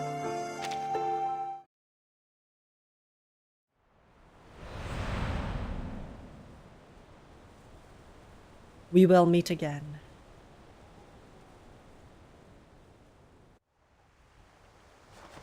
The party journeys along the river for a long time, but the night never falls. Most of them are in a hurry to leave, the same desire as before, but now much stronger than ever before, more than enough to bring the long-awaited harmony of a common purpose to the team. And no one dares mention their experiences for the rest of the trip. Let's make camp after we get out of the forest. What do you say? Get off my screen. I'm fine with it. How are you feeling, Mr. Jurian? I'm fine with that. See, even Jurian, I know he has like some... Like, he did some things I don't fully agree with, but he's still a nice guy. He's just a bit... It's like just more insensitivity rather than outright assholery. And Age, I won't spoil, but if you like this cast, you haven't seen the best yet. Ooh, I'm excited. And thanks for not spoiling, Tin. I will look forward to it. A few still harbor a lingering curiosity, one they endure for a long time, and until unable to resist, They turn around to see if the ancient city on the mountainside is still in sight. But while this is not a story where those who look back might turn into pillars of salt, there remains no trace of the strange city that should have still been in view. Like, bro, Frolic literally got to go to a mysterious, magical city, and he's still such a prick? It's wasted. It's so wasted on him. As they walk onward, the revived river known as the Paline II has changed its appearance. Madam, the river!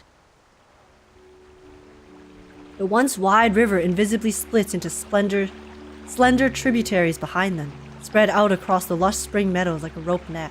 Oh, so yeah, when they arrived here at first, it was because it was dried out, so it was deserted. That's why there's no water. But now everything has been restored to its natural state, or the good state. Yechan gone? I know he is. It's fine, we'll meet him again one day. I would have gone to try the food. Exactly! This music brings me trauma. This music brings every reverse player trauma. Even if they wanted to find it, they might never distinguish the one that would lead them back. What is it? The compass is working. Great! Oh! Their fellow traveler excitedly raises his hands, briefly blocking Yenise's gaze from Besmert. The girl takes advantage of the situation and withdraws the words she cannot say. She only gently shakes her head. Nothing. Let's move. The compass is working, which means we can rely on the map again. Oh, hey, yo. That's good. As for the book I'm going to write... She's thought of her title, guys. What's it gonna be? Yes? Have you decided the title?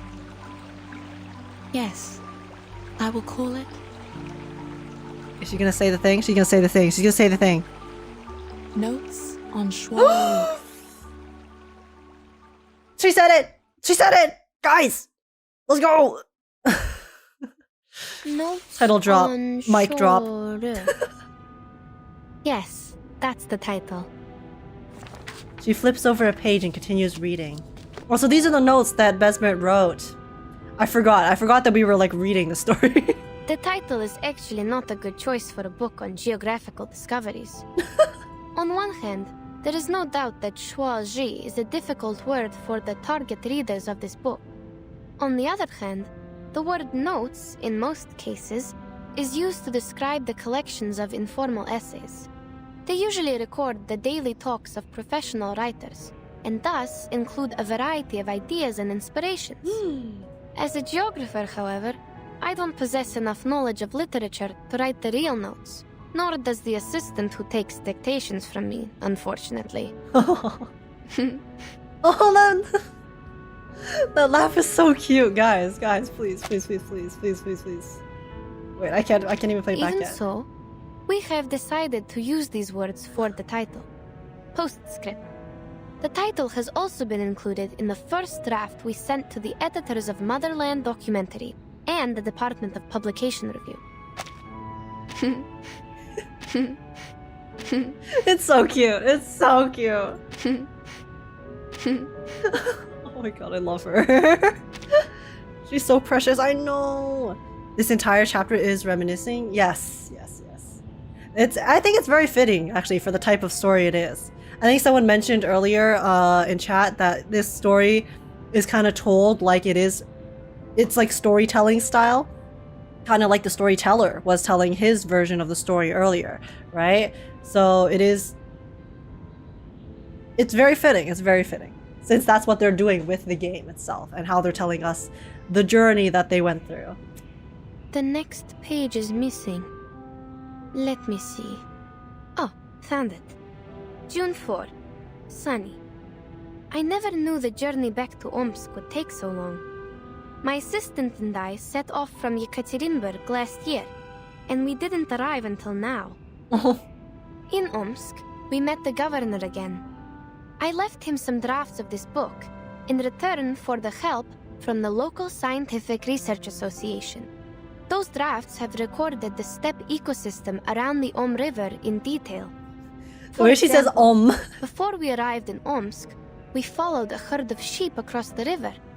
the wool on their tails was apparently matted. When she says I could only think of the emote.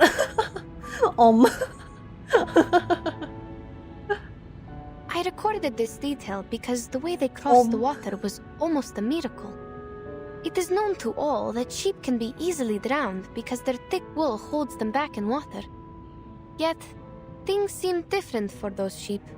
They had been trained by the local herders and were able to cross the river swiftly, as if they were only several balls of cotton floating on the water. I just imagine that. That's so cute. Just imagine like these little fluffy balls bobbing their way across.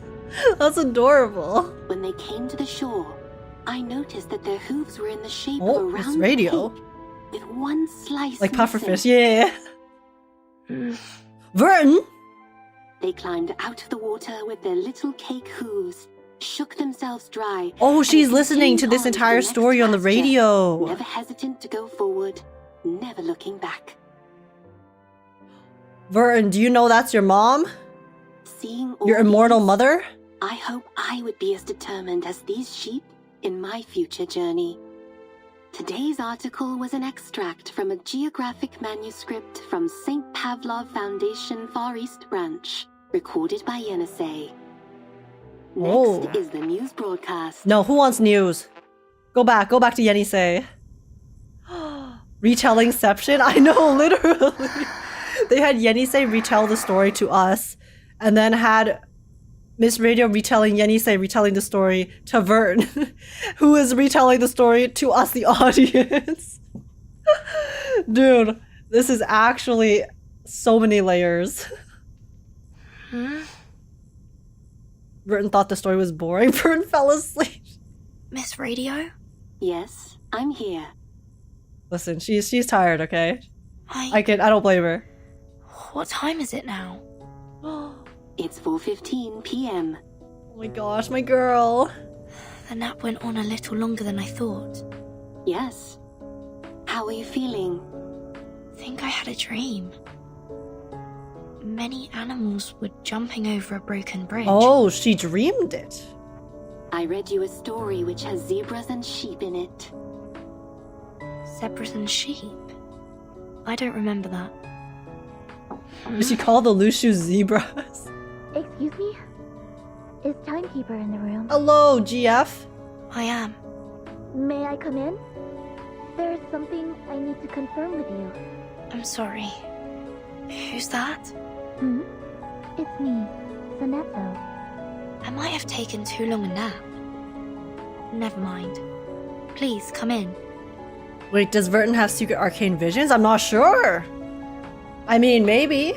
This might be the first one. She's very perceptive of arcane energy. Timekeeper, you don't look very well. Are you alright? But she hasn't had like visions per se yet, right?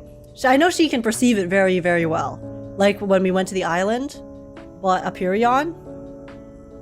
I don't remember any instance where she like was able to like experience a story or something. It's okay. I had a weird dream. What's going on? Oh, it's a letter from the Foundation. A colleague from the Russian branch was transferred to the headquarters today. She has shown a strong willingness to perform long-term field missions. Thus, the headquarters intends to transfer her to the Timekeeper squad. Would you have a meeting with her? It is said It's that she Yenisei. is It's experienced Yenisei. in geographical exploration and survival in the wilderness. Oh, she could be a great helper. Guys, Yenisei's joining the suitcase crew. Geographical exploration? What's her name? Please hold on. Let me check her file here. And her name is... It's Yenisei. It won't be Besmerd. It's Yenisei. Yenisei. Yep. Let's go, bestie. Oh my gosh. Wait, Yenisei? Sonetto interaction would be so funny. Wait, no, not Sonetto. Imagine Yenisei meets Matilda. Yenisei meeting Matilda would be the funniest shit I've ever seen. Sonetto and Russian Sonetto in the same room. Oh wow, so I guess there isn't a boss fight. I guess the boss fight was JIU NIANGZI from earlier. Damn. Okay, so these are just extra challenges, right? Whoa. Okay, yeah. Wow, this story was so good. Oh my gosh, I really enjoyed this. I really like this, guys. I will not lie. Honestly, Aperion I found interesting, but I think after like I finished the main story, I kind of did not really care that much about the side stories as much because I didn't feel like the, I guess, characters and story itself were as intriguing to me. I know we learned a lot about the storm and the overarching story, but yeah. It was fun while I played it, but I didn't have too much interest after the fact. But this one, oh my god, I was so excited to play the entire thing, and I'm actually so happy with the end. I love all the characters. I think the characters in 1.6 are definitely like so strong compared to some of the other updates. Because I think every character here was really well written and had their own personality, and there was really good development and twists and turns that weren't too predictable. And yeah, it was just really good. This was a really good story. I had a great time, and yeah, that was great, guys. I'm very happy. I hope you're happy wherever she is. I know. I guess she's just missing. She's just like gone. Hey guys, listen. If she didn't die on screen, that means she's still alive. That is the law of the universe. And I don't make the rules. Hey, remember to check JIU NIANGZI's Chit Chat 1 voice line for a cute voice line about Jessica? Oh, okay. Yeah, so we'll check that voice line and then we'll watch the Gaetian trailer. And then I will probably hop off and edit the trailers to post on YouTube. Because it is 1 a.m. already, but oh my god, that story was so good. I really liked it, guys. I really liked it. I had a great time. 1, 2, 3, 4, 5, 6, 7, 8, 9. Girlie is just counting. Voice. Chit Chat 1. Jessica. Am I saying it right? She is my role model because look how great a Xiangrui she is. She's able to transform Wait, that's so cute. into a Yao. We often roll over the grass, race, and chase the hares passing They would by. get along. They would get along really well. If only she wasn't canonically missing. That's so cute. I believe they will find you far in the future. Yeah, she's fine. She'll return. If we're doing Gaetian's trailer, we should also do Fortune Walk EP. Oh, how long is the EP though? Okay, but we will do Gaetian's trailer because I do want to react to it. I haven't reacted to a reverse trailer in quite a while. I did react to JIU NIANGZI's, but I didn't end up making a video. But I really like Gaetian. He's so handsome. He's so pretty. Also, Chit Chat 2 is about Lilia. Okay, we'll watch Chit Chat 2 and then Gaetian trailer. 1, Down. 2, 3. Oh, the Jessica one's so adorable though. There's a foreign lady I'm who imagining looks it in my head. familiar and rolls her tongue when she speaks. She looks angry. She visited me a few Look times at her. the canteen. No, she didn't drink anything. She just sniffed the jars like a puppy and then left. How rude was that? She's offended because she didn't want her alcohol. The two alcoholics don't get along? That's actually kind of crazy. That's pretty funny. Imagine someone giving us horse meat and then we found out it's— Stop, Hans! Stop! There's actually an official comic strip of JIU sitting next to Jessica eating grass? Where? Can you find this for me? Reverse 1999 Jessica JIU NIANGZI.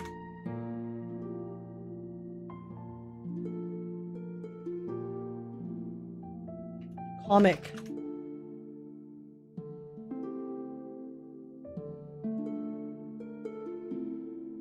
On their official Twitter? Oh, the global one? Reverse 1999.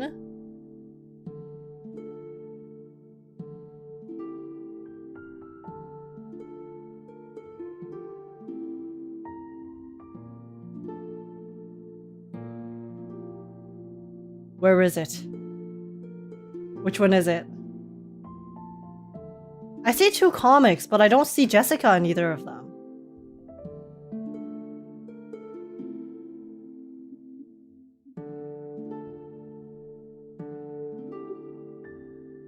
I only see the one with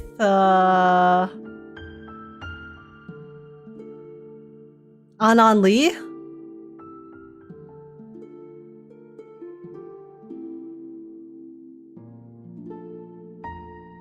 Arcanist in a nutshell, do NIANGZI? I don't see Jessica though. Am I blind? I found it. Should I link? Yeah. Just send. Link it, XG. Thank you very much.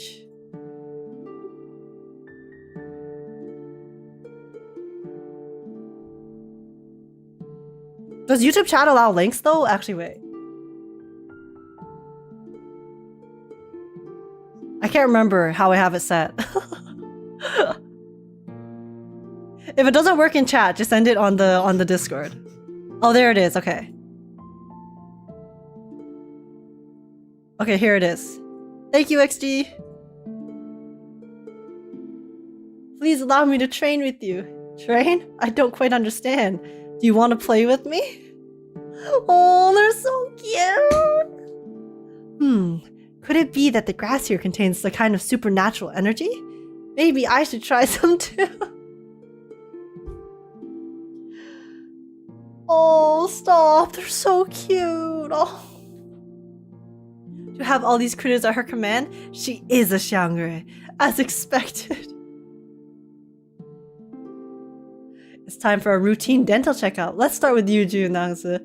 Is this part of training? It's from all the grass they've been eating. Shit. Wait, this is adorable. I really like how they have the Tooth Fairy cameo as well. The Green Lake crew. They're actually both so dumb, but so adorable.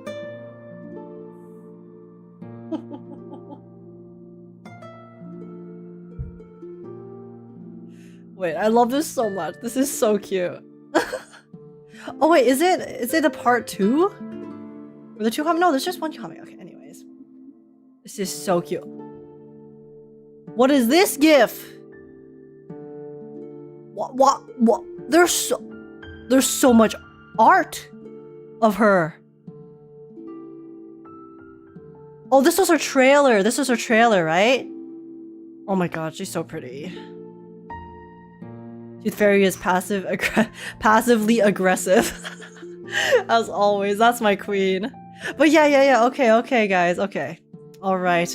Well, it's time then. So we'll react to the Gaetian trailer before I hop off for tonight.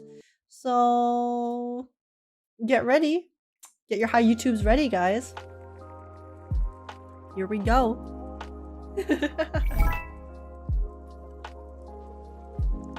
Excuse me, GIF? Is there a problem? Do you find issue with the way I pronounce GIF? Gaetian trailer, then Fortune Walk? Okay, I'll look at Fortune Walk. If it's not too long, I'll take a look at it.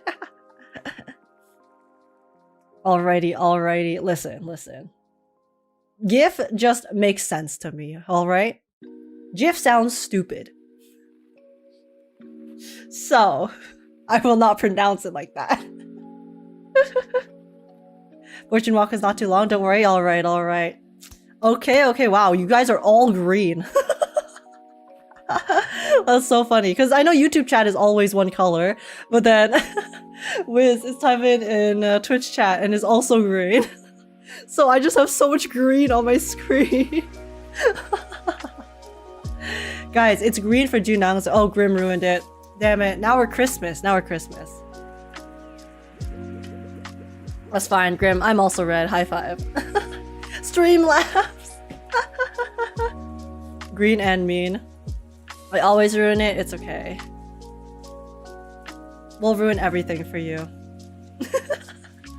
I don't know what that means. Guys, my brain is fried. Alright. Gaetian trailer time. Let's go.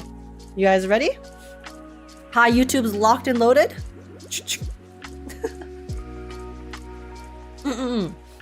Okay. Man, I drank 2 full cups of honey water today. We did so much talking. I was having a great time though. Alright, alright. Okay. Hello, welcome in guys, welcome in! Today we are going to be reacting to a reverse 1999 trailer. It has been a hot minute since I have posted a reverse reaction here on the channel, but listen, I've been enjoying the most recent 1.6 story so much, and I really love the characters lots. So yeah, the Gaetian trailer is what we're going to be watching today, Invokers to the Mountain. It just released actually in the middle of when I was finishing the 1.6 story earlier.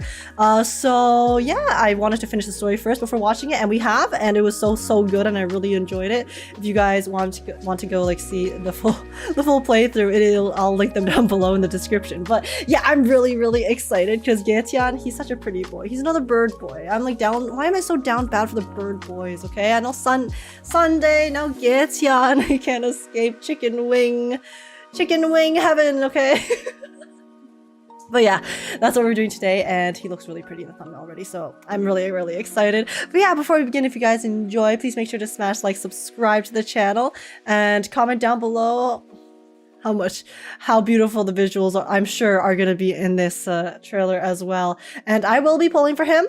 I will be, so I hope I win my 50-50 as well later. So yeah, here we go. Without further ado, let's just hop right in. Okay. Wait a second. Sorry. Wiz's comment. Hello, YouTube. If you see this, you'll see Gaetian's bone tonight. Wiz. My goodness. Alright. But yeah, here is the trailer. He looks so pretty in it already. Invokers to the Mountain. I would live on the mountain with him. Okay, I need to meet him again. He's actually just so wholesome and such a good boy, and I love him. So yeah, here we go. Reverse trailers are always really pretty. So this is gonna be a feast for our eyes. Please bless the people. Also his voice. Oh my god, his voice. His wishes are all about others. Oh, he's reading his bones! That backbone. Did he read my bones? Really make a good counselor in the court. Oh, we can actually see it through his eyes. It's none of my concern. No, let me rephrase that. Can I read his bones? As mammals, we are born to fly long and far away until our bodies turn into skeletons. Oh my gosh. Why bother helping be relevant? Since they will only forget you. He is the apex predator. Struggled for what he knew was impossible and died unknown. Oh, be killed if you submit this remonstrance. Oh my god, he's so pretty. Look at him. So what? Oh? Let it be. If that's the price for the people's peace. Why did you care? Why did you sacrifice yourself? Oh, is that like his friend from the past? I still can't find the answer, no matter how hard I try. Oh, he sacrificed himself to save the people of the city. But maybe, when I go there and see the world in their eyes. And now he's gonna be one of them. Oh my god. Itself. Why is he so pretty? Look at him. Look at him. Oh my god. Oh my god. That was too short. That was too short. But that's so sad. Okay, that's interesting. It gives us a really good introspective into his character and philosophies that we just learned. Ah, we're being accused of crimes with this one. So true, bestie, but it's okay because as long as we just keep being very adamant about who we are accusing as the actual culprit, eventually they will see the light of day. All right? It's good. But yeah, oh my god, I love him so much. Like, that just... Like, okay, he looks pretty to begin with, but then they also wrote his character so well in the story, and... Man. Man, guys. I can't wait to pull for him. I really can't. I'm excited. I'm really glad that I was able to save more on JIU banner because we got a little lucky. But yeah, I'll be excited for him to come out soon. And apart from that, this was really pretty trailer. The reverse trailers are always super nice, and Since they were only and you know, it is very interesting to see how he was also in the trailer itself too, kind of being introspective and wondering, because he doesn't really understand I guess humans and politics as we saw in the story. So yeah, the fact that he had, you know, someone, he's like studied humans for so long and has been trying to understand, and he still doesn't really know until he takes the step and takes the leap to go experience the city and walk amongst the people himself. So yeah, I want him. I'm glad that he is able to take that step forward now after we had our journey and adventure with him. So yeah, apart from that, I hope you guys enjoyed my reaction. If you did, again, please make sure to smash like, subscribe. I'd really appreciate it. I always love reverse stories and characters. I think they write characters and stories so well. So yeah, I'm having a great time. But yeah, and also yeah, comment down below what you guys think about the trailer and how excited you guys are too. And yeah, apart from that, hope you guys enjoyed, and I'll see you guys in the next one. Peace out. See you guys when I pull him and win my 50-50, right? Let's go. Oh yeah, this was amazing. He's so pretty here. This is my favorite shot. And then when he I don't know, something about looking at a character's back as they pose really coolly is just does something to my heart, okay? What can I say? But yeah. Oh yeah, you guys wanted me to see the other thing really quick. What was the thing you wanted me to watch real quick? Before I go off? Anyone know when the new album for the 1999 comes out? I'm not sure. Age begging Blue Hawk to show Gye-chan's bear back? I really am. I literally am. But, you know, sometimes they have to leave some things to the imagination. Okay. Verse 1999. Fortune Walk. Oh my gosh. Okay. I hope I don't get copyrighted for this, but whatever.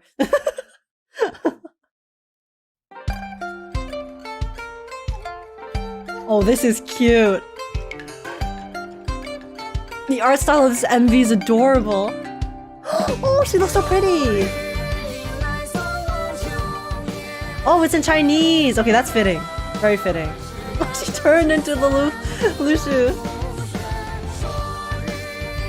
Look how happy she is.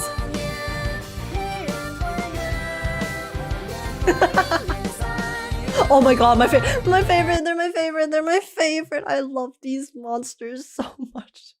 Our angry birds. Why does she have one shoe? I mean, she had 0 shoes in the story, so. Bird Boy. Bird Boy shows up too. Ayo. The creepy dolls look a lot cuter here than they are in the story. See, as long as the dolls stay silent, it's fine. Oh, they're working together. Guys, it's teamwork.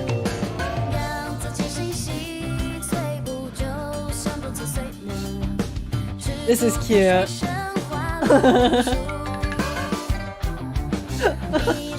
It's kind of like he's conducting. I know he's flying, but also felt a bit like he was conducting an orchestra for the song. Why'd they make the critters so adorable here? Oh, yo, that critter is honestly pretty creepy in game. It's so big. Gye-chan popping up is funny. It is.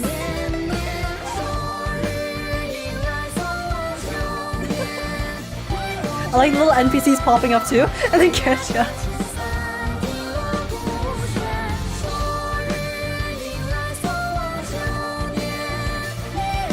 The song's also really boppy. You can't help but dance along. The dance animations for the cartoon style have been really smooth too. Bestie. Oh, sorry. There he goes. Like the dancers are so smooth. Oh, the power pose. Wait, guys, I'm sorry. Seeing Getyan do this is so funny because he's such a serious character. It is very hard to imagine him being silly like this. So this makes that extra hilarious level. Do you think they'd make round bird plushies? I would unironically buy a round bird plushie. I normally do not give a flying crap about monsters in games, even if they're cute. But the round bird, I would. Are his wings bigger in this? I think so. I think his wings in general are very big. They just don't, they never actually show us him spreading them in the story, apart unless it's like from afar. So I would buy. Chill, I'm not that freaky, okay? So there are 2 versions? Oh, really? What's the second version?